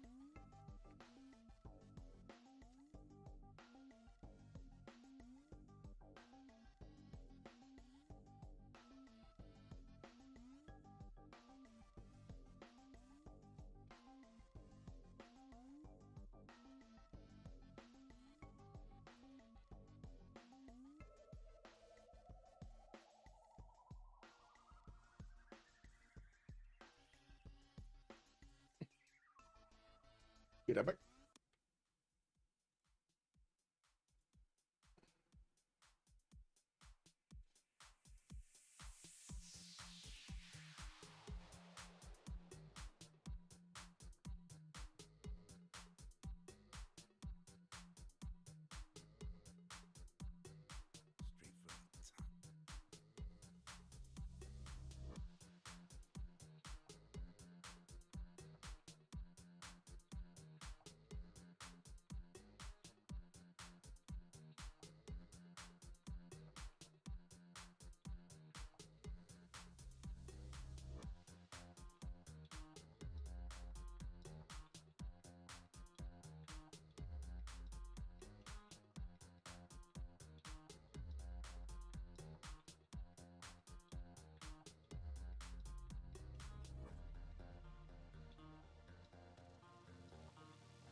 Oh, that was fast, Congress. Okay, they're getting excited to go against each other here. Let's actually see. We got Aztec moving in with the tank horse from the north into Gran Colombian territory. He does have that extra damage from his luxury attack bonus, and doesn't seem like he's gonna have the general with him. Looking at the points, he should be getting there. Wait a second, he doesn't have points. Where are his points? Did he manage to get one and we didn't see one? Oh, here. Napoleon Bonaparte is appearing for him. In the World Congress, by the looks of it, the Rainforest was the one. Ivory grants more amenities and 2 diplo points for Jadwiga. We do have in the culture screen 24 out of 97 points for Malik to get the victory condition, but unfortunately it does seem like he's getting defended. He's only 200 tourism, 195 tourism. Pro, thank you so much for the prime, sir. Thou shalt Thank be you. knighted primer. Raw paw. Wait. Destroyer King. Give it. Looking at the points over here, the era score, we do see that Lockthia did manage to get his heroic age 2 arms, a heartbeat of steam with reformed the coinage. He does manage to roll quite a bit of more gold right now on his empire. He's 297 points. Sleeping Hedgehog, thank you so much for the 14 months. Thank you, sir, for the prime. United primer. Thank you. The _sleepy_ hedgehog. Oh my god, you guys getting me excited right now. We got how to say, on the other side, let's actually see if nobody from the other side managed to get the gold range. This is going to be quite problematic on Team Scar, since they won't have reformed the coinage. They at least will have the gold from Whitesy, who is managing to get 300 gold a turn here. He does manage to get also 444 production, but finally Lockthia is managing to get a significant number over him. We do see Lockthia is also managing to catch up in the total science acquired. He's 49 technologies versus Whitesy's 50. Looks like Whitesy is managing to keep up that advantage. Gaul is also getting the infrastructure done for planes on the east side to probably help out his allies, while he is getting his first spaceport in the city of Adoatuca. I do notice that's a 12 pop city with 110 production. He definitely would need a bit more from his other cities as well. Okay, I do see another spaceport coming up from Bagacum from the south. That's 111 points of production. What are you doing, Athena? She's just all over the place. She doesn't want to stay still. We'll see if the attacks of Aztec into the lands of Gran Colombia are going to be successful. It does seem like he not only can push through the tank corps of his opponent, but he can and will push through the cities. If Aztec over here is going to get damaged quite a if Gran Colombia is going to manage to get damaged quite a bit, it will be a problem for Persia afterwards. We might actually see some Persian units trying to cut this attack off, but unfortunately Persia is going to have his own problems.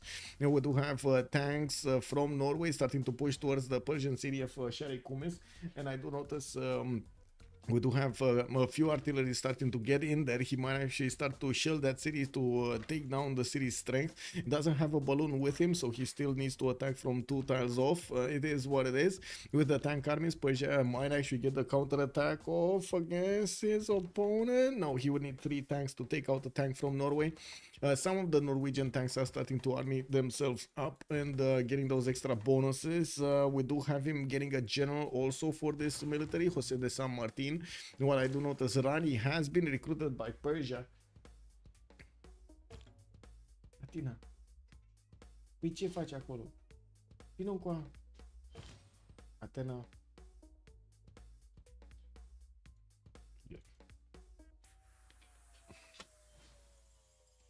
Unbelievable, man. Unbelievable. She just wants to cause trouble.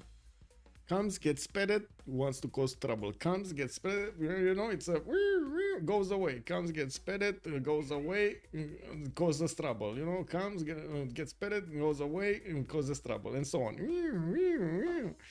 Anyway, we do have more military equipment coming from Gran Colombia, with Aztec getting his battleships to attack into also the city center or the units of Gran Colombia from the shores. You can imagine it's more pressure on the Colombian units.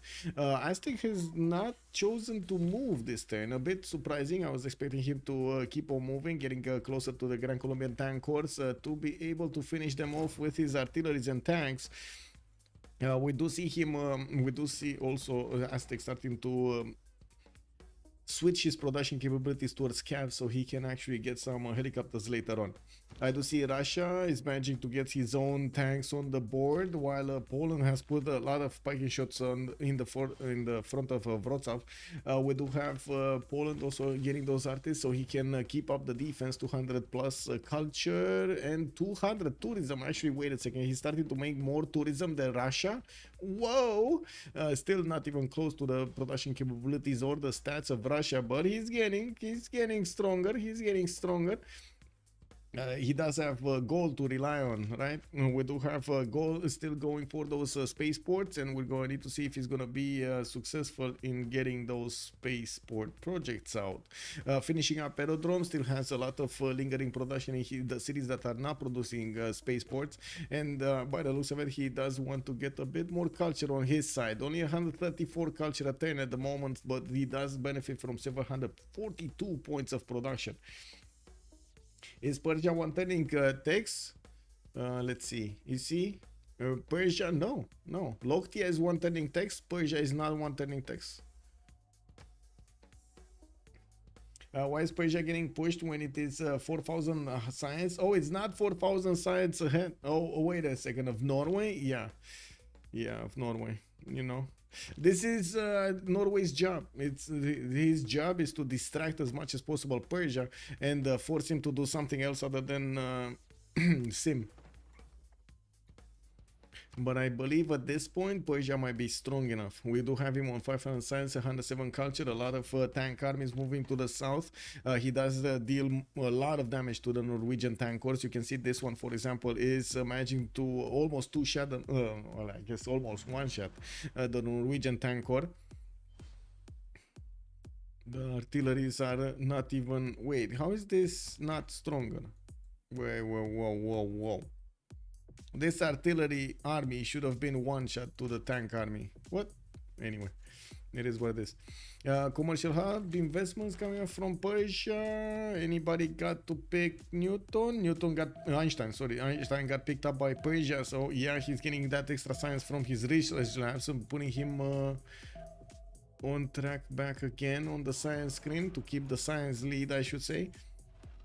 And there we go, last second attack from the Persian tank army. Unfortunately for him, the Norwegian tank corps did roll a high, I would say, regeneration over there, high heal.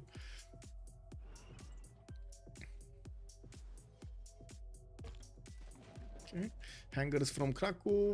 We do need to see how fast Poland can actually get the air force going against Russia here, so he can actually flex his military, get some bombers out, maybe even take out some Russian fighters. In the meantime, Russia is doing the same thing, but he does have significantly more production than ELIE. We didn't have any more attacks or units actually moving towards the last cities of Cree. The city of Mistavasis is starting to get more settlers out, and as you can see, expanding towards the west side here. Actually a bit surprising he's expanding west side, but it is what it is, as in not going for that volcano to the southwest.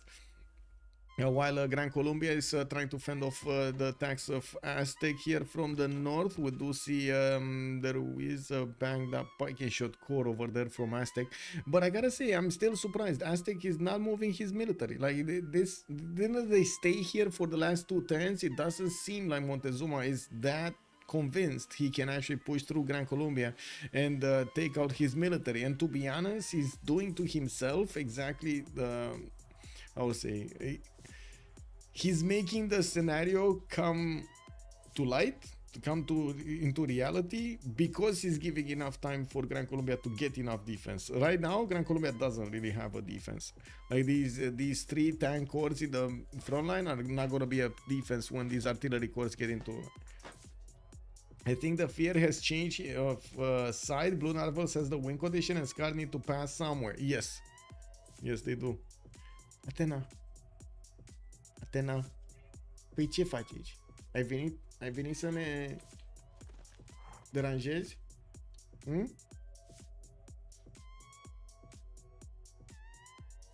Hai, zile și tu ceva. Le zici tu ceva?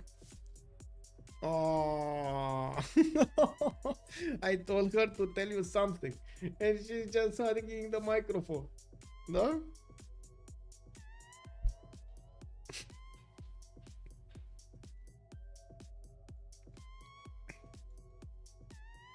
We got calves, more calves coming off from Aztec, and I do see he's finishing up his military academies from those cities, building up the camps, but still very slow. The Beasley 84 has joined the round table. Thank you so much for the follow. I didn't know I lost you. Oh my god, how are you doing, sir? Welcome back. Yeah, we got Airwolk here still trying to get a bit more gold. He's only on 10 gold points at 10, but it's fine. Lockthia does have the 300.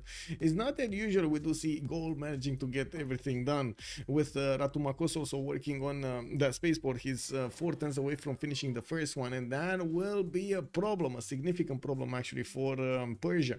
We don't see spaceport getting ready here from Persia. We don't see that many chops available for him, and he is getting pushed while Gaul has the freedom to do whatever he wants. Russia, even if he wanted to, he can't really take out Poland fast enough, and we're going to need to see if the the Gallic Air Force is going to manage to get it over here in the lands of Poland to the east side, so he can actually keep on the pressure here and not let it arrive next to his city centers.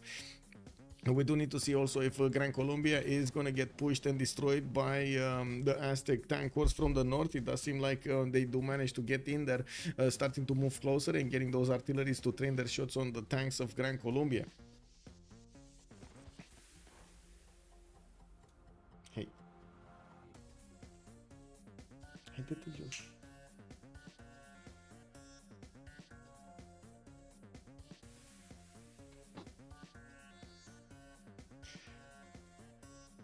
Yes, cat just wants to be everywhere. Okay, finally new tanks coming up from Gran Colombia next turn with a few Neolaf from the south. I don't really see him building up ranged units, so doesn't seem like it's gonna change that much the dynamic in the north. I'm pretty sure we're gonna have Aztec following up his attack with helicopters here. It's gonna take a while. We got 6 turns for Montezuma to get synthetic materials, and in the meantime, of course, you can see him working on his calves coming out from his cities. It just unfortunately is quite delayed. Not enough production. In the lands of Norway, we do have him with a bit of an issue. It doesn't seem like he's gonna have enough production at the moment, and nor success to take out Coupe quickly. We do have the artillery armies still doing the damage every turn, and of course the Persian units are trying to fend this off. With more tanks coming out from Persia, it looks like he's gonna get quite a bit of a military on the west side, and I do see an air force also getting built, fighters coming out from Hamatana in the next 3 turns, and while he's getting aerodromes out in 2. This will be a problem for Norway, which doesn't have anti-air units, and of course those fighters are actually taking out his artillery very quickly, not to mention doing enough damage to his tanks also. I see research labs finishing up in Russia's territory that will help him get a lot more science going, and yes, we do have them getting 110, 210 over here in the majority of his cities.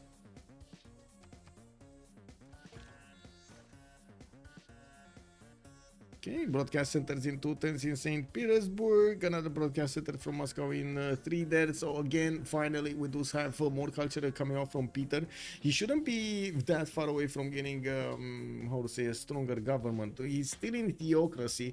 I would have expected him already to be in fascism into democracy, but I guess he still wants that less faith per turn, less faith spent on stuff. Simon Bolivar also gonna get his interim materials next turn. Not that it will matter that much. He does have a few Llaneros. I guess 1, 2, maybe a third one, a fourth one. That's about it. Like 4 helicopters. Maybe it will actually change something here. Although I still don't believe it will change much. With the extra artillery on Aztec are helping him out push through this. Oh well. Is those extra few turns that he just stood there, unfortunately locked him out of that mountain. Oh well, it is what it is. We do have Mexico City getting a few more artillery's help. He does have Governor Victor in there, and yes, even if Aztec is gonna start and keep on shooting with the battleship, he might not do enough damage in good enough time.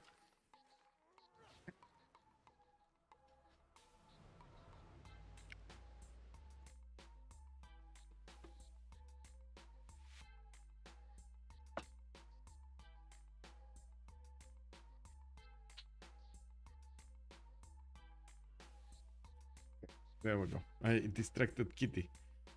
Oh well. Okay, fighters. We got aerodromes coming out from Persia. Soon to be that Air Force is gonna start flexing against the Norwegian cities. A lot more units coming out from Norway. He does have the infrastructure built already in his cities, but not a lot of railroads from what I can see. He's getting some military engineers to actually finish the infrastructure towards the west side there. With the new artillery corps and the artillery army is actually getting out, we might actually get to flex a bit more damage against the city of Sharikumis, even though I doubt it, especially with machine gun getting upgraded here. These walls are going to start doing a lot of damage against the Norwegian tank corps, not to mention against the artillery armies. These tank armies of Persia do massive amounts of damage against Norwegian units, and by the looks of it, yeah, there we go. Just wall strength attack against tank just managed to do so much damage there. Russia was able to get so many wonders in the early game. Yeah, he did. Why is Russia focusing science? SC Black, good evening, sir, and welcome. I guess he does have another plan in his mind than actually going for a cultured victory. He might think of getting through the Polish defenses and even keep on going towards the lands of Gaul. It is a long way, but I don't think a cultured victory is gonna happen here. With tourism 200 per turn for Peter, ELIE has 212, for example. Yes, he does have a lot of musicians, a lot of writers. He's gonna have a lot of faith to put into rock bands and might get to roll quite a few of them in the lands of Persia.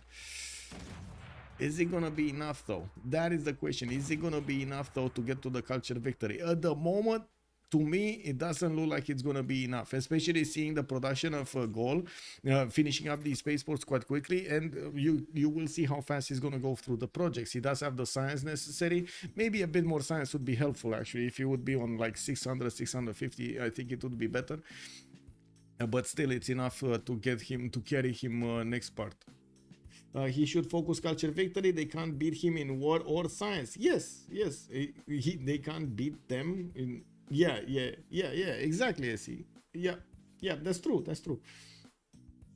At this point, I think science victory is the only win condition left for Scar, and that's exactly the victory condition that is done by Blue Narvals. That is exactly it.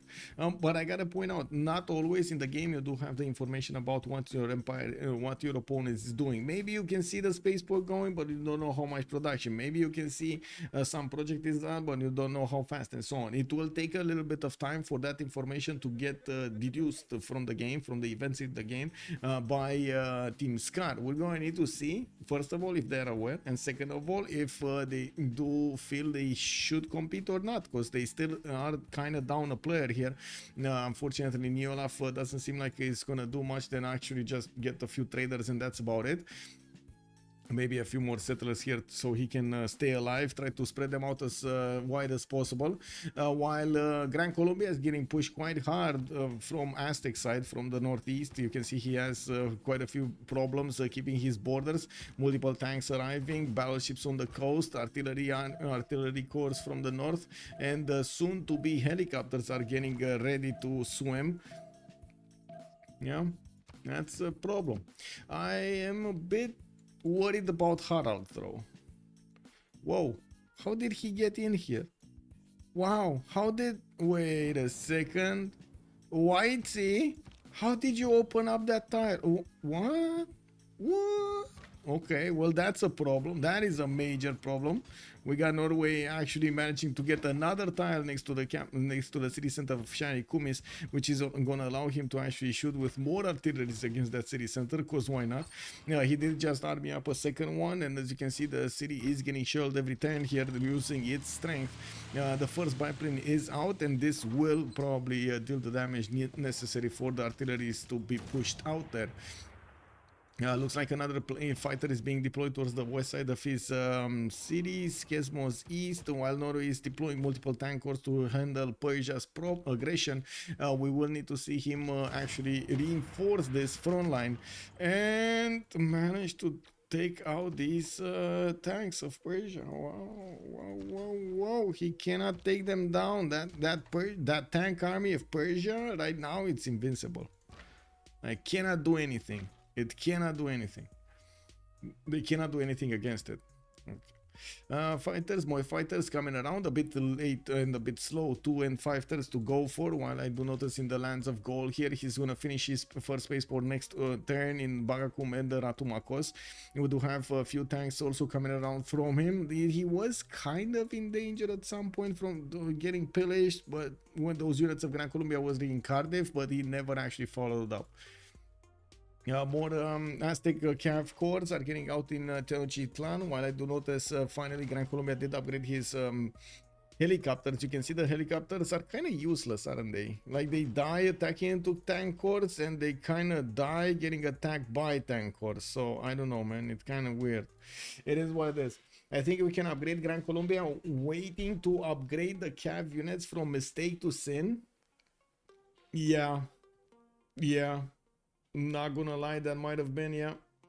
Keiju, good evening, sir. I'm kind of new to Civ, and 500 science and 100 is mind-blowing for me. How is that done?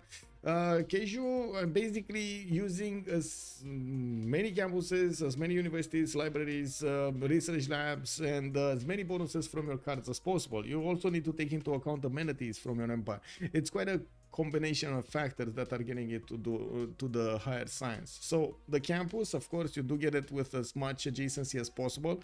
This isn't that high adjacency, but I'm gonna use this as an example. We do have a +2 campus, doubled by the card, to making it a +4. Built inside of it, libraries, universities, research labs for the rest of the bonuses, while the city of Mashhad is also gonna get, let me see, no content. He doesn't have any bonus from happiness. He's actually losing. Oh, he's starting to lose happiness. No more happy citizens. Oh, this is a problem, actually. This is getting to slow him down even more because of that, losing production and losing science in the meantime.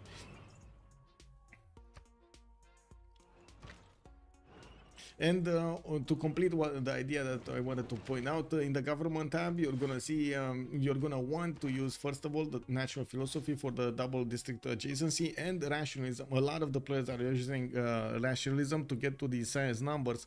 Alternatively, some other players are trying to get their amenities high enough to get the +3 amenities in the majority of their cities with some perks from policies. You can get some perks, like a Republican legacy would be one amenity. You might get the unit in its city, retainers or something, or veterans, no, retainers or something. I'm not sure how is it called.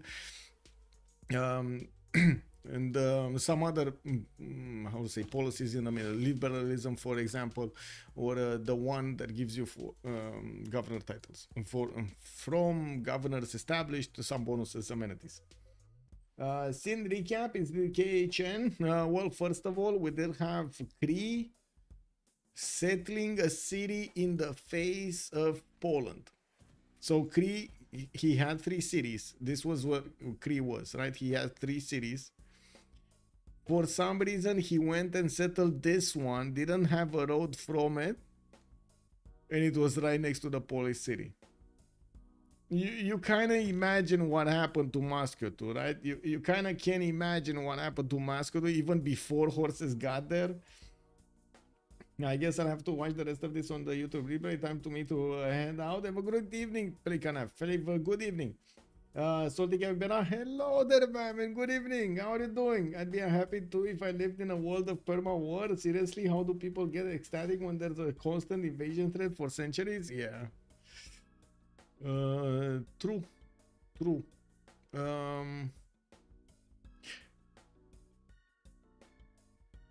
But I do have to point out something that a lot of people have noticed. If you don't have some form, and I'm not talking about military, if you don't have some form of competition, usually your empire stagnates. When the empire stagnates, it dies. So where is the balance, I guess? What is the balance between having competition in enough domains, and probably that includes military, to not have stagnation so you don't die? Where is the balance, Salty? Cree thought he was playing against AI with that settle. Yeah, exactly. He was thinking, oh my god, here I'm gonna have just an AI sending warriors to me. No problem, I can handle this. Look at me, ma. No, witness me. We got ELIE trying to go for fascism on Poland, and yes, he did retreat his units from Russia's borders, with Russia actually getting an air force in the form of biplanes to the west side.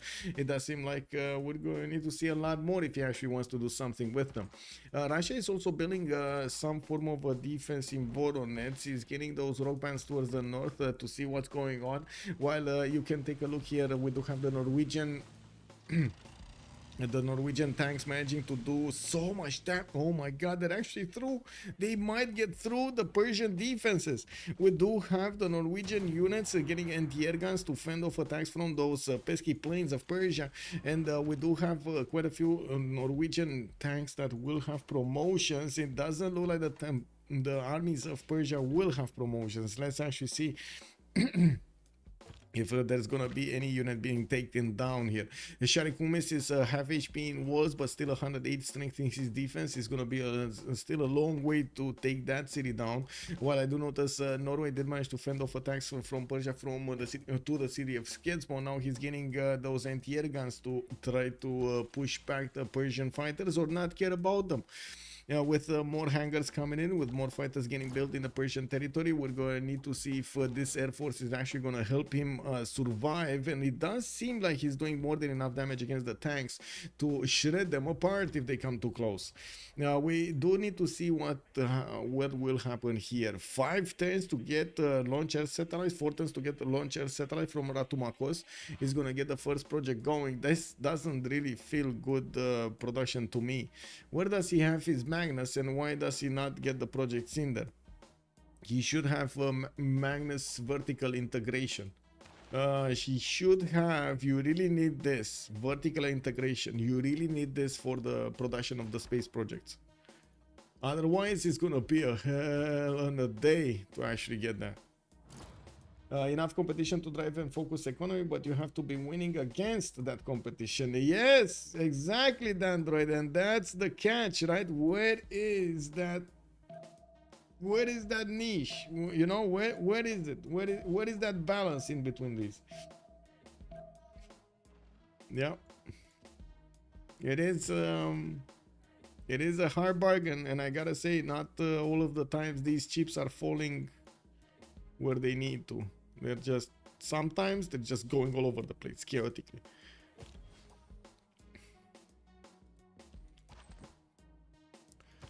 Okay, helicopters coming from the north. Maybe get some pillages over here, especially since Russia only has a few tanks. The helicopter corps should be strong enough to go through a few of these, not to mention take on the Cossacks.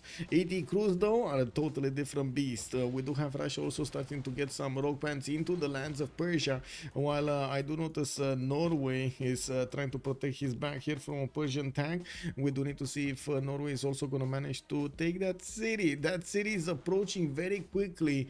The no wall situation here is it looks like the artillery of Norway are managing to do significant damage over there against that city's defense, but more Norwegian units are needed to appear on the front line, and we do have a few more tank corps being sent over there.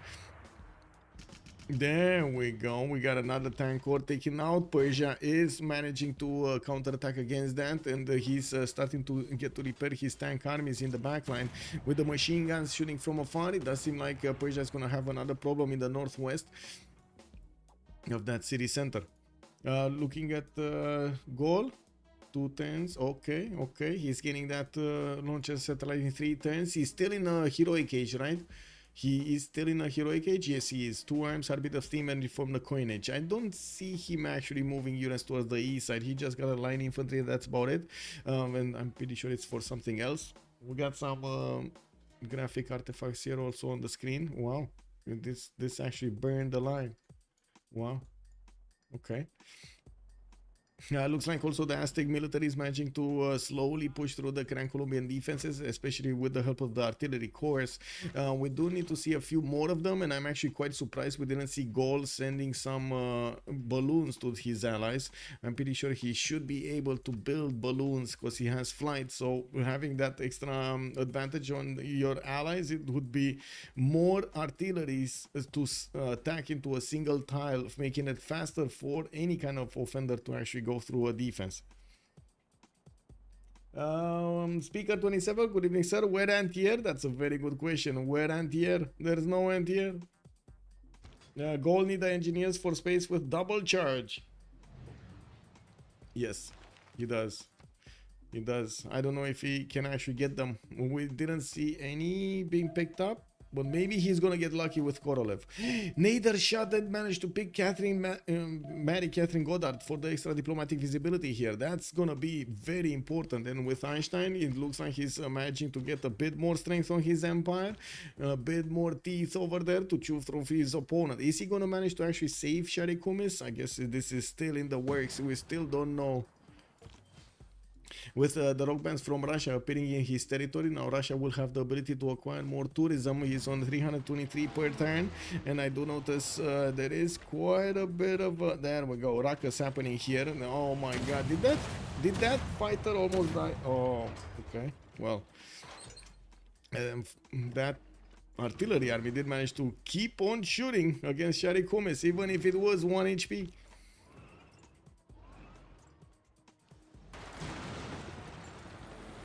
Okay, another tank being taken down. A helicopter moving towards the east side. Maybe he's gonna get a few pillages here. Another one was back there, and he did manage to pillage those tiles.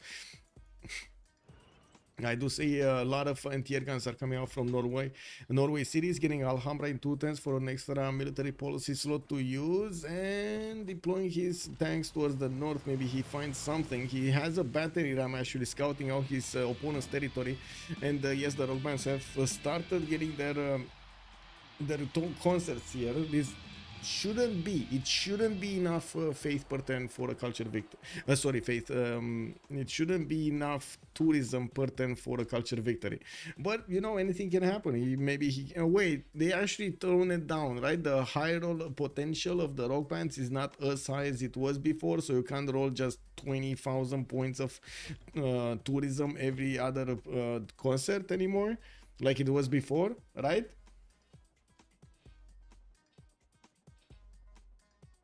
I just realized I forgot to make myself another coffee. It is what it is. It is what it is.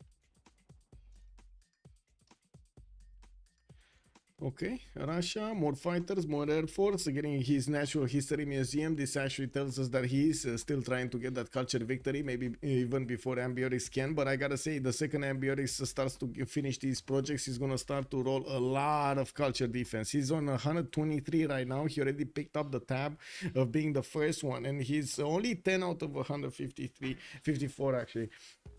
To get the victory, but when these projects are gonna start finishing, especially the second one, so much culture is gonna be given to Ambiorix's numbers.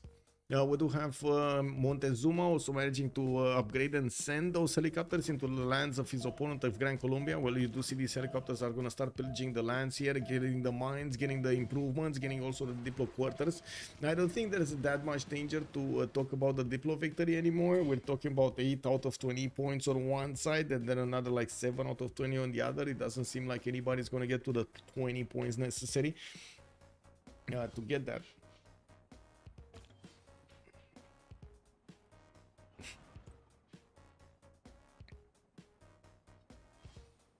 Okay. We got art museums coming out from Pashvavashik, theater squares here from Moscow, while Poland keeps on padding the numbers on the east side. We didn't actually see a strong attack from him any times recently. While I do notice Gran Colombia sending a few helicopters towards him, these wing hussars are strong enough to fend a few attacks, but they're not going to be strong enough to stop them. He needs something stronger to attack into those, and I'm pretty sure the biplane is just not enough. We got also a conversion of nuclear power plants here. Also an external launcher satellite is gonna finish in the galaxies, and he's gonna see all of the territory here, all of the map. It's not like they didn't discover that much, but for example, he's not seeing a part of the Empire of Persia, nor a part of the Empire of Russia. They never did manage to scout the main cities of Russia. For example, he doesn't know what kind of government plaza he has.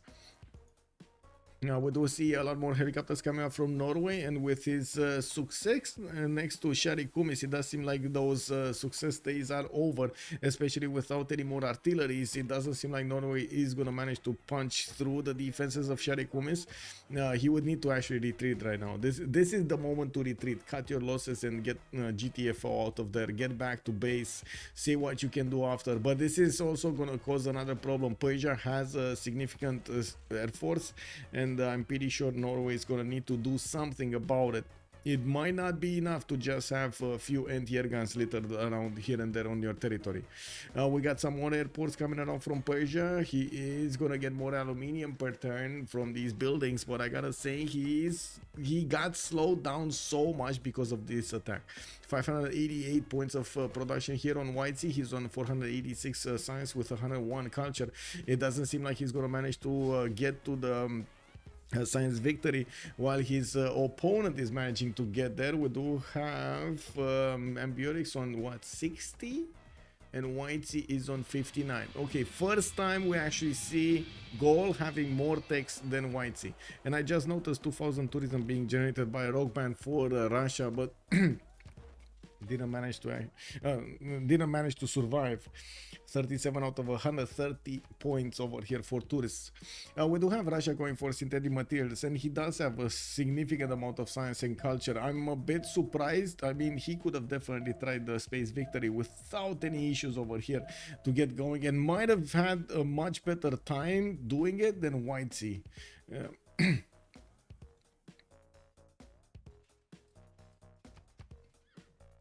I guess he just doesn't have the production necessary. He's on +6. What's the production of St. Petersburg?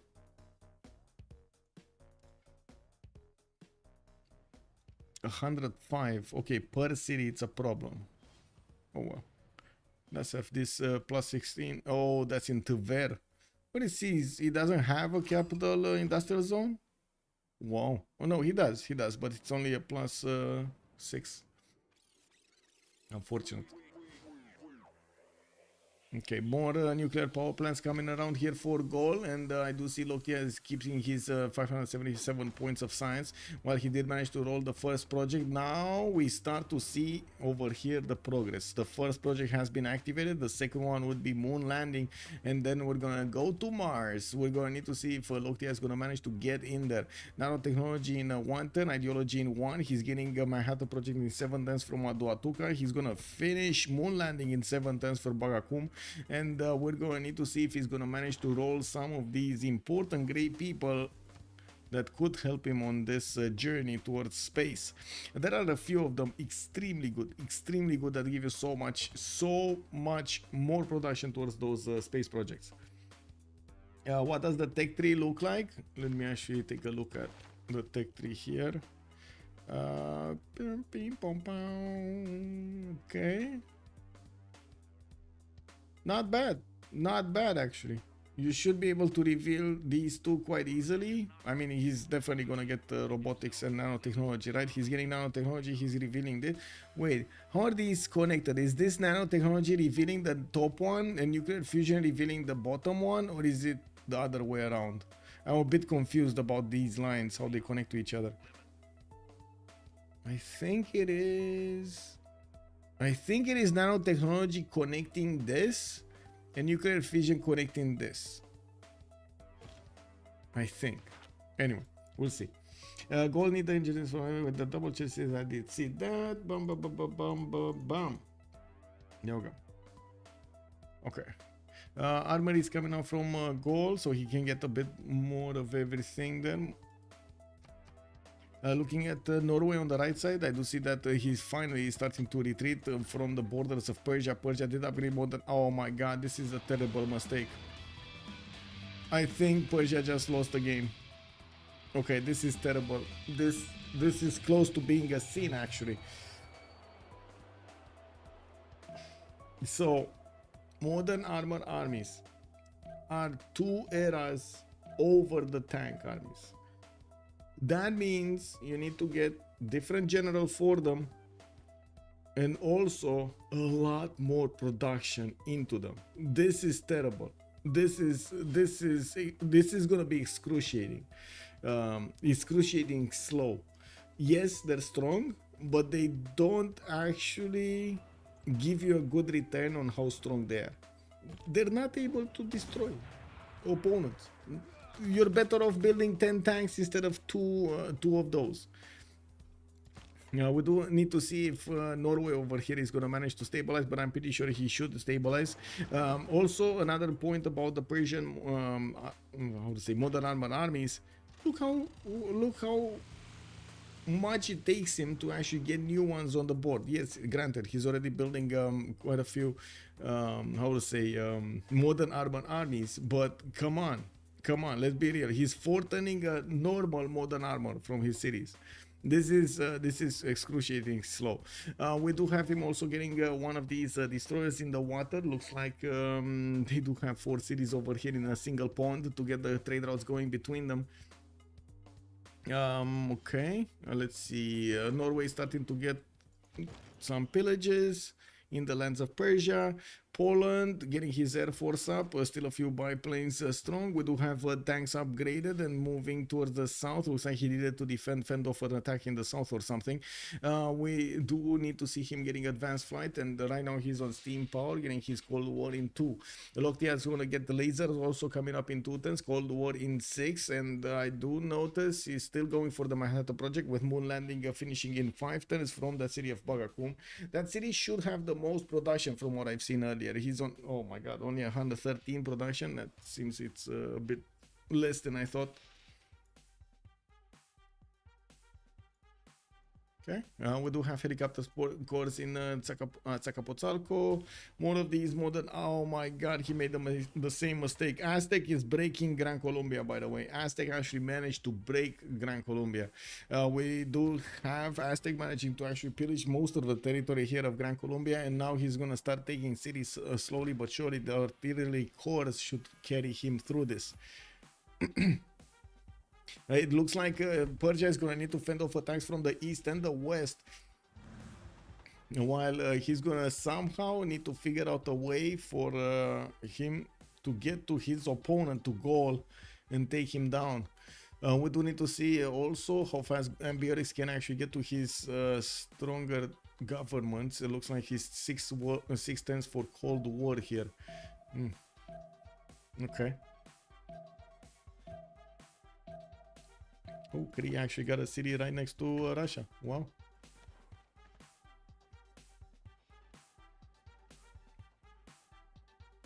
The 20% production for space is behind. What is behind? You mean the space race? Yes. But this is what we're waiting. Oh my god. This is what we were waiting. Sergei Korolev as the next great engineer is gonna give him 750 production points, and he's gonna have 2 charges. Oh yeah. Oh yeah, baby. We might actually see Gaul over here have a significant chance, but he does need to start some projects right now if he actually wants to get to be competitive on that one. ORKYO gonna get his totalism in 4 turns. I do see Whitesy is still in monarchy, and looking at the tech side, he's still 4 turns away from fascism, so they're gonna be there on the same time. Flight also coming out next turn from Norway, gonna need to start building up his aerodromes and keep on flexing over here against his opponent Persia. Keeping him on his toes. We do have we do have some airstrips coming out from the Gaul on the front line. He might actually send a few units there to a few of these fighters, so he can help out with the defense against these planes of Persia. But as you can see, Persia did manage to upgrade them into jet fighters, so yeah, that's a problem actually. Jet fighters are very, very, very, very strong against helicopters, against tank corps, against other fighters, and so on. Yeah, we do have also Norway not really needing to fend off attacks from the south. I gotta say, even if Russia does manage to get the nuke and does manage to attack some people with nuke, I would imagine Norway is probably gonna be one of the first ones to get it, and unfortunately it will be quite a bit of time until he reaches the cities of Gaul. If the cities of Gaul are still safe, well, you can imagine he's gonna get to shoot back, and in the same time send his people to outer space so they can get that victory condition going. Looking at the culture victory, we're still 47 out of 139 points to get there, while Lockthia is discovering the second project, doing the second project for space really quickly. Next 4 turns.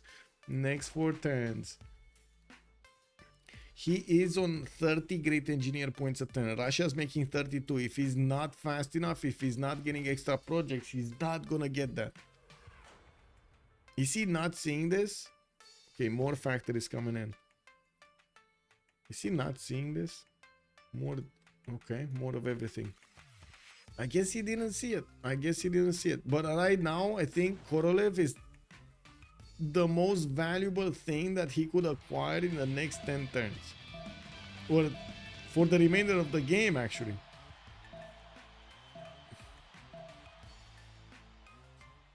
Has there ever been a nuke versus nuke war? Of course, Android. What do you mean? We had so many of them. Kind of not recently, though. But to be honest, we are just starting to see the teams getting back into the semifinals and in the finals. And usually that's where a lot of things pop off over there. We're going to need to see what's going to happen in the weekend with the tie breaks going on for the playoffs. And next week, we're starting off the CWC full strength again in the playoffs. Hey, bonsoir tout le monde, bienvenue și merci beaucoup pour le raid, bienvenue le jeu between Blue Narvals and Scar. Le Scar. It looks like we did have a 4 versus 3 situation for quite a bit of time. Thank you so much for the raid, merci beaucoup. We did manage to see Blue Narvals shooting out. You should see these guys, man. They're just shooting out all over the place. From the beginning, they went on Cree. Cree got a sin. I gotta say, Cree got a sin. You know why? He actually settled in the face of his opponent of Poland. Imagine that. Whoa. The bird, good evening, sir.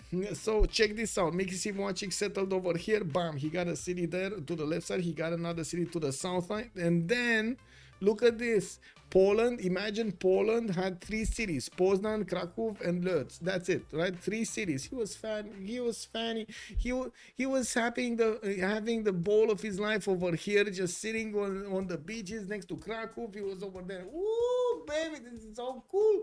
And then Cree got to make a city next to him. He put down Moscow to. This was like 1028. We're not talking about a long time. This is 1028. Cree didn't even have a city, a unit. Wow. Classical units. What's that? Next technology. Doesn't matter. You can imagine what happened, right? Bam. 4 horses showed up with monumentality. Golden Age, chopping out those horses everywhere. Bam. Moscow got taken down. This game will take 20 times more. Nobody going for real win condition. Even Gaul is not focusing science victory. AC Black, I do believe Gaul is focusing the science victory is in getting the projects. Now, could he do it faster? Yeah, I guess maybe. I'm not really convinced. I'm pretty sure he got, how to say, he got distracted by quite a few things this game. This is the most alarming thing though. Sergei Korolev is not getting projected on, and this is okay, there we go. You see, just took a little bit of time for him to see. Okay, SC, are we getting back on this? We're getting back, right? He's back on track. SC Black, SC, come on, he's back on track. You gotta admit it, bro. You gotta admit it, man. Legii tu ar de gameplay de this. Okay. I did say that with much pleasure, the bird.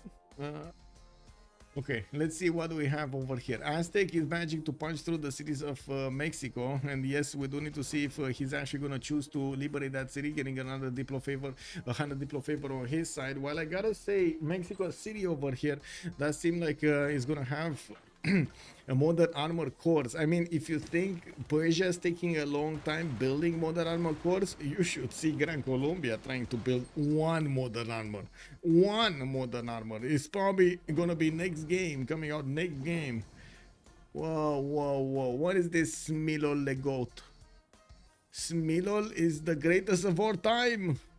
Okay, we don't have to see if Mexico City is gonna get anywhere there. Doesn't look like it. We got Persia starting to deploy units on the east side as well as on the west, with multiple Norwegian helicopters trying to defend the airstrip of Gaul. It does seem like at the moment Persia is in a bit of a loss. We do need to see if Persia is gonna manage to chew through the Norwegian defenses with the help of Russia, especially with the nukes come out. We were seeing Manhattan Project built somewhere. There we go. Moscow 7 turns. We got a new potential here.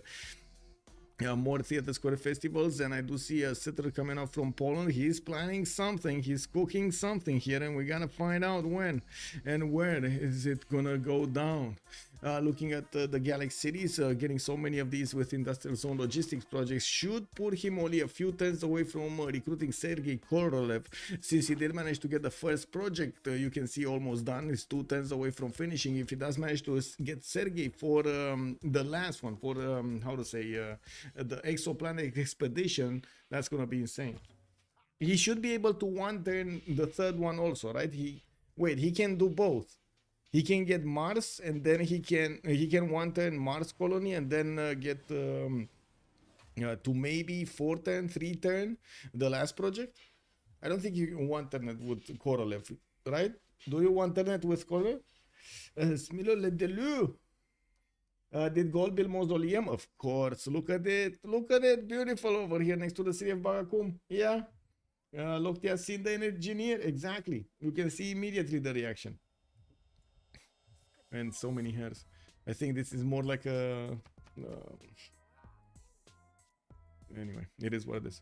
Looking at Persia, modern armor cores, more airports coming in, military academies from here from the north, getting that oil going. I did notice he's also getting bombers, 4 turns a bomber. That's again quite a bit of time. We do have him still struggling with their economy. I do see on Blue Narvals they did manage to get 400 plus gold per turn. That's pretty good. Keeping up also Lockthia with the most production over here on his team, 753. Still not as much as Russia's 807, but it's up there. Now we do have Russia getting a lot of science and culture. Unfortunately, since he did not focus the culture victory that much, that's not gonna help him get to the victory condition quickly enough.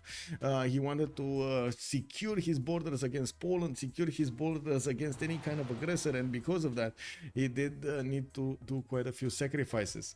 While Gran Colombia might actually lose the city of Mexico, we do need to see if Aztec over here is going to keep on going and chew through the other cities quickly, or we're going to see Persia start to interfere here and not allow Aztec to do what he wants. Well, to be honest, Aztec just needs to get helicopters and keep on pillaging. That's it. Doesn't really need to take out these cities. This is the space engineer. Yes, Gold doesn't have better city where to do space projects. Battle of FR. Good evening, sir, and welcome. It's about the space projects over here. We do see Persia is managing to get 28 points. Russia is on 32. Gold just got 167, but he definitely wants this. 1225 points need to be acquired, so Sergei Korolev gets in here. What are you doing here?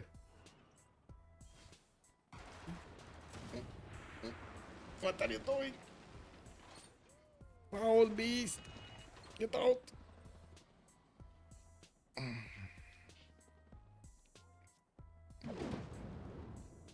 Atena? Pe cine facem Atena? Nu! Pe tastatură! Oh my god!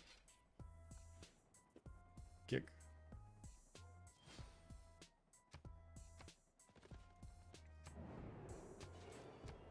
Yeah. True, but face engineer is irrelevant if he doesn't have the tech. Yes, that is true. Let me. I didn't check the food thing. Yes. Okay. So this is the unrevealed.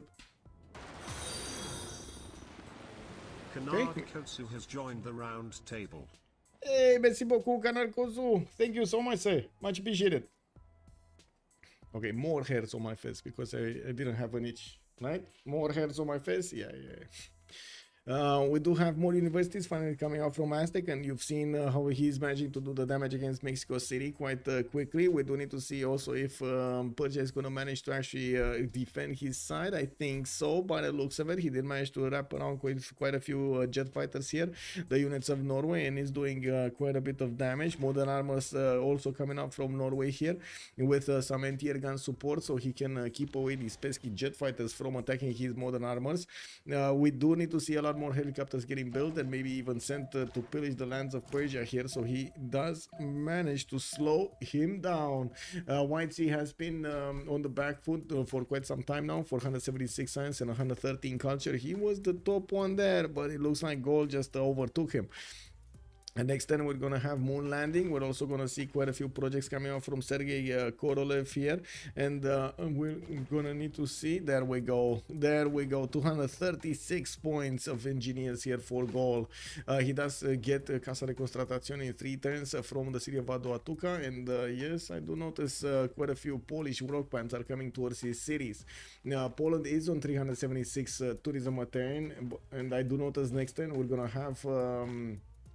we're gonna have a congress. That means heroic on Jadwiga and Harald, and I do notice golden age for Whitesy. That's it, golden age for Whitesy. He did go for 2 arms, so it looks like Nader Shah is gonna be on the offense here.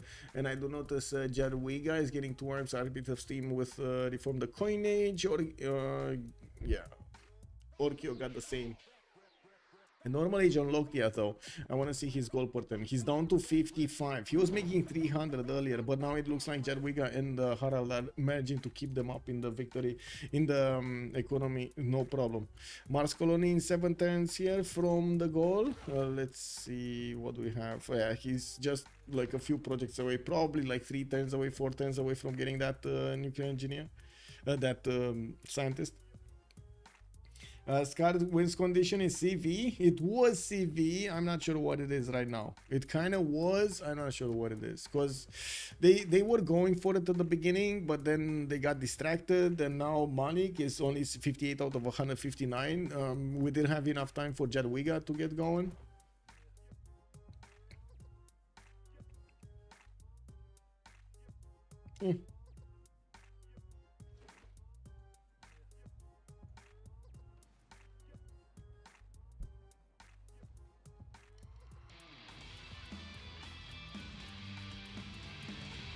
Ooh, pillage industrial zone. I see. Pillaged industrial zone. Spies getting in there and wreaking havoc. We got a level 3 Gallic spy that is stealing gold soon from the lands of Persia. I do notice on the other side. Wait, there's no way they can actually upkeep an army. Whoa. They have 150 gold in between them and they don't have an army. What's gonna happen when they get nukes out? Because those nukes actually cost a bunch. 1 nuke cost a bunch. 5 turns for Manhattan project in Moscow. Oh my god, this is not enough. So I believe they need. Let's count the nukes. Okay, let's count the nukes. How many nukes does Russia need or Persia need to get to the Galaxy series and take out Gaul? Let's go full optimal scenario. Two nukes against Roklo. One nuke Lodz, one nuke Poznan, one nuke Moscow. 1, 2, 3, 4. Okay, we got into the series of Gaul. That's ideal, right? Oh wait. Okay, we're gonna take a look at this after the Congress. I didn't see any dams, so I'm gonna put in dams. Okay, 2 minutes and a half, and we're coming back. Yeah, it kind of looks like a win for the Brutal Narvals. I gotta say, big comeback into the game. Big. After that spawn of... Oh my god.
What are you doing? Ce-ai făcut acolo? E mult la o parte.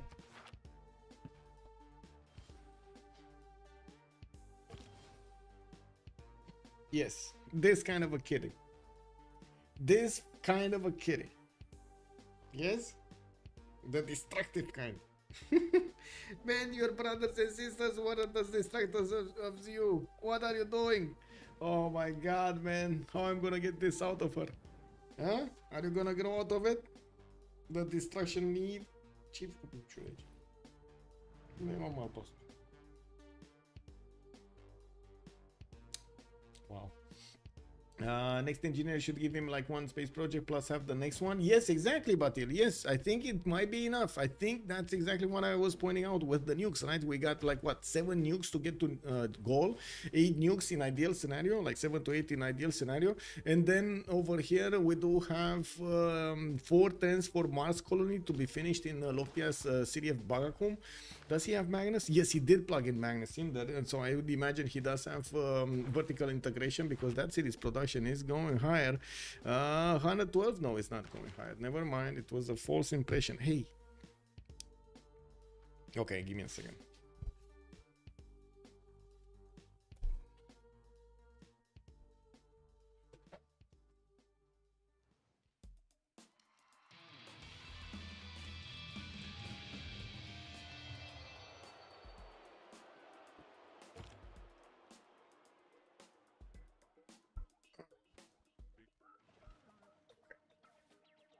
So, Gaul is probably 1 or 2 turns away from getting to recruit that engineer. I do hear actually quite a few Russian rock bands are still playing their songs. Rapid Deployment is coming out next turn, but he's still not even halfway there. 63 out of 161 to get the victory condition. We do have Athena moving and trying to smell out everything here. Unbelievable. Look at her. What are you doing? Wait. What happened to Lockthia? I think he got a Phyrexis or something.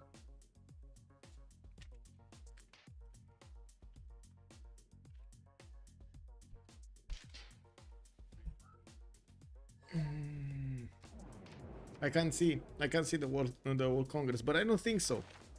I don't think they blocked anything, because it would have shown up here on 0 points, like they would have made 0 points. Whoa.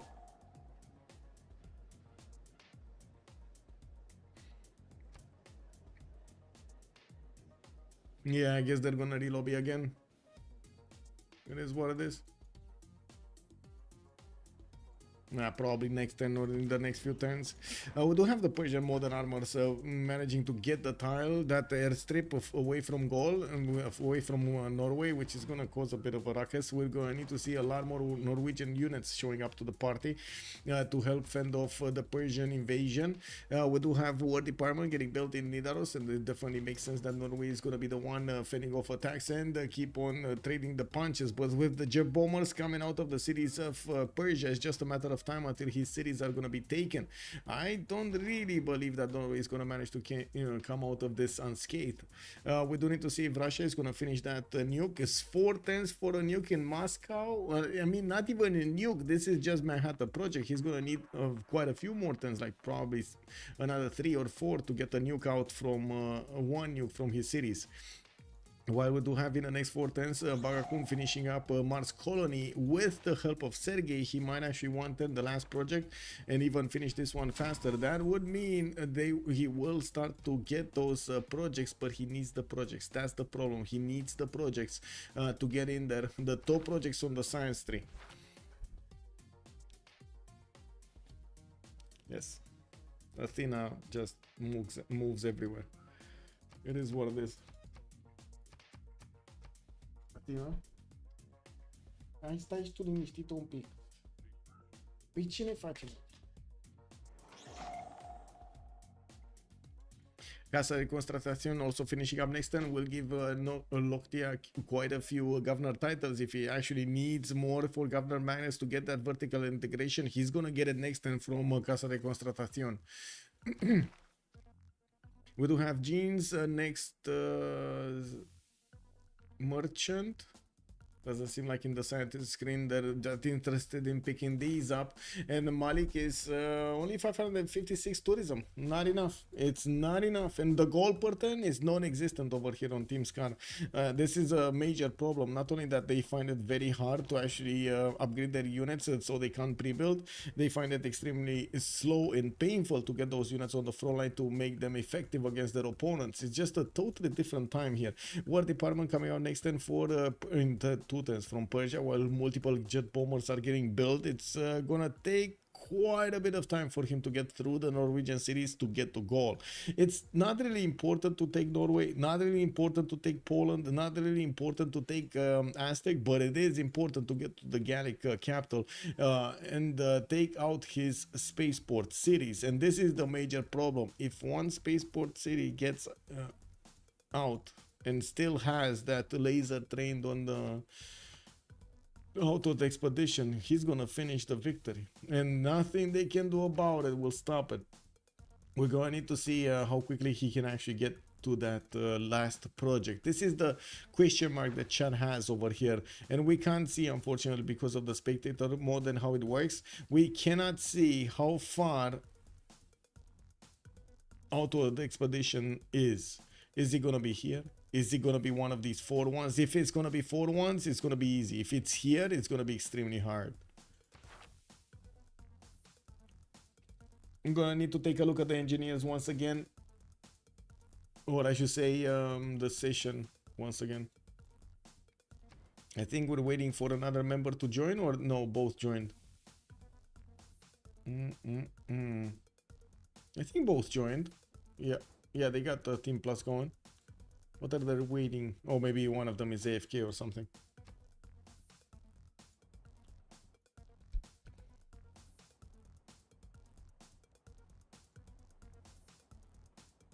I gotta say, respecting a lot the fact that they're still trying, they're still fighting, chewing for every kind of advantage they can get over there, trying to get to their opponents and finish the job. Yes, this is it, right? They don't have another chance. This is how the tournament design is. If they lose one game, they're out. They need to win. They need to win whatever happens here. And of course, not really surprising, they're playing even in a kind of a 4 versus 3 situation here. Neolaf did amazing to stay alive throughout the game, to give his allies that military alliance they desperately needed, and we're going to need to see if he's going to manage to get them some gold. Yes, some gold. I mean, hello, he's making like what, 30 something percent, 35% of their total economy. Unbelievable. Like that is Poundmaker strength over here, showing up in the late game for the clutch. Can you imagine? Whoa, he's in the future era. He's just as future era. Never mind. Smart materials coming out in 2 10s over here from Lockthia. He's gonna get that next project open for him, the Outworld Expedition. We're gonna need to see if it is gonna manage to get the other one, Terrestrial Laser Station 1. That's the tech, right? Outworld Expedition, I believe it will be the tech. Stai mă liniștită.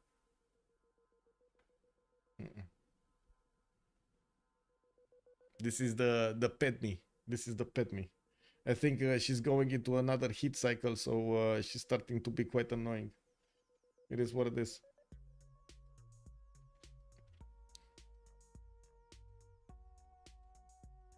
Yes, yes. Bombers, advanced flight coming up from both ELIE and ORKYO. I do notice we got also, whoa, Bolshoi Theater being built in Bashkavashik.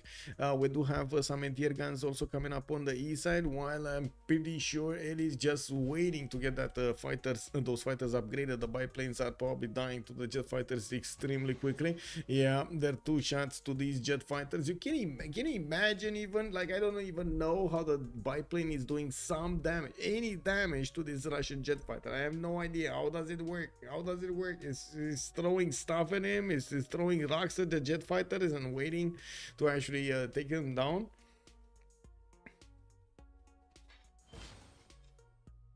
What is your thing?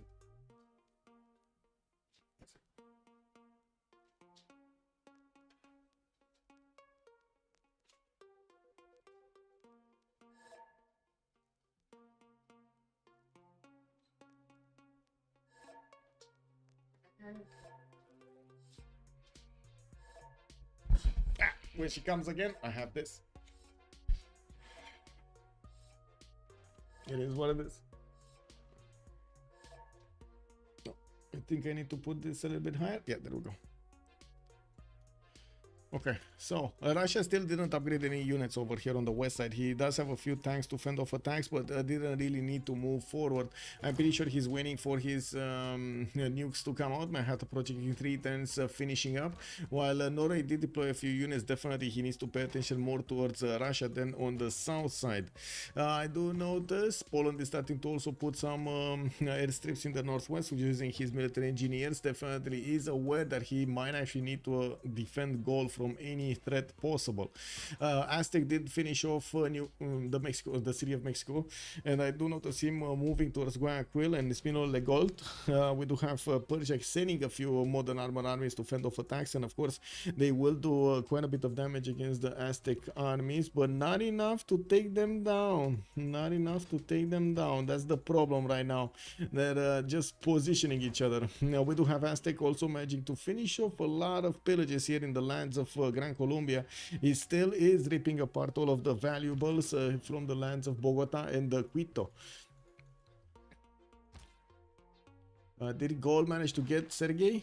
He's very close, very close. 170 points at 10 is only 121 points apart, so I would imagine next turn he should get it. Let me see how many projects is he getting next turn. 1, 2, no, just 1. That's not going to be enough to get it next turn. Do we have projects from somebody else? What's this project? Campus research projects. That's not the project we're looking for. And wait a second, do I see the city going down? Oh yeah, look at the jet bombers. Oh, excuse me, miss. We got ORKYO here getting taken down. Even if Victor is establishing in that city center, you can see that Persia is getting in there with the jet bombers dealing the damage from afar. No projects over here. Russia making projects? No, he's not making the good projects. He's making theater square festival projects. He still has a dream. You can't stop him, you know. He still has a dream to get to that culture victory.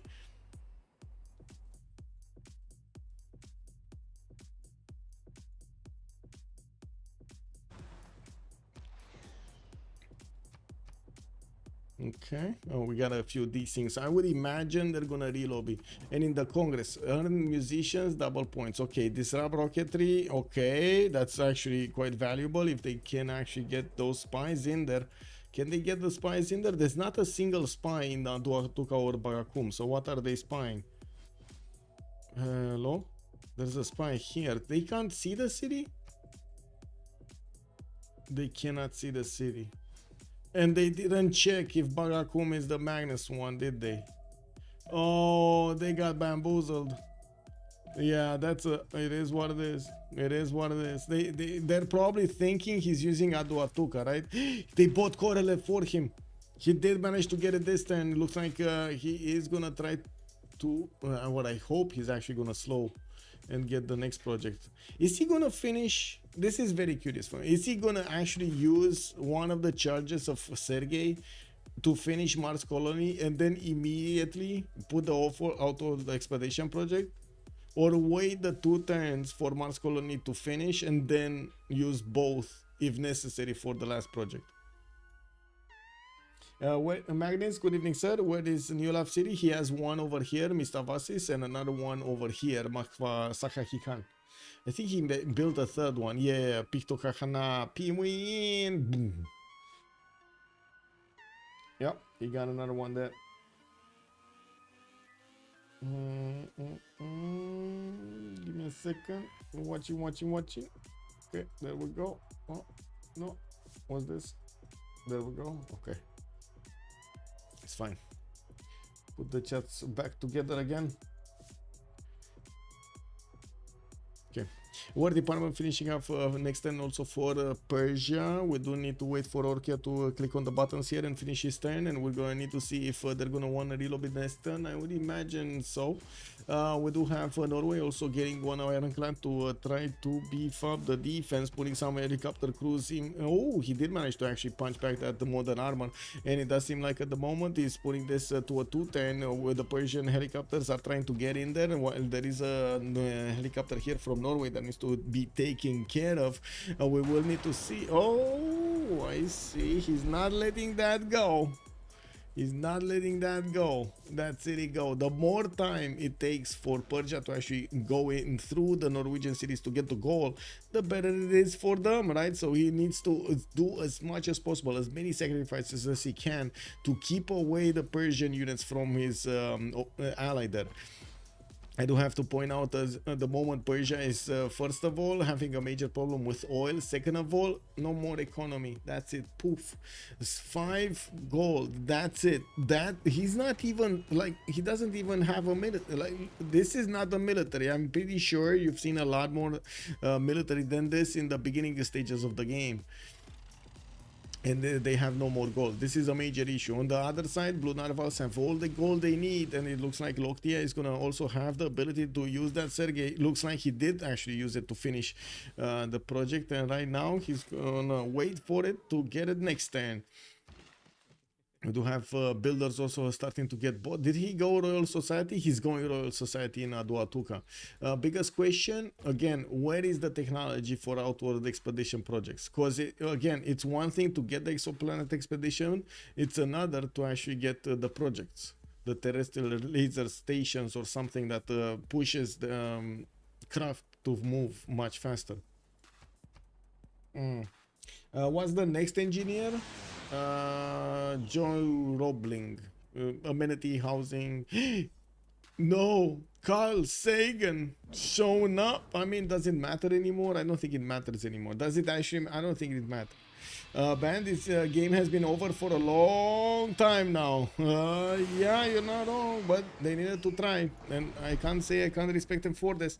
Now we do have Persia trying as much as possible to get through the lines of defense of Norway, and I gotta point it to Norway. He has managed to keep up with the necessary defense and or offense and or actions that need to be done against his opponent, even if he was a third of the size of his opponent. You see what I have here? Yes? Okay. Okay, let's go. You don't like this, do you? You don't like this? What is that? Your hair. It is your hair.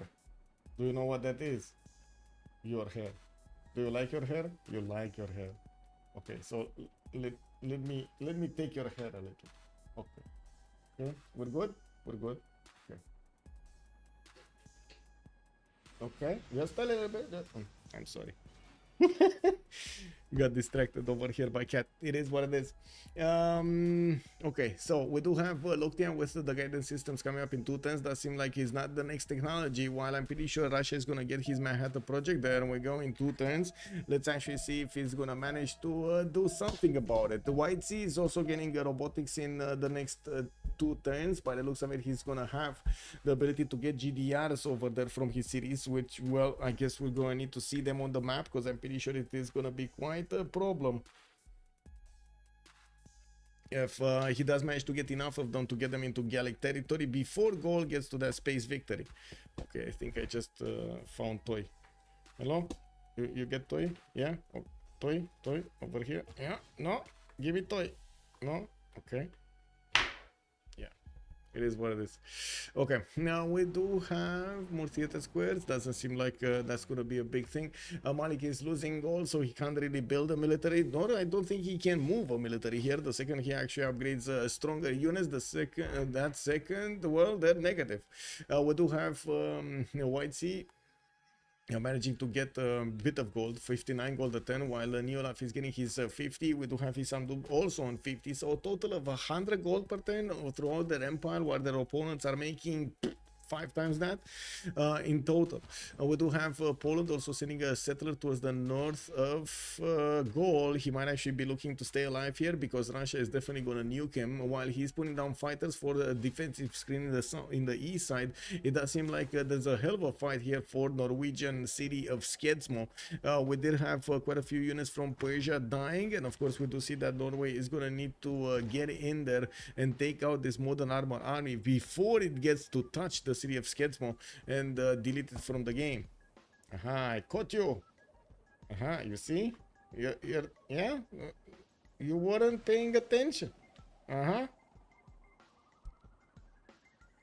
there we go, sacrificing a few more of these helicopter cores for the good of Skedsmo. Okay, so let's see, guidance systems next turn. Next turn we might actually get an idea if Gaul is gonna get his thing or not.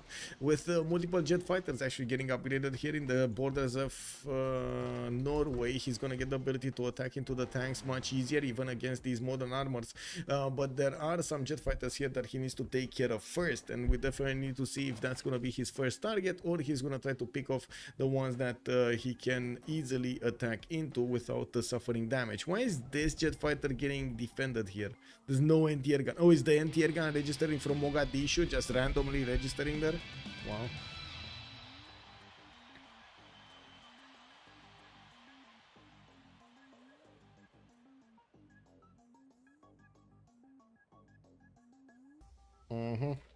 No more hair for you.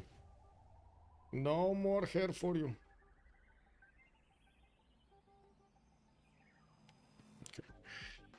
We got some battleships also coming around here, interestingly enough, from Norway. Finally, he's getting some of those to defend his cities. This is very important, actually, to get them going, especially when you're defending against bombers. Jet bombers didn't go through battleships quite easily. Maybe missile cruiser armadas. That's a different topic. We do have more helicopters coming in. Of course, Persia is going to be, he's going to want to be very fast to take over the cities of Norway and keep on going, while Whitesy is going to gonna get his robotics next turn, he might start building off GDRs right here. We do have him with 100 uranium, so I would imagine they do have enough uranium between them to actually give him enough of those. Gaul will produce military now, you think? You think he's actually going to start to produce only military campus research projects? It looks like he's actually trying to get Carl Sagan. I have no idea why he's getting Carl Sagan. Because at the moment, he doesn't need any more projects, right? He just finished them. He just needs technologies. He needs to get to the technology to give him the projects. Outworld, what was it? Doesn't... Terrestrial laser station, this one, and you need this one, off-world mission, this one, you need this one for terrestrial laser stations and the Lagrange laser stations, these ones too. It costs a lot, you can boost it through the spy, very rarely, but to be honest, most of the time it's usually after smart materials or very close to it. It's a bit unfortunate how it looks over here. If smart materials is on the top one, it means he did reveal quite a few of them, but he doesn't know where that one is. If this is the one that he needs, if this unrevealed, he needs the unrevealed, he needs to go through all of these to get to this one. This is terrible. And I think he does need to do it because, again, guidance systems, right? He didn't get guidance systems, or he's getting them right now, actually. Okay, he's getting them right now.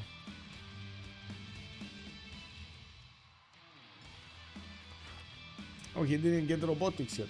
Okay, so wait, no, he doesn't know this, but he knows this. Okay, so he doesn't know what's here, but he knows what's here. This was probably smart materials. Smart materials, the other one. I'm confused. It is what it is. I think I said the total opposite there. I'm not gonna say it again. We do have anti-air guns coming out here. I do see a bit of problem in Lublin. He did get hit by that volcano, but it's not that much.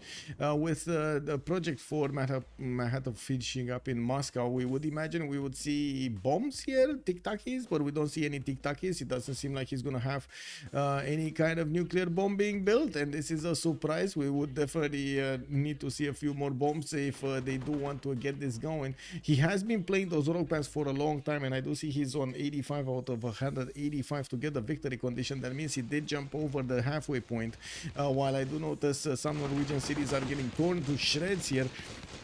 We do need to see if the Gallic units are going to manage to stabilize this.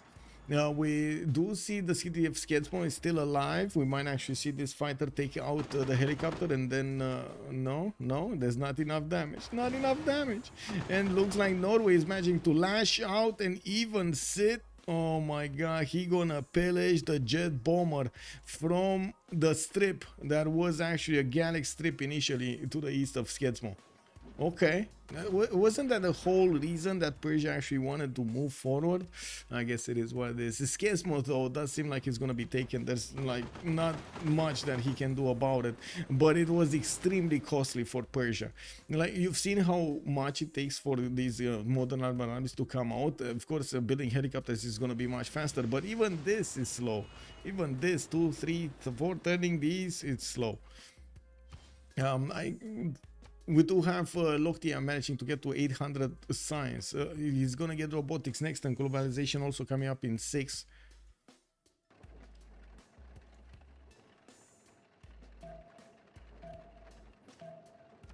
So the food one is off-world mission. It's not. This one is off-world mission. It's not smart materials. This one is smart materials, or the other ones are. You can't see them. Okay. He will produce GDRs and will tank push, you think? I don't think so. I mean, it doesn't look like it. He's getting more campus research projects. Looks like he really wants to actually secure Carl Sagan as well. I'm not sure exactly why. I would assume planes would be a much better choice to build at this point in time. A lot of them. But I guess it is what it is. He doesn't have a lot of airstrips all around him. He did manage to deploy those already far to the east side. And it looks like they're wanting to pause for the ones that are desyncing to get back. Is he projecting just to boot his science? He might be. It might be your Shergot. yeah, that's another thing that you get, like the perk of getting boosted, making the projects. I gotta say, totally forgot about that. My bad if I left a wrong impression.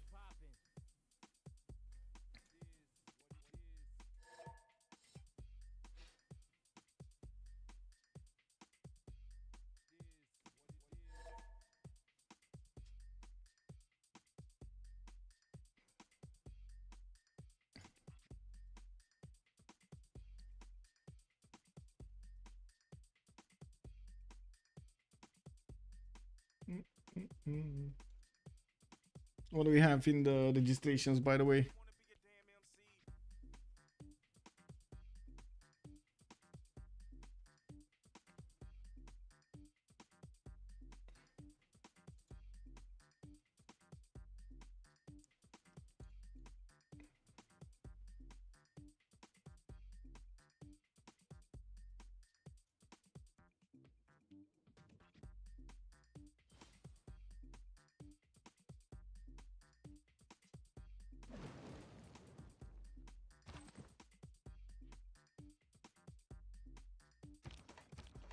Well, Royal Society finally finishing up on Gaul. Doesn't have a lot of these builders, but he's getting some. And he's getting seasteads coming up in 2 turns here. Oh my god, okay, it's gonna take a while. We do have campus.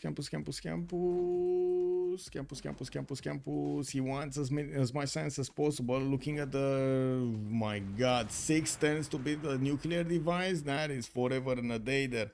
And that is gonna take a long time. Norway is starting to buckle though. We do have one city getting I would say liberated Mogadishu, and I do notice he did lose the Skizmo towards the north, while I do see the Gallic fighters are starting to build a line of defense, and they could not manage to stop those tanks, those modern armors of Persia from getting to Oslo. Well, we do have some anti-air guns starting to deploy there to stop the jet bombers. We unfortunately will see Norway getting hit by the jet fighters of Persia, and he doesn't have his own jet fighters. The fighters not enough here to withstand the damage. Rock bands are still playing the Russians in the cities of Persia, and as you can see, he's starting to get a few more of these points, but he just dropped down to less than half, by the way. 91 out of 100, out of 200. Wait a second, I don't know how it is. What it is. 91. He's less than half. The scientist is 2 free space projects, but I don't know if it's worth it. Yeah, I'm pretty sure it's not. But I think in the overall scheme of things, trying to 1 turn or 2 turn text here is a good idea from Gaul. So whatever his reasoning, what he's doing, it's still good. It is what it is.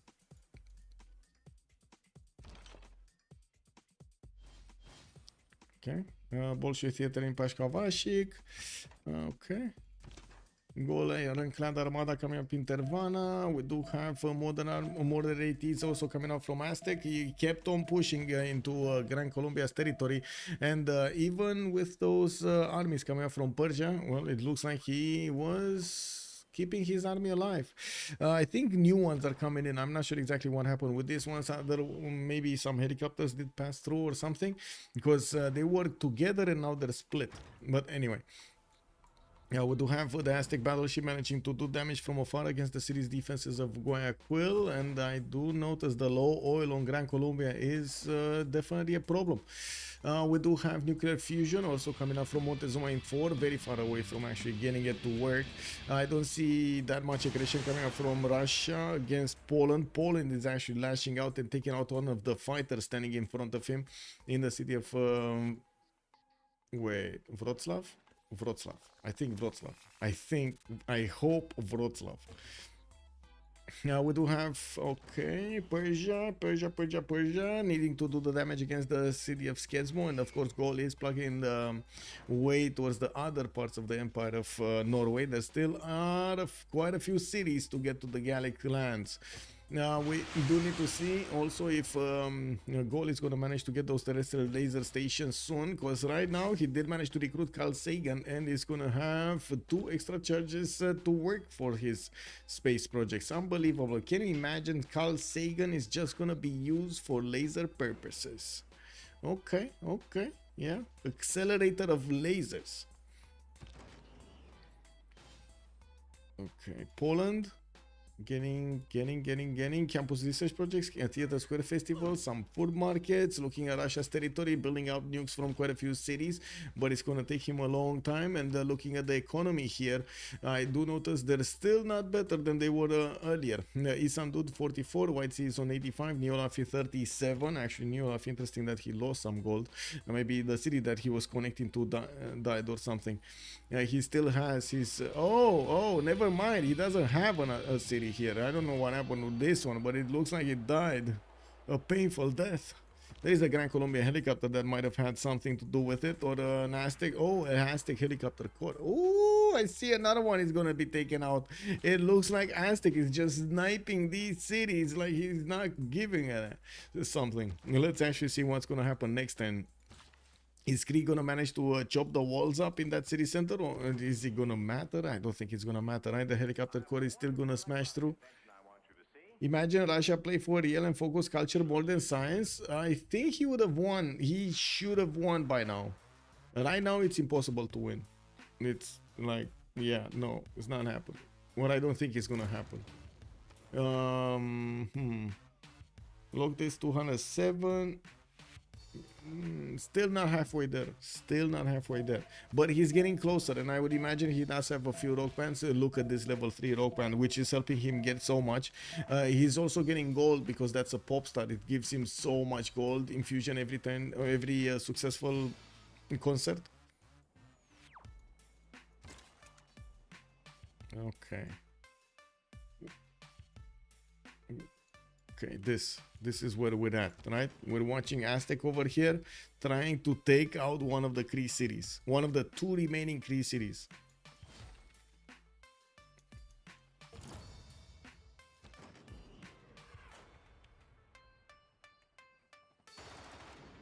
Yep, there we go. There we go. That's another city from Cree taken out.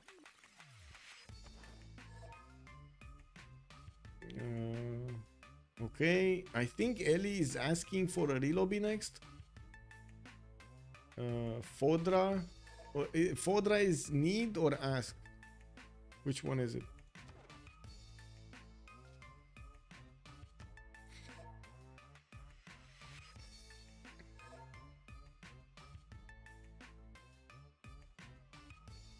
Oh, first GDRs coming out from Persia. I see it out and about and going towards Norway. Good thing is, well, they connected the railroads between their cities. This might be a problem. We do have them generating a decent amount of gold per turn from this, and we're going to need to see if Gaul is going to get his GDRs of his own. I'm pretty sure they do have enough gold if they want to keep it for a few turns to actually get the GDR, just straight up buy it. I do notice finally Gran Colombia did actually get a spy to disrupt the rocketry in Bagakum. Unbeknownst to him, he is not actually doing anything there. He's doing a campus research project. We'll see. We will see when he's gonna get it. It's not gonna matter that much for Carl Sagan to actually put his production in that city, does it? He can get it anywhere. It doesn't matter. You're also gonna need to see a wave of builders. I'm actually a bit surprised we don't see a wave of builders for him to get throughout his empire, so he can use his Royal Society bonus and finish basically the production of those builders into the projects every turn for the project that he's making. But if you make like 6 projects, you need 6 builders a turn. That's you need it for 2 turns. That's 12 builders. You need a lot of builders very quickly, and I don't think gold is the way to actually get these going. They will be very expensive very quickly. So I would imagine right now campus research projects should actually switch, but no, he's going advanced. Oh yeah, it is. Guys, I'm pretty sure it's here. I'm pretty sure it's this one. He needs all of these to get this one. Unbelievable. It's gonna take a while. It is what it is. It is. It is. It is. It is. Okay, we got some Persian helicopters trying to get in for the pillage here. Norway is trying to run with the military engineers to the west side while he's buying out a few more of these.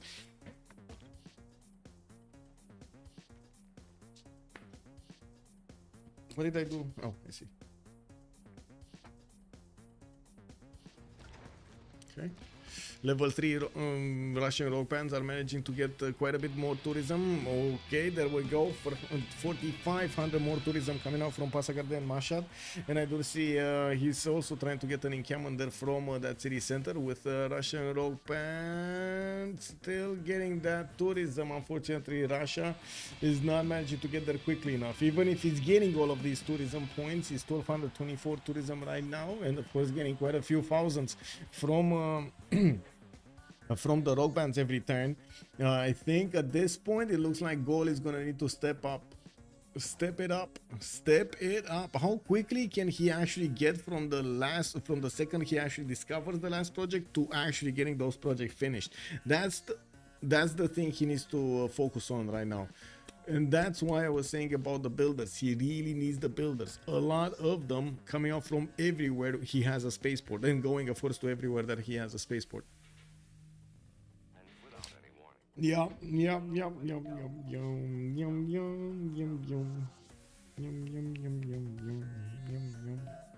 Okay, we do have some more modernity coming out from Aztec. He's gonna try to put them on the front line. He can do enough damage against the Persian modern armored armies if he wants to with them.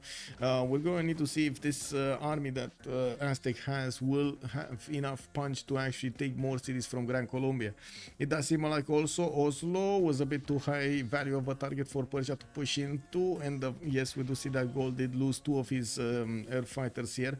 Unfortunately, his jet fighters, unfortunately. While we did have Persia managing to retake his jet bomber place. The GDRs are starting to move in, or I should say the GDR is starting to move in. It's still gonna take him one turn to go through, to chew through quite a few of these units, and you can see that Norway is not giving up on this fight. Lockthia is getting cybernetics in 2 turns. Again, another technology that he's gonna need to discover, and it's taking him so much time to get to it.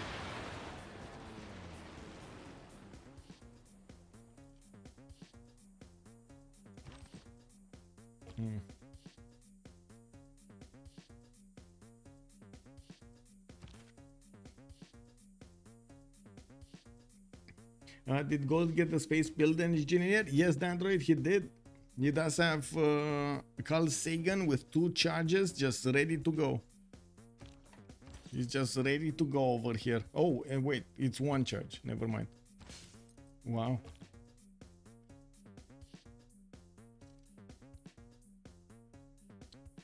Yeah, I think Lockthia should make a GDR. Yes, I think so.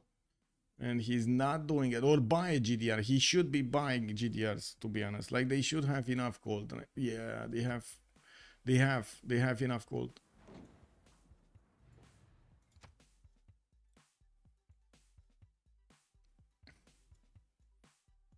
Okay, looks like the damage on ORKYO is starting to stack up quite nicely. On Russia, we still have 3, 4, 5 turns to actually get the first nukes out, and the jet bombers are coming around. Guess it is what it is. Cybernetics in 2 turns for Lockthia. We're going to need to see if Poland is going to manage to survive the first wave of bombs, or how slow the takeover of his empire will be. It's definitely going to be a takeover. It's how slow or how quickly is it gonna be. Russia has a significant air force, but the biggest thing here is the amount of gold they're not producing, because this is gonna matter quite a bit. The second Russia actually gets more nukes out and puts more units out on the field, it's gonna lose quite a bit of gold per turn. But it looks like in the grand scheme of things, they did manage to acquire a significant portion of gold to work that economy, even if it's negative, for quite a few more turns. They just spent 2,000 gold or 3,000 gold, right? Whitesy just bought another GDR. Yeah, he did. He did buy another GDR. Second GDR coming out from Whitesy.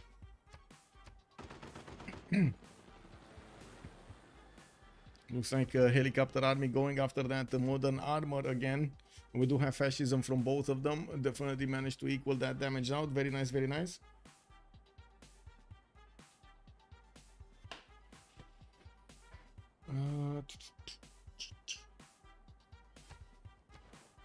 It's coming out to be a very close game. I was expecting it to be quite further apart at the beginning when I saw how things are starting to shape up.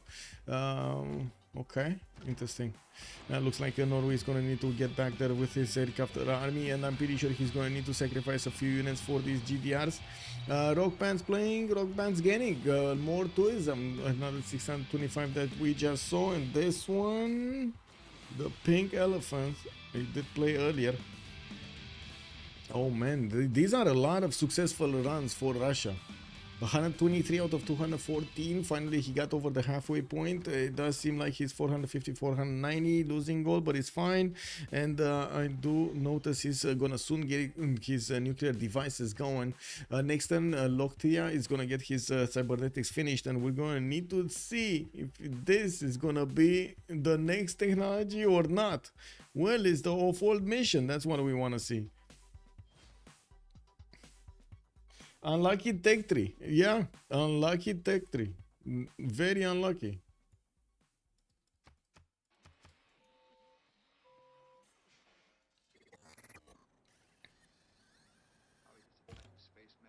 Even so, he should have enough time.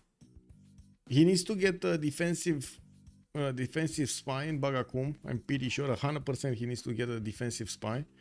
They're sending all of the spies to this city center, so he definitely 100%, 200, 300% needs to get a defensive spy here. And he does have a level 3. Okay, sure, it's not defensive, but I'm pretty sure there was a level 3. What was it? I see a level 2 from Aztec. No, there was a level 3 somewhere. Wasn't it in Persia, stealing some gold or something? Or Russia? Well, what gold are he stealing for Russia? Oh, there we go. It's stealing tech boost. It's stealing a tech boost. Jacob is in Tver.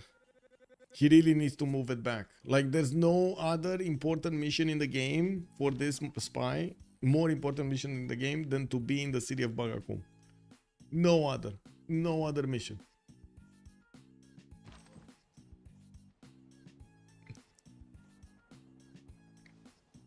Looks like Persia is gonna need to master a few more of these units to attack into his opponent. Even if he does have GDRs, it's gonna take a while to chew through cities and of course get through the defenders.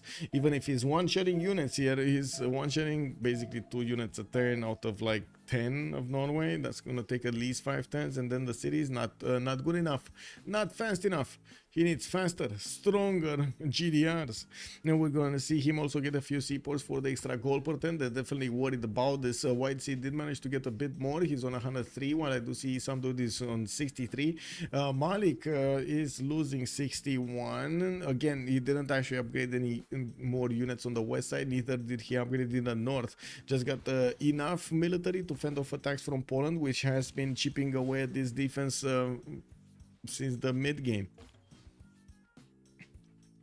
Uranium problems? Let's see. No uranium, no uranium problem, no uranium problem, no uranium problem, no uranium problem. No, they have uranium. Oh, Lockthia doesn't have uranium. Oh, wait, sorry. No, he does. Never mind, never mind. I was watching the other one. What's this? Zanzibar for Gran Colombia? Okay. They just got it with... wow. They just got it with the merchant, didn't they?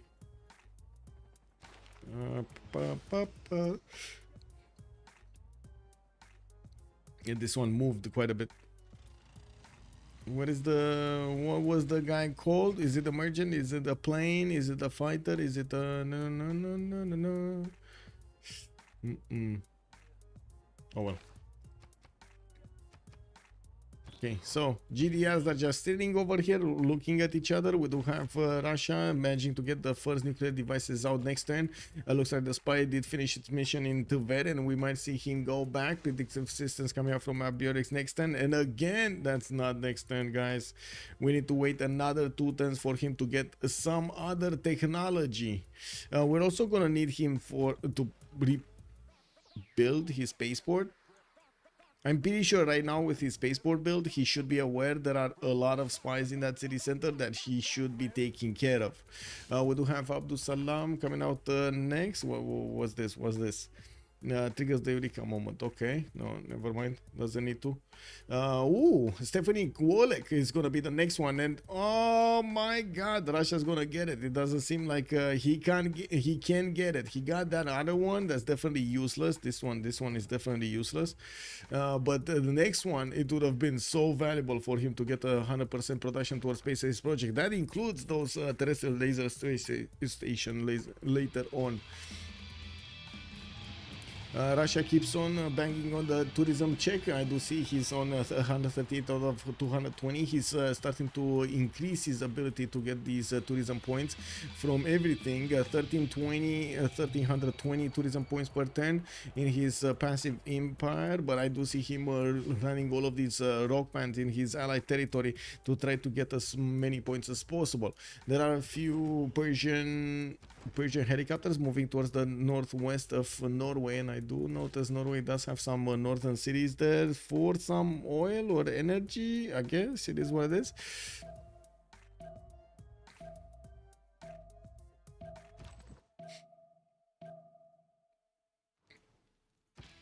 Okay.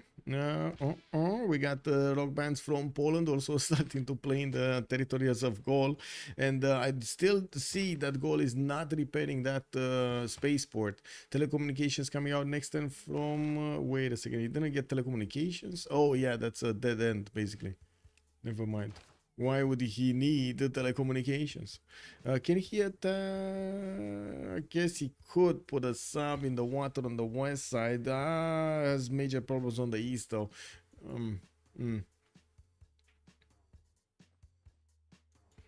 We'll see.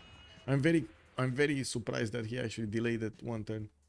Okay, culture victory is starting to appear on the screen. We do have 150 out of 224. Well, this is where Gaul needs to worry very much. Is it gonna be enough though? Looking at the space victory, okay, let's see. He's on one light year a turn, and you can see he barely actually made it to like what, 7-8 turns.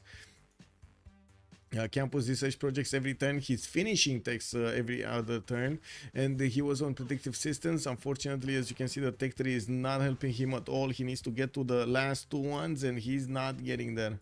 He needs to get through all of these. Yeah, there we go. One turning predictive systems is all good, using the flow like it should be. The overflow. The flow. The flow. The overflow. Anyway, now what you pom ping pong to the south, more stuff happening. Anybody getting hit here? Looks like Persia. No. Nothing actually hitting Mr. Vasis. That city is still alive. We do have a level 2 Aztec helicopter that is gonna take another city here. Whiskey saying Cree, well, I guess he's getting cleaned up, but it's taking quite a bit of time for him to get cleaned up. We do have Cree also managing to get the medieval walls in Mr. Vasis, which will slow down the takeover of that city center, even if the helicopter corps gets close to it.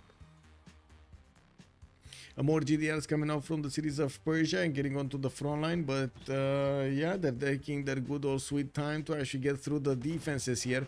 There are quite a few fighters from Norway protecting his cities, and yes, I would imagine, of course, these GDRs still need a tile to attack into a city center if they want to get in there. Spaceport got destroyed by spy to take from space for projects for Gaul. Yeah.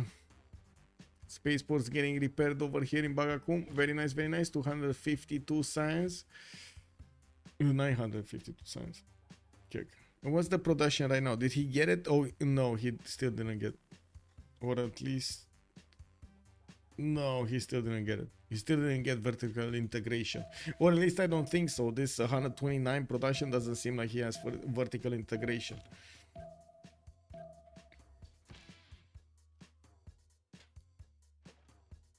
Okay, next turn is a big question mark. Is this gonna be the turn that Lockthia is gonna manage to get that going? I do see nukes are starting to appear over here in the Peter's Peter's status bar. One nuke over here for Malik.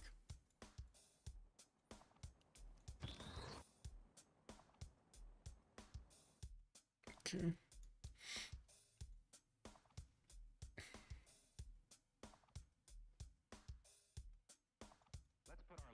We're waiting for Gaul.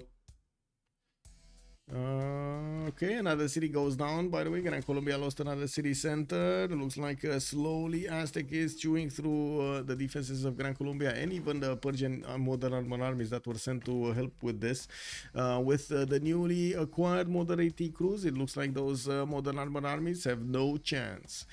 We do need to see when he's gonna creep closer to the Persian territory, if he's gonna do some more, or Persia is gonna flex a little bit against him. But as you can see, it's taking a long time even for Persia's even Persia with its advantages to chew through the defenses of Norway for him to actually get to the lands of Gaul in a good enough time. Even if right now the Persian units like the GDRs are gonna start moving towards the Gallic cities, they're gonna be too late to get there to make a difference.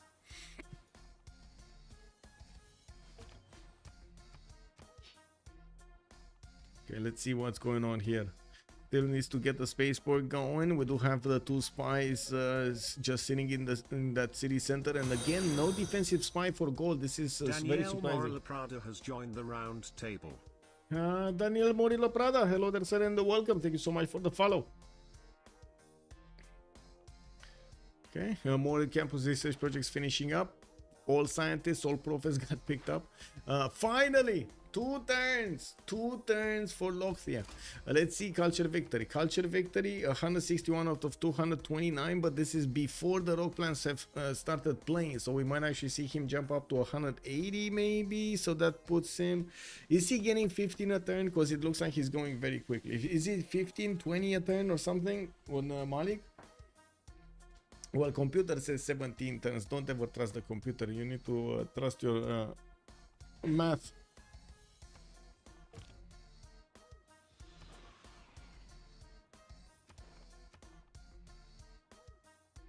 Okay, at least he's getting halfway there passively, but that's a long time anyway to get those projects.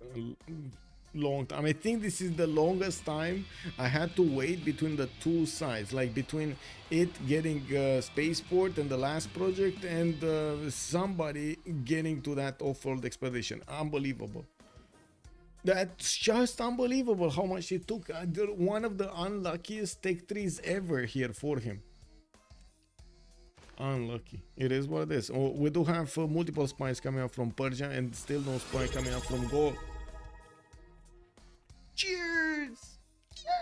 Thou shall be knighted primer. XDKHN. Cheers.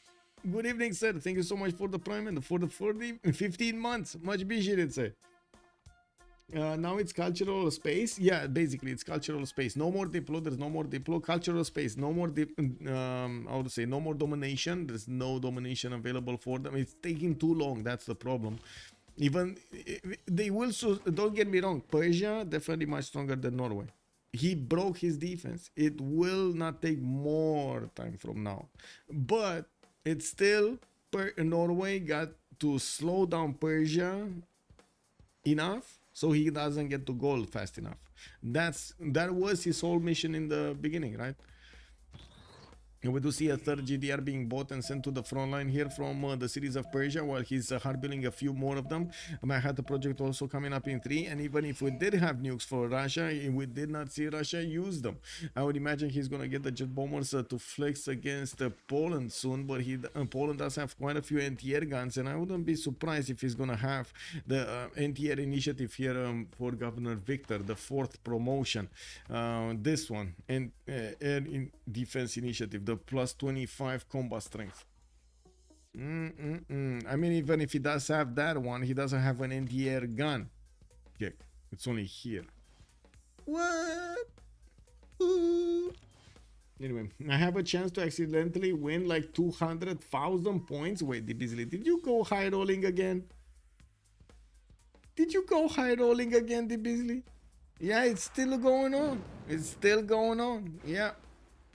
Wait, how long was this? Whoa, it's 3:30. Kick W, man. Whoa.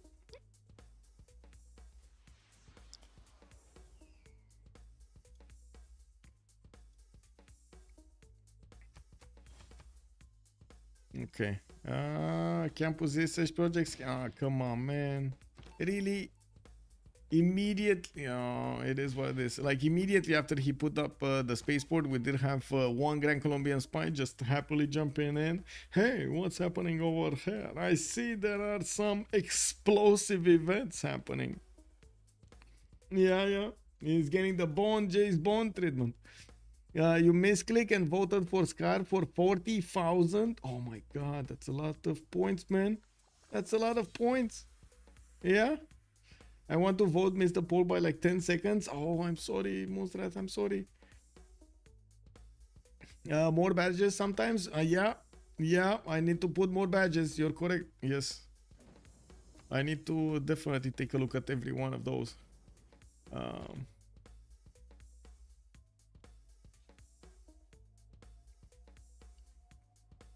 Lockthia here, I do see him finally finishing up next turn of all the mission, and he still has quite a few campus research projects coming out to get that extra science going. Not sure why, because he already is getting there where he needs to.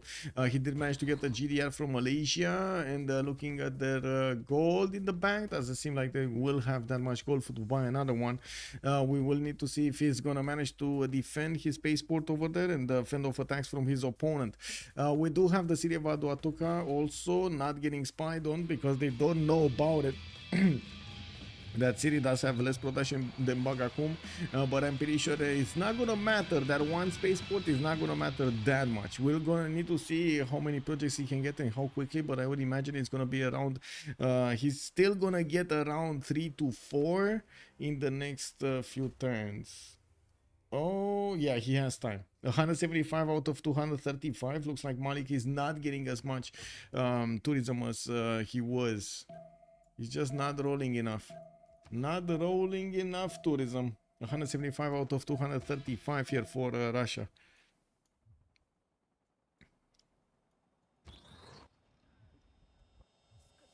Okay, projects coming in, projects going out. How many spaceports do we have? 1, 2, 3, 4. Just 4 spaceports. Oh, that might be a problem. Just 4 spaceports. No spaceport in ELIE, where he did get the Rule Valley. Oh my god, that city probably worked on Rule Valley for like the last 30 turns or something.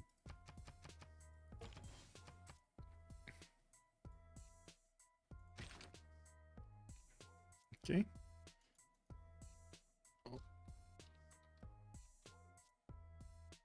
Okay. Yeah. Poland, still not getting bombed by Russia. I was definitely expecting nuclear bombs to drop by now. Oslo has been taken down. Staffordshire is going to be taken down. Norway is managing to lose his cities, unfortunately. Persia is pushing in. There still is quite a screen and more towards the cities of Gaul. And as you can see, GDRs are appearing on the front line there on the right side, while they are appearing on the west side as well. He's going to put on one on each side of his. And there we go. His one turning project. And oh my god, he's actually finishing them with his builders. He just finished one in Bagakum instantly. Then that's the power of these builders, but unfortunately he doesn't have enough builders. He kept on making the other projects. He doesn't have enough builders. Well, I do see a wave of projects are going to finish in 2 turns here. Only one of his spaceports is going to be taken down out of the 3 or 4 that he has. 4 that he has. So he's still going to get 3 projects. It looks like the defender. Well, isn't he the defender? Oh yeah, no, it's ELIE. It's ELIE the defender. 240 over here. Yeah, we do have Malik 182 out of 241. Still 61 points away from getting the victory. Actually, isn't it 59? Anyway, I think it's 59.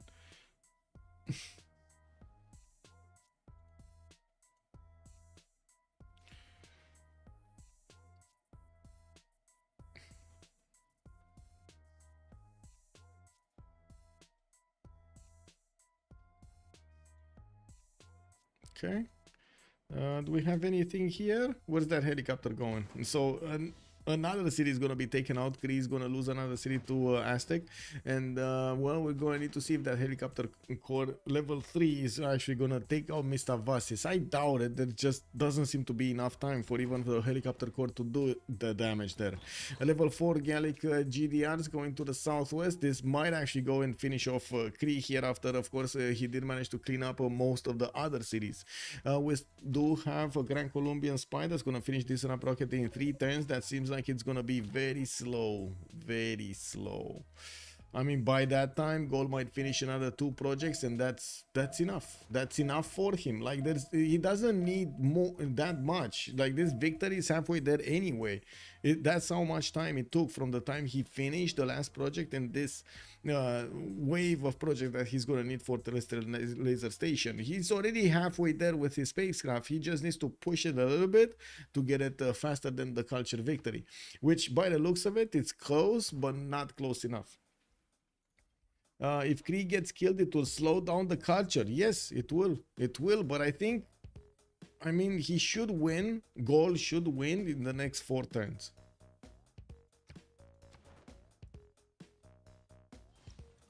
You need like what, 25 light years or something to get the yeah, 25 light years, and he already got like at least 10 or 12.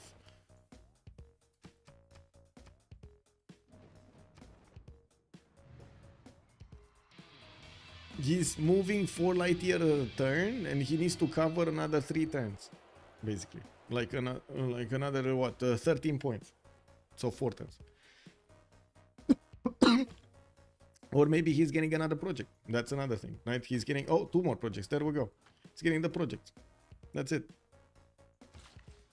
I don't think he actually finished the builder, right? He should use a builder to finish the Gran laser station, or did he finish it? I don't think so. Needs to finish it now.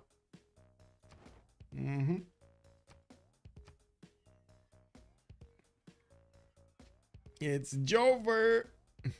The 25 are done here. Well, I think there is a bit of a UI problem here when this blob, when this circle actually gets filled. Sometimes it gets filled even if the 25 are not finished yet. He's the only one knowing when he's gonna finish them.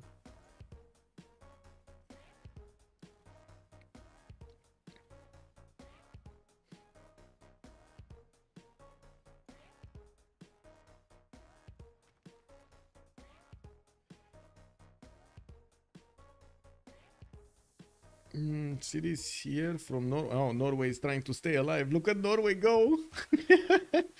Okay. Cree? What is Cree and what is he doing? This GDR is still gonna need a few turns to get in there. Okay. Well, he's gonna need a few. He's gonna need like 4 or 5 turns to actually take out that city center. But that's a good way of taking out one of his opponents. Right? Use the GDR. It's not gonna matter in that time. I'm pretty sure he's gonna get the space victory. And I guess we're coming back to what SC Black was saying all along. Russia, if he would have focused on the culture victory, maybe he would have gotten, because he focused quite a bit of science. He didn't get it. Yeah, not fast enough though. Not fast enough. Did Cree not have another settler? I swear he did. He did have one here and lost it. And then he had one here and lost it. And then he had one here and lost it. And then he had one here and lost it. It's basically, how do we call it? This Aztec helicopter corps has just been moving around where he saw Cree cities and killing them off one by one. He was picking them off one by one. I don't think he had another city anywhere. Or at least I don't see one.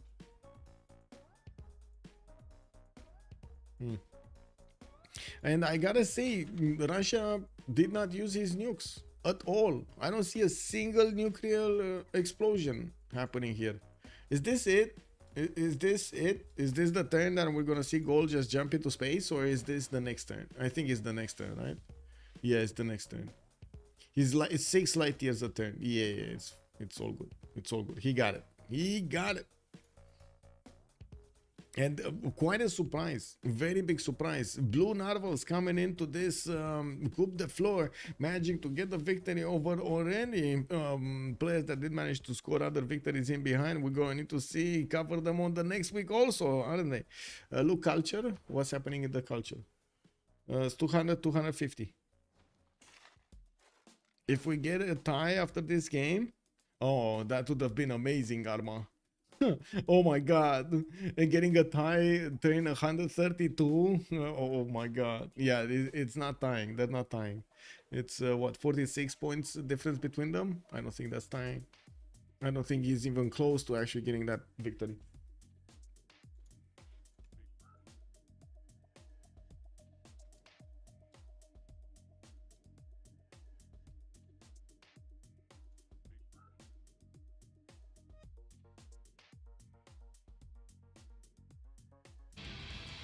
Whoa, whoa, whoa, whoa, what's going on here?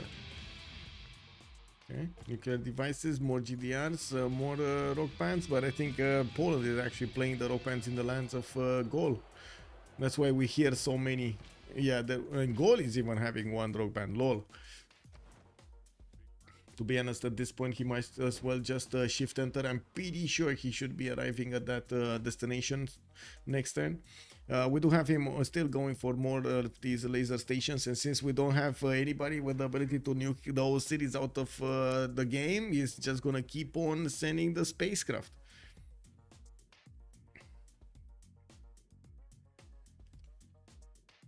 You're so angry about your points. I'm sorry, DPs. I'm sorry. Plus Cree gonna full die. Russia not close enough. Yeah. I mean, I don't think Cree is dying, but he's not far away, yeah, from dying. Once he launches a few projects, Gaul doesn't even need to survive. Russia really needs to focus more on the culture victory. Yeah. And Neolaf is saying, yeah, there we go. GG, go, shift enter.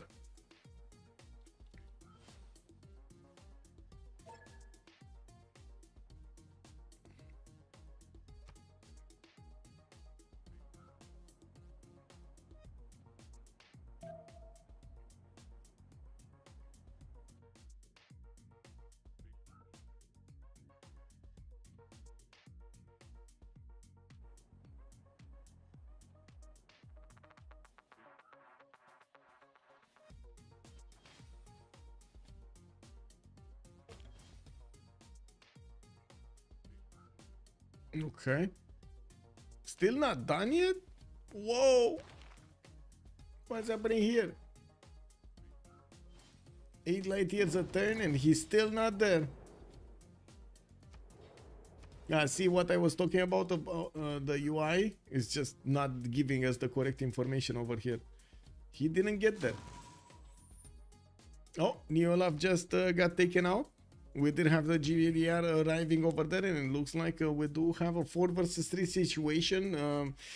Malik's culture ability just dropped down to 191 out of 258. Doesn't seem like he lost that many. He lost like what, 15? But at this point, that means at least a turn, and that's a problem, right? The turns count, and the turns matter at this point. Every turn matters. We got more of these laser stations finishing up, and yeah, I guess we're just waiting for Scar to shift enter. We do have them, Malik and Issamdude, needing to finish their turn.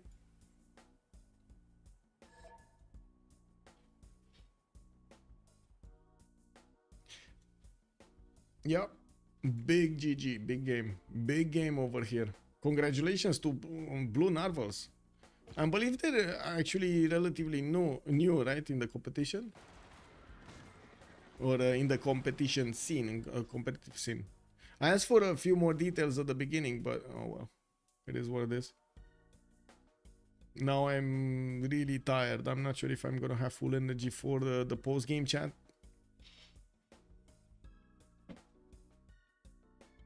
Yeah, I think we're not gonna have a post-game chat tonight, guys.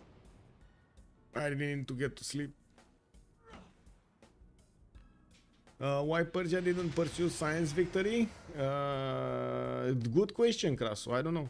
Good question. Why in a 3-win streak after something like a 25 defeat streak? Wait, Arma, you're from Blue Narvals? Nice. I mean, pays to be a bit more focused, huh?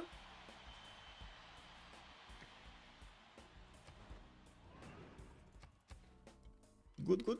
Good, good.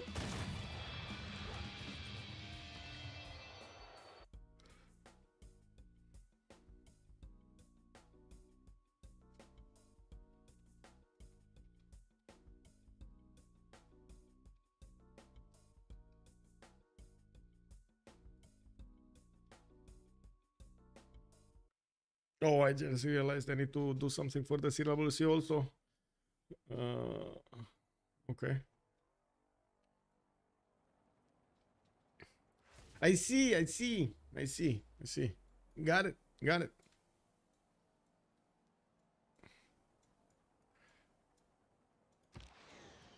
Okay, so GDRs are going to chew through Norwegian territory, but again, they're not actually getting to Gallic territory, and this is the meat of the problem, the Gallic territory, and we might actually see the fixed screen. There we go. Victory condition over here for Blue Narvals. They did manage to get a space victory, kind of late, 130 something, but I can't fall Gaul for trying to get through that science as quickly as possible. Unfortunately, the tree was just not with him tonight. Big also from the other team from Scott that did try with as much as possible Persia and Russia to get to their own victory conditions. Unfortunately, culture victory just didn't happen this game. Let me actually send them a message over here because I'm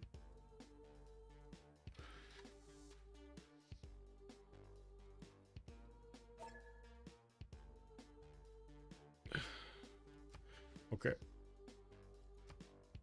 Well, there we have it. We had another game from Coupe de Fleurs coming up on the third week, I believe, or fourth week. Blue Narvals going against Let's Sky. Now, we do have tomorrow to actually take a quick pick of a few how to say, a few games. I'm not sure exactly if we're gonna go for a 1v1 or a 4v4, or are we thinking about something else. We're gonna have also on Friday and Saturday the Rooster Cup, and we're gonna need to take a look over there if Solgent is gonna manage to get that cup. He definitely is brooding some roosters there.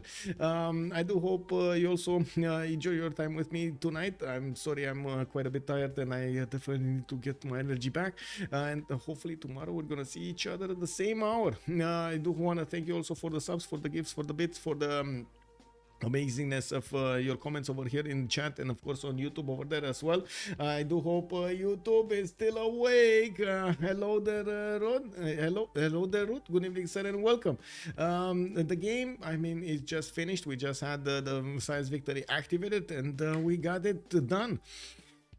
I'm gonna close this off now and gonna see each other tomorrow. I do hope you're also gonna leave a like and a subscribe over there on the YouTube channel, and we're gonna see each other in the next few hours when it comes out with the vote. When the vote comes out, it will take a bit of time for YouTube to actually process the video, but I do hope you're gonna have the patience to take a look at it. Have a great evening and hope to see each other next time. Bye bye bye.